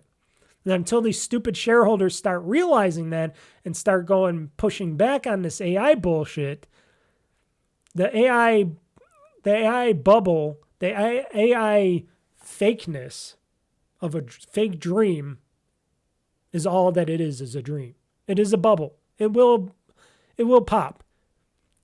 You got people like, I don't know if anybody ever listened to or ever watched a guy called Leo Laporte. He's the tech guy. He used to be on Tech TV back in the day, G4 Tech TV. He has his own, tech shows on twit.tv. He thinks AI is the best thing. He's all in on AI. He doesn't understand, I don't think, even though he's been in the world for a long time and he's been covering this stuff for a while. He's a professional. I don't think he understands the implications, what AI is doing to the world. And I think he thinks that AI is going to be the awesomest thing in the world. But you never bet on a guy like him. Even he says never bet on what he says, because he's usually wrong on a lot of stuff. And I think he's definitely wrong on AI. And I'm one of those believers that AI will eventually burst. And it's going to hurt a lot of things because they got AI and stuff like the stock market, which I don't put any money into yet until that bubble is burst, because why would I put money into something that's going to drop into like dramatically? Can I say we're going to have a stock market crash sometime? We're going to get into a more of a recession or a depression from it? Maybe. But I don't put my money in the stock market. I put my money into safe bets for now. But hardware is way too expensive. People wanting to get into gaming now, it's harder than ever if you don't have the funds and stuff. And I very much feel very hardeningly on that, because back in my day, it was cheap and easy to get into gaming. Now it isn't. And that comes in my next thing. Will true console gaming eventually die due to more PC-centric gaming hardware and handheld systems? Yes, I think in my mind and how I see the trends going, I think your consoles of today and the future are just going to get more niche-like. They are becoming too expensive and, what people say, too complicated to use. And if you're going to use something that expensive, if you're going to be paying $600 or more dollars for your gaming console, and it's going to be more PC-centric and how it's designed and how it works, you might as well just buy a full-fledged gaming PC then, or a gaming handheld, because then you got a PC there. You can use it more than just for gaming. You could use it for your office, your business, your schoolwork. You could do it for your email. You can use it for everyday life on top of just gaming, but it does gaming really well because it's a gaming device, but you can do all your other stuff on it as well. And that feels more like a justification to the price of buying a gaming PC over a console. And yes, people hate Windows out there. I know there's a lot of people that hate gaming on Windows and they say, oh, it should be Linux and stuff. But here's the thing, folks. Gaming on a Linux is still the same thing as a Windows PC. It might have less CRUD and stuff on it, but you're still going to be ending up getting into the same roadblocks on a Linux-based PC. And plus, you got to still learn Linux in a way to utilize it and get programs and stuff working on a Linux PC. So at least on a Windows PC, there's more stuff supported on it. So I feel like a Windows-based PC for gaming is still going to be around way more than a Linux-based PC like SteamOS and stuff like that, where Valve is trying to push SteamOS and stuff. I still believe in Windows gaming is just the best overall, and it'll stay forever. Because even though Windows can be really shitty at times, it can be really good. And for people saying, well, you can get more power and performance if you run a Linux-based PC and less CRUD running in the background. I'm like, I've been running games on my PC forever, and I've been playing PC games for a very long time now, and I have not had any of these troubles that other people have had. Maybe check their expectations a bit and how they run the games and how high of graphics and how many frames per second their games are. But I haven't had any problems running a lot of games that people say they have a hard time running on their PCs. I run a lot of those same games and I've had no problemo running the games. Maybe because I built my PC and I just didn't buy it from a third party, from like a Asus or anybody like that. Not that I say Asus is bad, because I like Asus, because I got the Xbox ROG X, and that's a phenomenal gaming machine for PC games and stuff on its own for a handheld. But I built my PC custom. I didn't buy it from a Dell or anybody else. Maybe that's why my PC is more robust than others at gaming, because I put the time and effort in building my own PC. And that's going to be true to the future as well. I want my future PC built by me, not some third party where I just add stuff to it. You know what I mean? But console gaming, I think I think it might eventually die. If you can't keep that cheap $300 or less price point for a console, or $400 or less, I should say, even though that's kind of stretching things a bit, because consoles used to be like $249, $349 and stuff at the most. If you can't keep it at a low price point like that for next-gen gaming, then people might as well just buy PCs after that. And if that's what Microsoft's next Xbox gaming console is going to be like, if it's going to be more PC-centric compared to just an Xbox, then hopefully you can run Windows-based software on it, because if you're making people just buy a PC for like $1,000 or so, you better be able to use it as a PC. And for me, I think people should start learning how to use PCs more and learning how to play games on PCs, because I think it's the best way to go. I think you get the best out of your games. It's fun.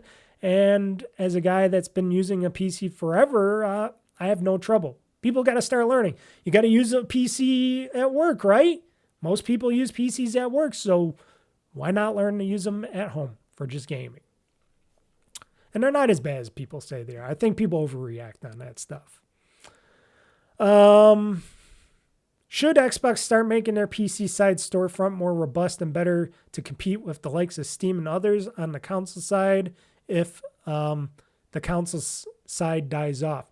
Yes and yes. And they have been doing some work on Xbox for PC on their PC side of the App Store and stuff like that. They even made the App Store a little bit better on my Android phone as well for Android. So I can look up and purchase games on the Xbox and Game Pass store on my Xbox app for Android here, which is really good. But for the PC store, I think they've been doing a really good job. They've been really doing a remarkable job on the Xbox ROG Ally side of their storefront, or I should say handheld Xbox PC store / app.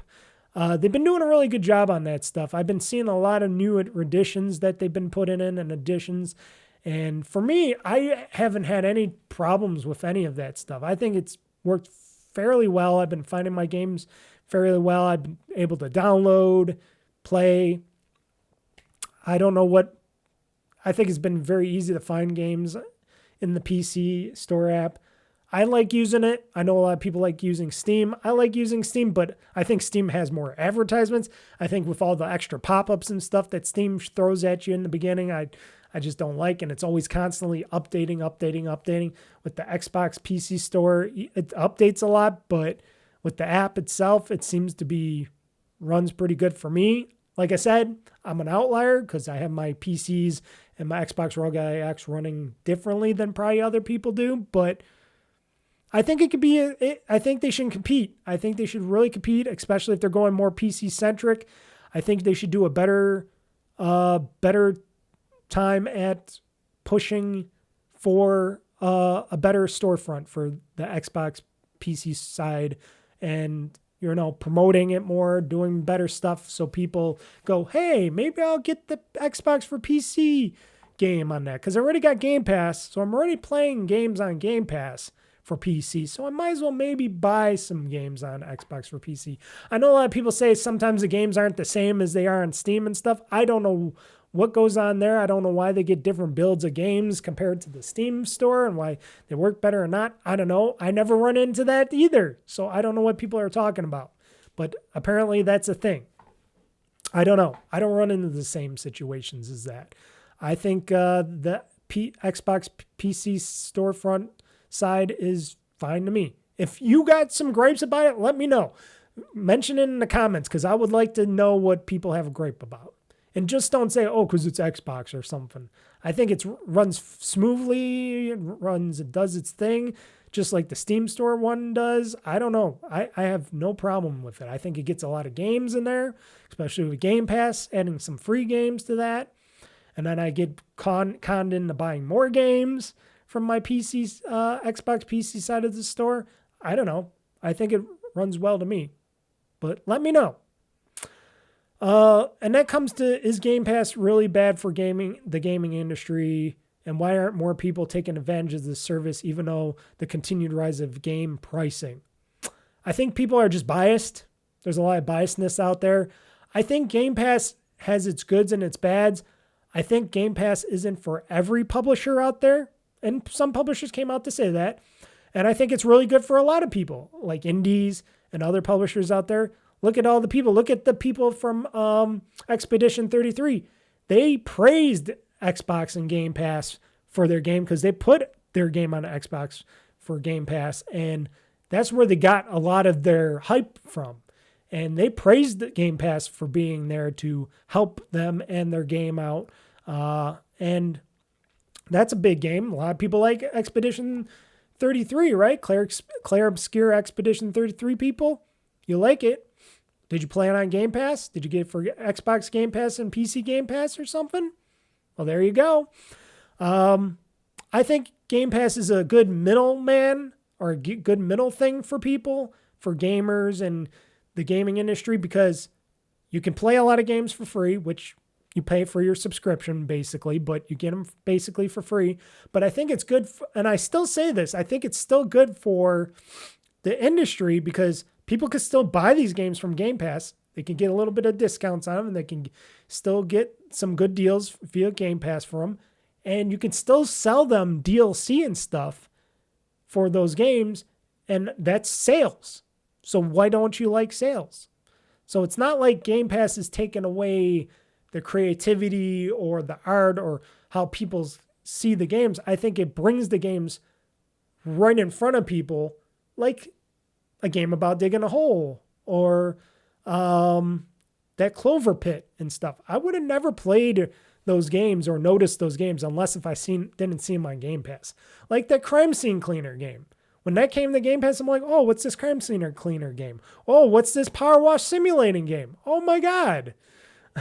Amongst all my first party games. Seeing games like that pop up on Game Pass and then playing them and going, oh, this is a great game. And if it's got some DLC or something I might want to buy in it, sometimes I'm buying it. So you're getting extra value for me. Plus you're getting paid for me playing this game in Game Pass because Microsoft's giving them a percentage of something. So it can't be all bad. Is it making Microsoft money? Who knows? Should more people be utilizing and getting Game Pass for themselves? Yes, I think so, because there's a lot of great first and third party games that come into Game Pass. Not always the newest and latest and greatest, but sometimes there are. And there's a lot of games you get out of it. And I think it's a great service. I think more people should subscribe to Game Pass, even though it's $30. But remember, it's only $30 a month, folks. You might think that's expensive, but look at all the games you get to play on it. I play many games from Game Pass for PC and Xbox. And if you utilize that, you can play them from PC and Xbox, or even their cloud streaming service that they offer on many devices out there. If you don't have an Xbox or a PC, I think it's a win-win. I don't know. And if you're spending more money on cups of coffee and whatnot, because remember, a cup of coffee nowadays is like $10, right? From a Starbucks. How many times do you have Starbucks cups of coffee a week? In a month? Probably a lot more than a Game Pass subscription. And if you're like me and you don't subscribe to like YouTube Premium or any of these streaming services and stuff, then why not? I don't know.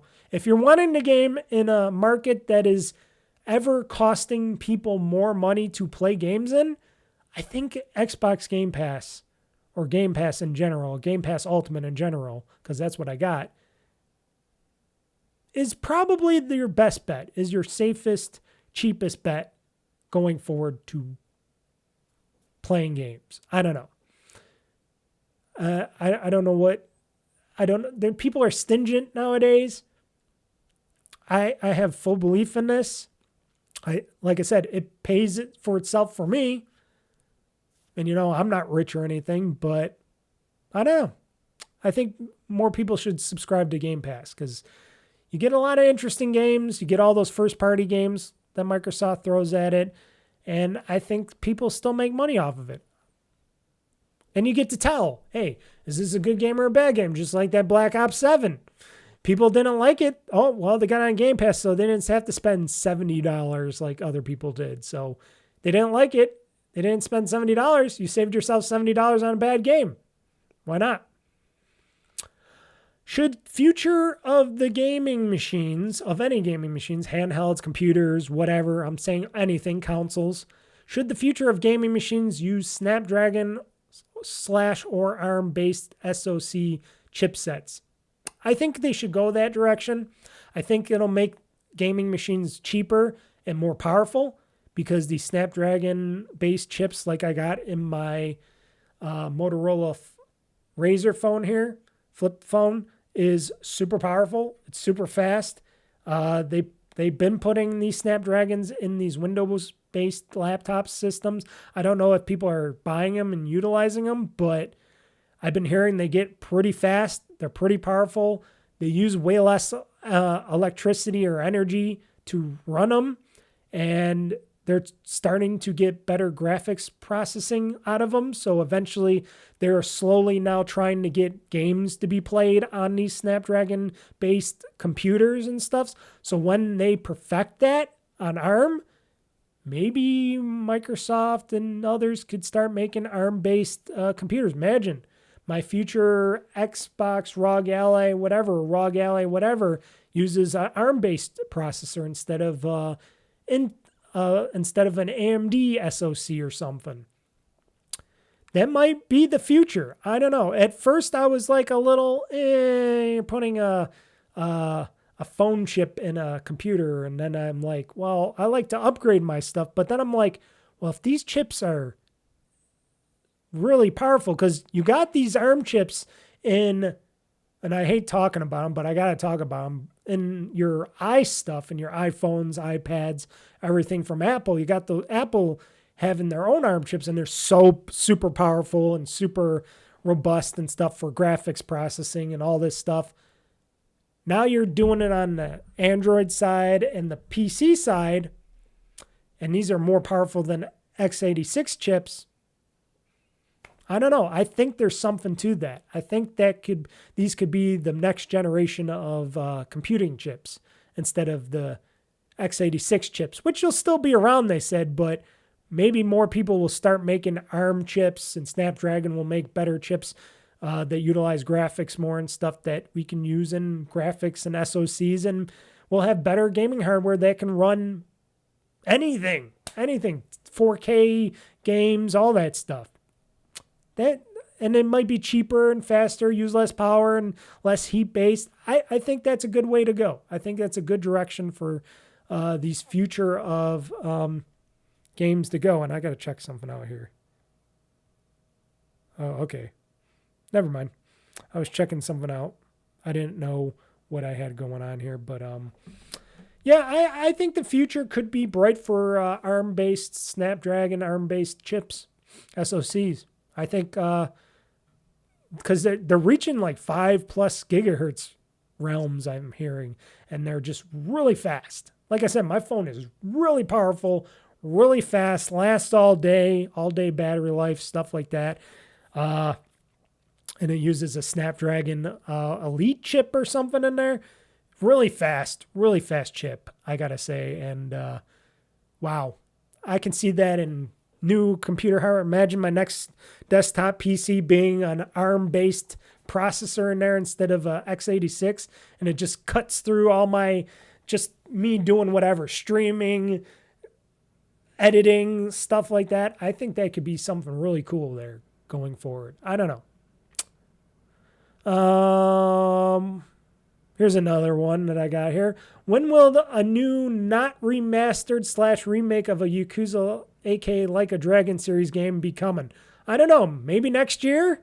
Because I doubt, and I'm not talking about 2026, I'm talking about maybe 2027 or the end of 2026. Because there's going to be that main line Yakuza game with Ichiban and stuff, that turn-based version.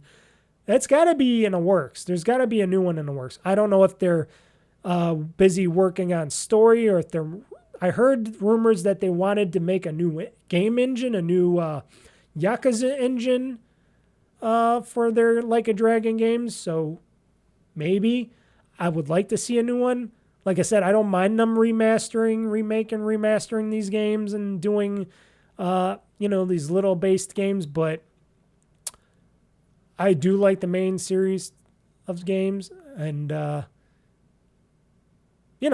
more Yakuza games. RGG studios are usually good at making and putting out a lot of Yakuza games throughout the years.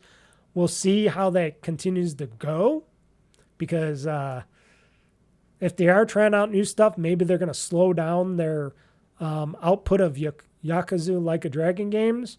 Plus, we got that non-Yakuza game coming out with, what is it called? Gate of Dragon? What is it called? Gate of Dragon? Gate of Dragon? It's made by a guy that used to work that made the Yakuza series, that did the Like a Dragon series, but went and made his own studio, and he's doing his own Like a Dragon kind of games going forward, which I'm kind of interested in. We'll see how that turns out. But yeah, I hope that by the end of 2026 or 2027, they'll come out with a new mainline Yakuza Like a Dragon game. I don't know. They should be coming soon, because they're, like I said, they like to turn these out pretty quickly. But maybe the main line, they'll take a little bit more time. I still would love new Judgment games, though. And I think those are dead. I think that series is dead, unfortunately. But I would love a new Judgment game. But we'll see. We'll see what the RGG has for us in the future beyond this Yakuza 3 remaster / Dark Tides game coming out pretty soon. The last one, I'm not going to talk about it.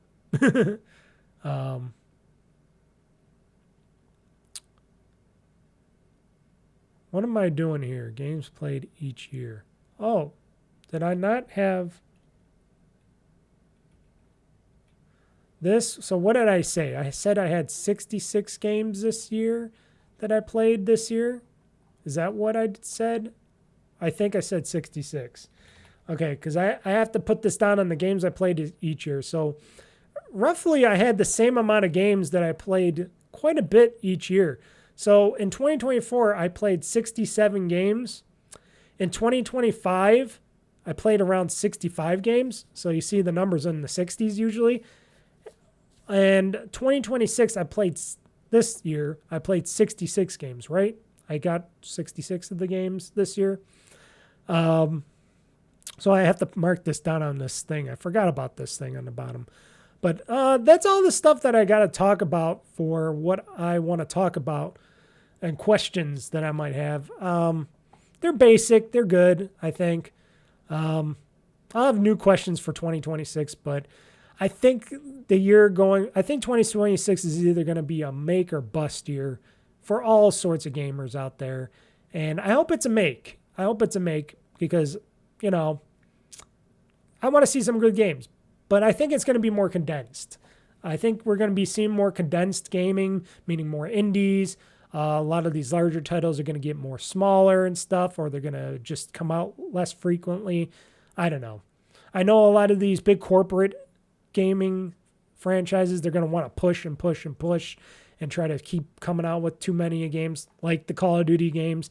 You're just killing your franchise if you outdo it all the time. I think they need to have some separation, but in the business world, that's never the case. We got some time to do a few game news things here, but I really got to get out of here. I got to really edit this thing. This is going to be a 4-hour podcast already, so I'm not going to talk about everything on this Games News list now, but let's get into the Games News that is the Games News Now list right now.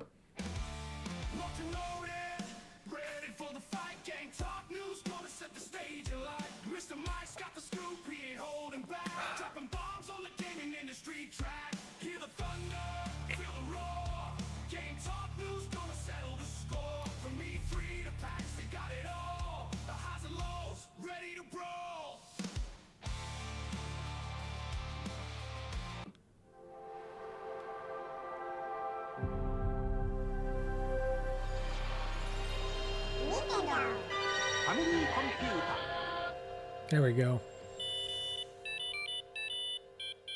I just hit a whole bunch of buttons on that.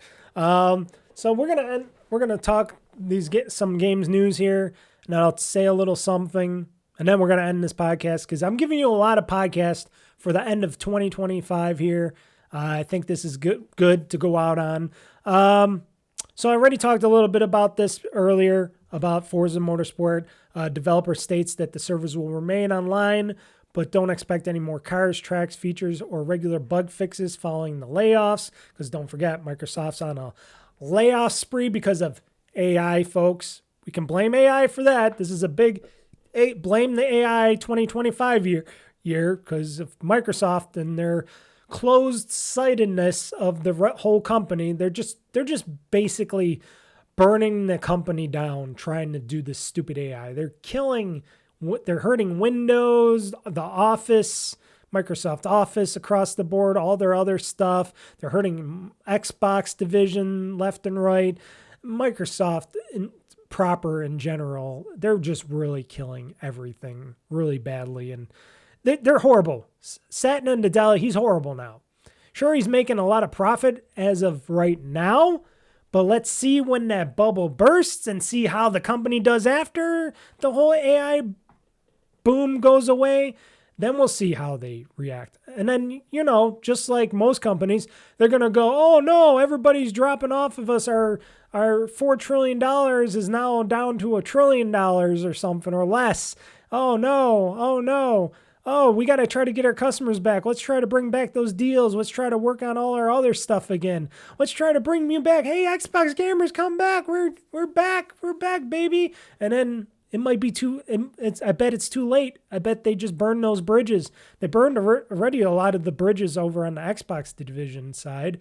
They're burning a lot of bridges on the Windows side and the Office side and everything else on their divisions because they're focused on the AI bullshit, which is not going to do anything for them. And I think it was a big waste of time. And if I was like up there in the trenches, if I was like a major stockholder and shareholder and I was like big, I was like one of the big heads over there, I'd tell them, don't focus everything on AI.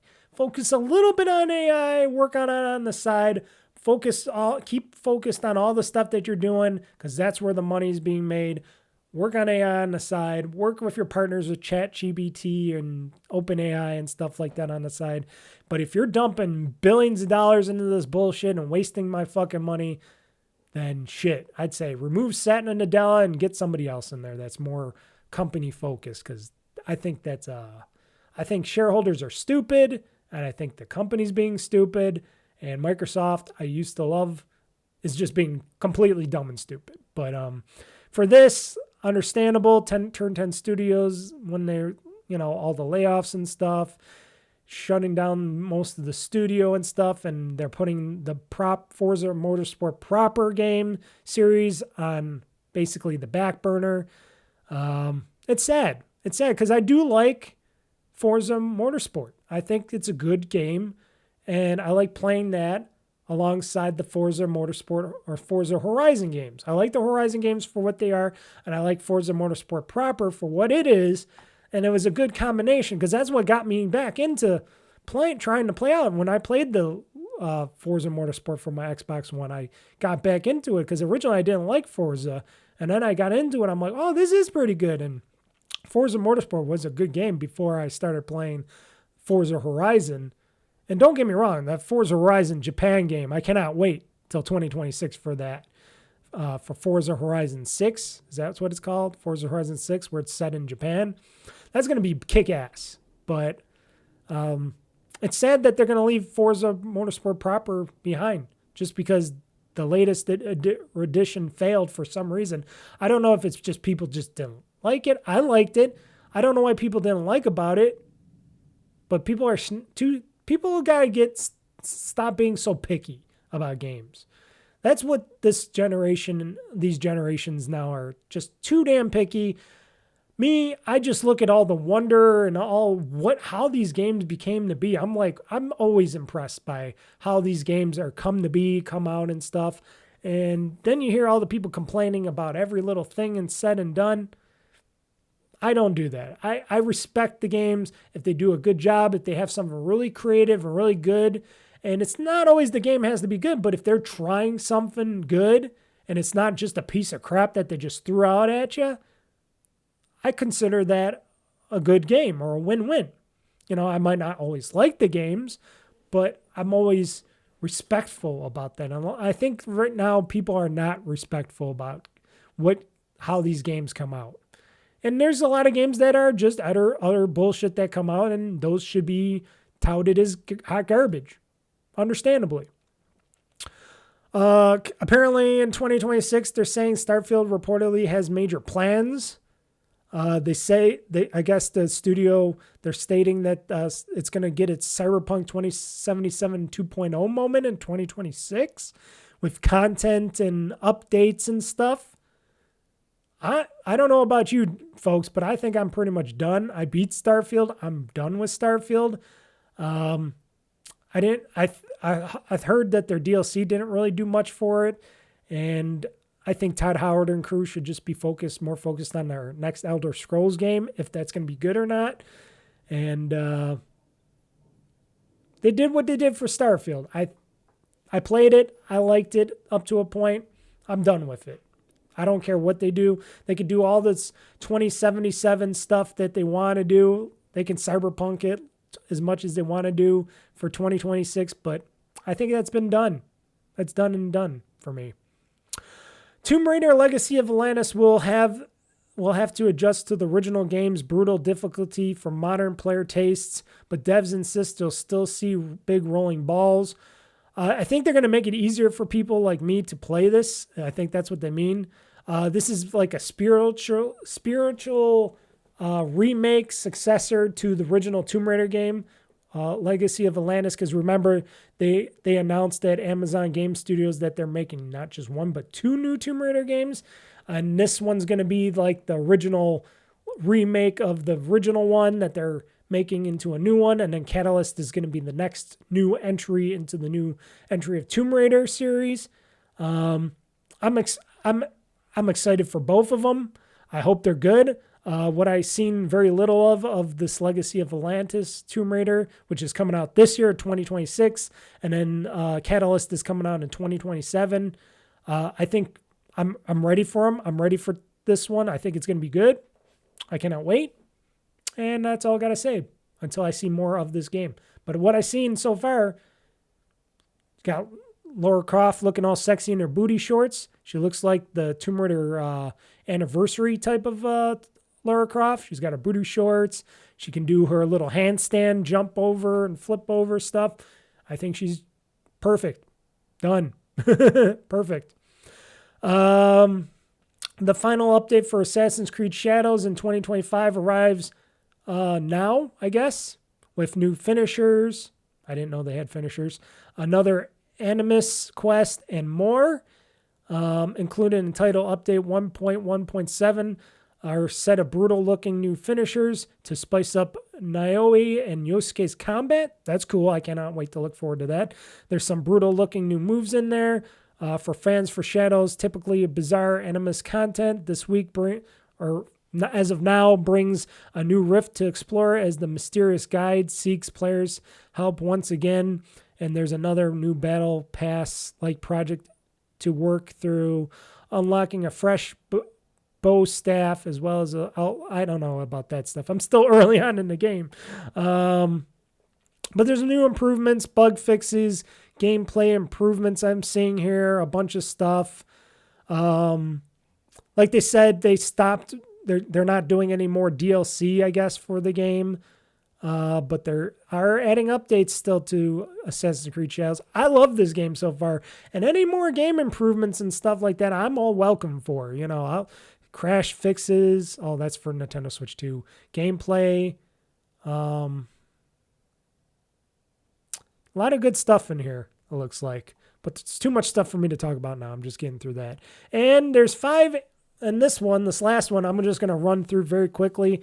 So, there's 5 aging GPUs out there that refuse to quit, even in 2026, that people still use. And this makes me very happy because I got a Asus 4070, or is it 46? I forget. It's a 4070 Ti graphics card in my computer right now. So here's the thing. People are still using GTX 1080 Ti's out there. There are people still using RX 5700 RXTs out there from Radeon cards. People are using RTX 2060 Supers. People are still using RTX 3060s out there, which those are still good cards. I still got a 30 series card that I think I'm still supposed to sell to somebody. I got to ask the guy at work if his brother's still going to be wanting that card or not. They're still selling RX 660 XTs out there that you can still play that are budget cards. So people are still gaming on these cards mostly out there, as this is said in this XDA developers article here. And these are the 5 cards that people still use a lot in a lot of PC gaming. And if that's the truth, and now that gaming graphics cards are basically near to impossible to get, especially for a cheap price at all,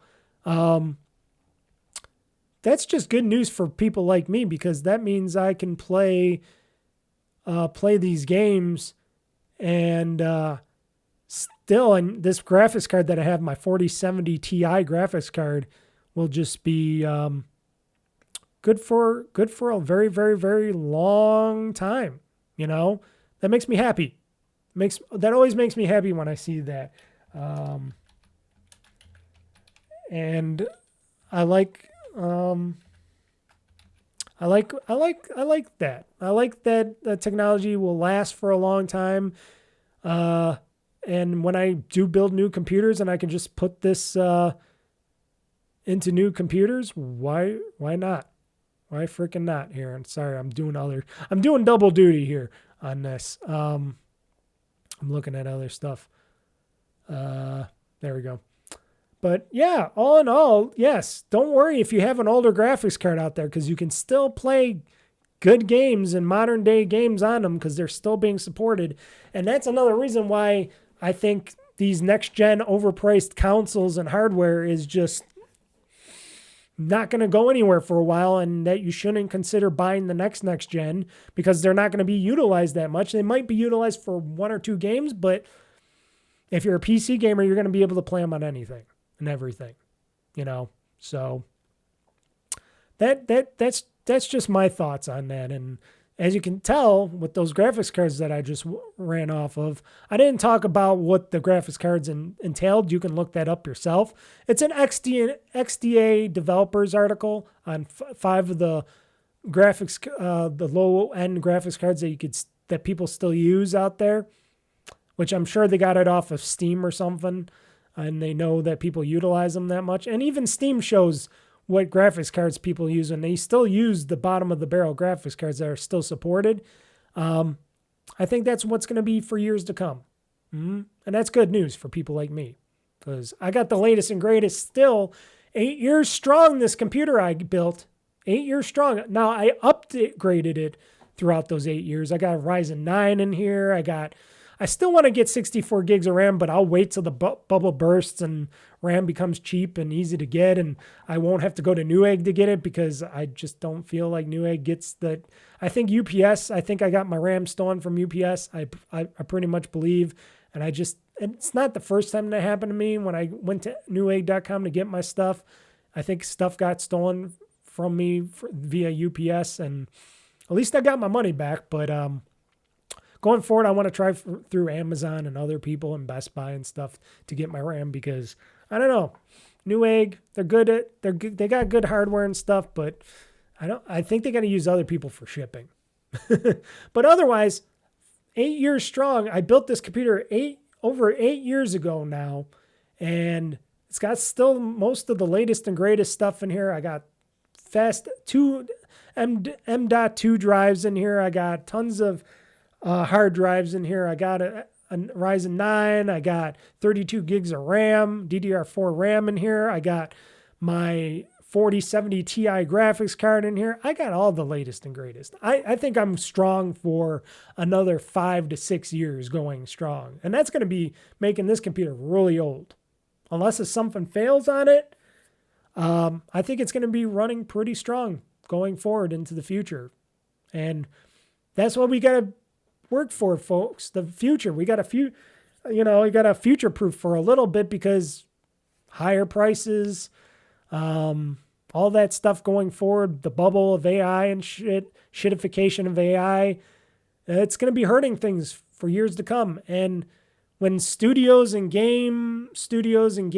gaming market and industry is consolidating a lot and getting smaller, fewer big AAA titles and bigger titles, you're going to see more indie stuff, which is great. I like indie games. I think it's great. And it's not going to be always, Fortnite and Minecraft is killing everything. Even though a lot of people play a lot of Fortnite and Minecraft, still people are buying those other games like me or getting them on Game Pass. I think it's going to be for people like me and others that have already their Xbox Series consoles and PS2s, or not PS2s, PS5s and Pros and stuff, and their Switch 2s, that's what I was going to say, and PCs and stuff and handhelds alike. As of right now, you're good. You're good to go for the future. We're going to just have fun playing whatever games come to us, and we'll accept it. And I think that's what the future is going to be for now. I don't think pushing any graphics or anything farther beyond that is just a fool's errand. I think people should focus on the games and the gameplay and what the games should bring to us. I'm a happy gamer. Like I said, I bought a ton of digital games this year, especially in this past month. All these games on game sales and stuff. I bought so many games, digital games.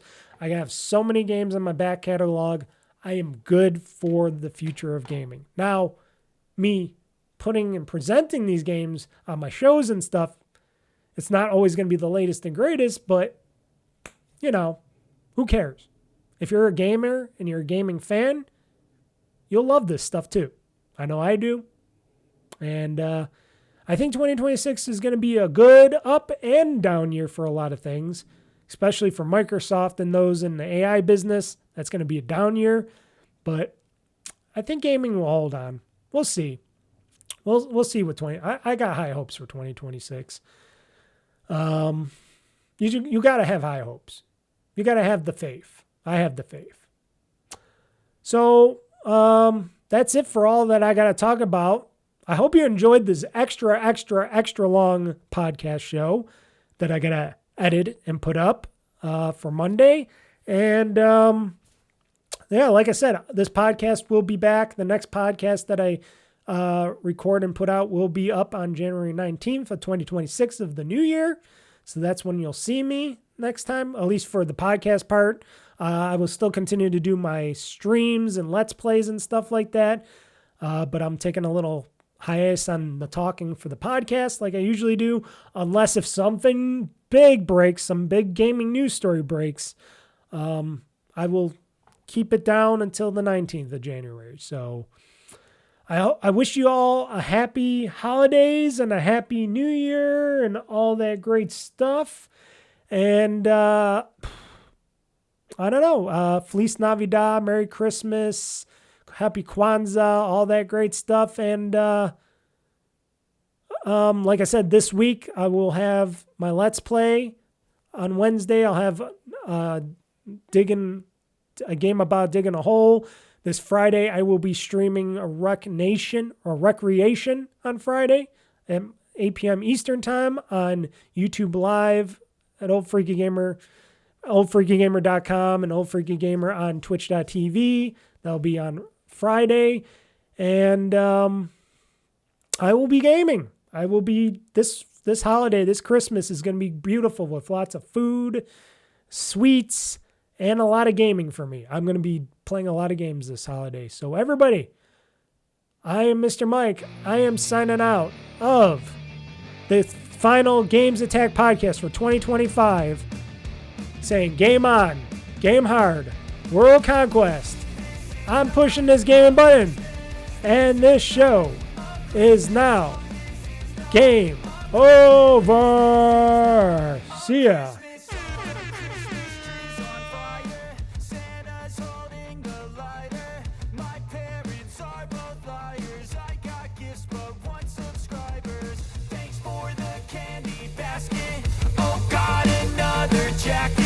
My stocking's filled with acid. Am I dreaming? What just happened? This is not a Christmas. This is not a Christmas song. This is not a Christmas. This is not a Christmas song. This is not a Christmas. This is not a Christmas song. This is not a Christmas. This is not a Christmas song. My neighbors compete to see who can put up more blinding lights. The kids.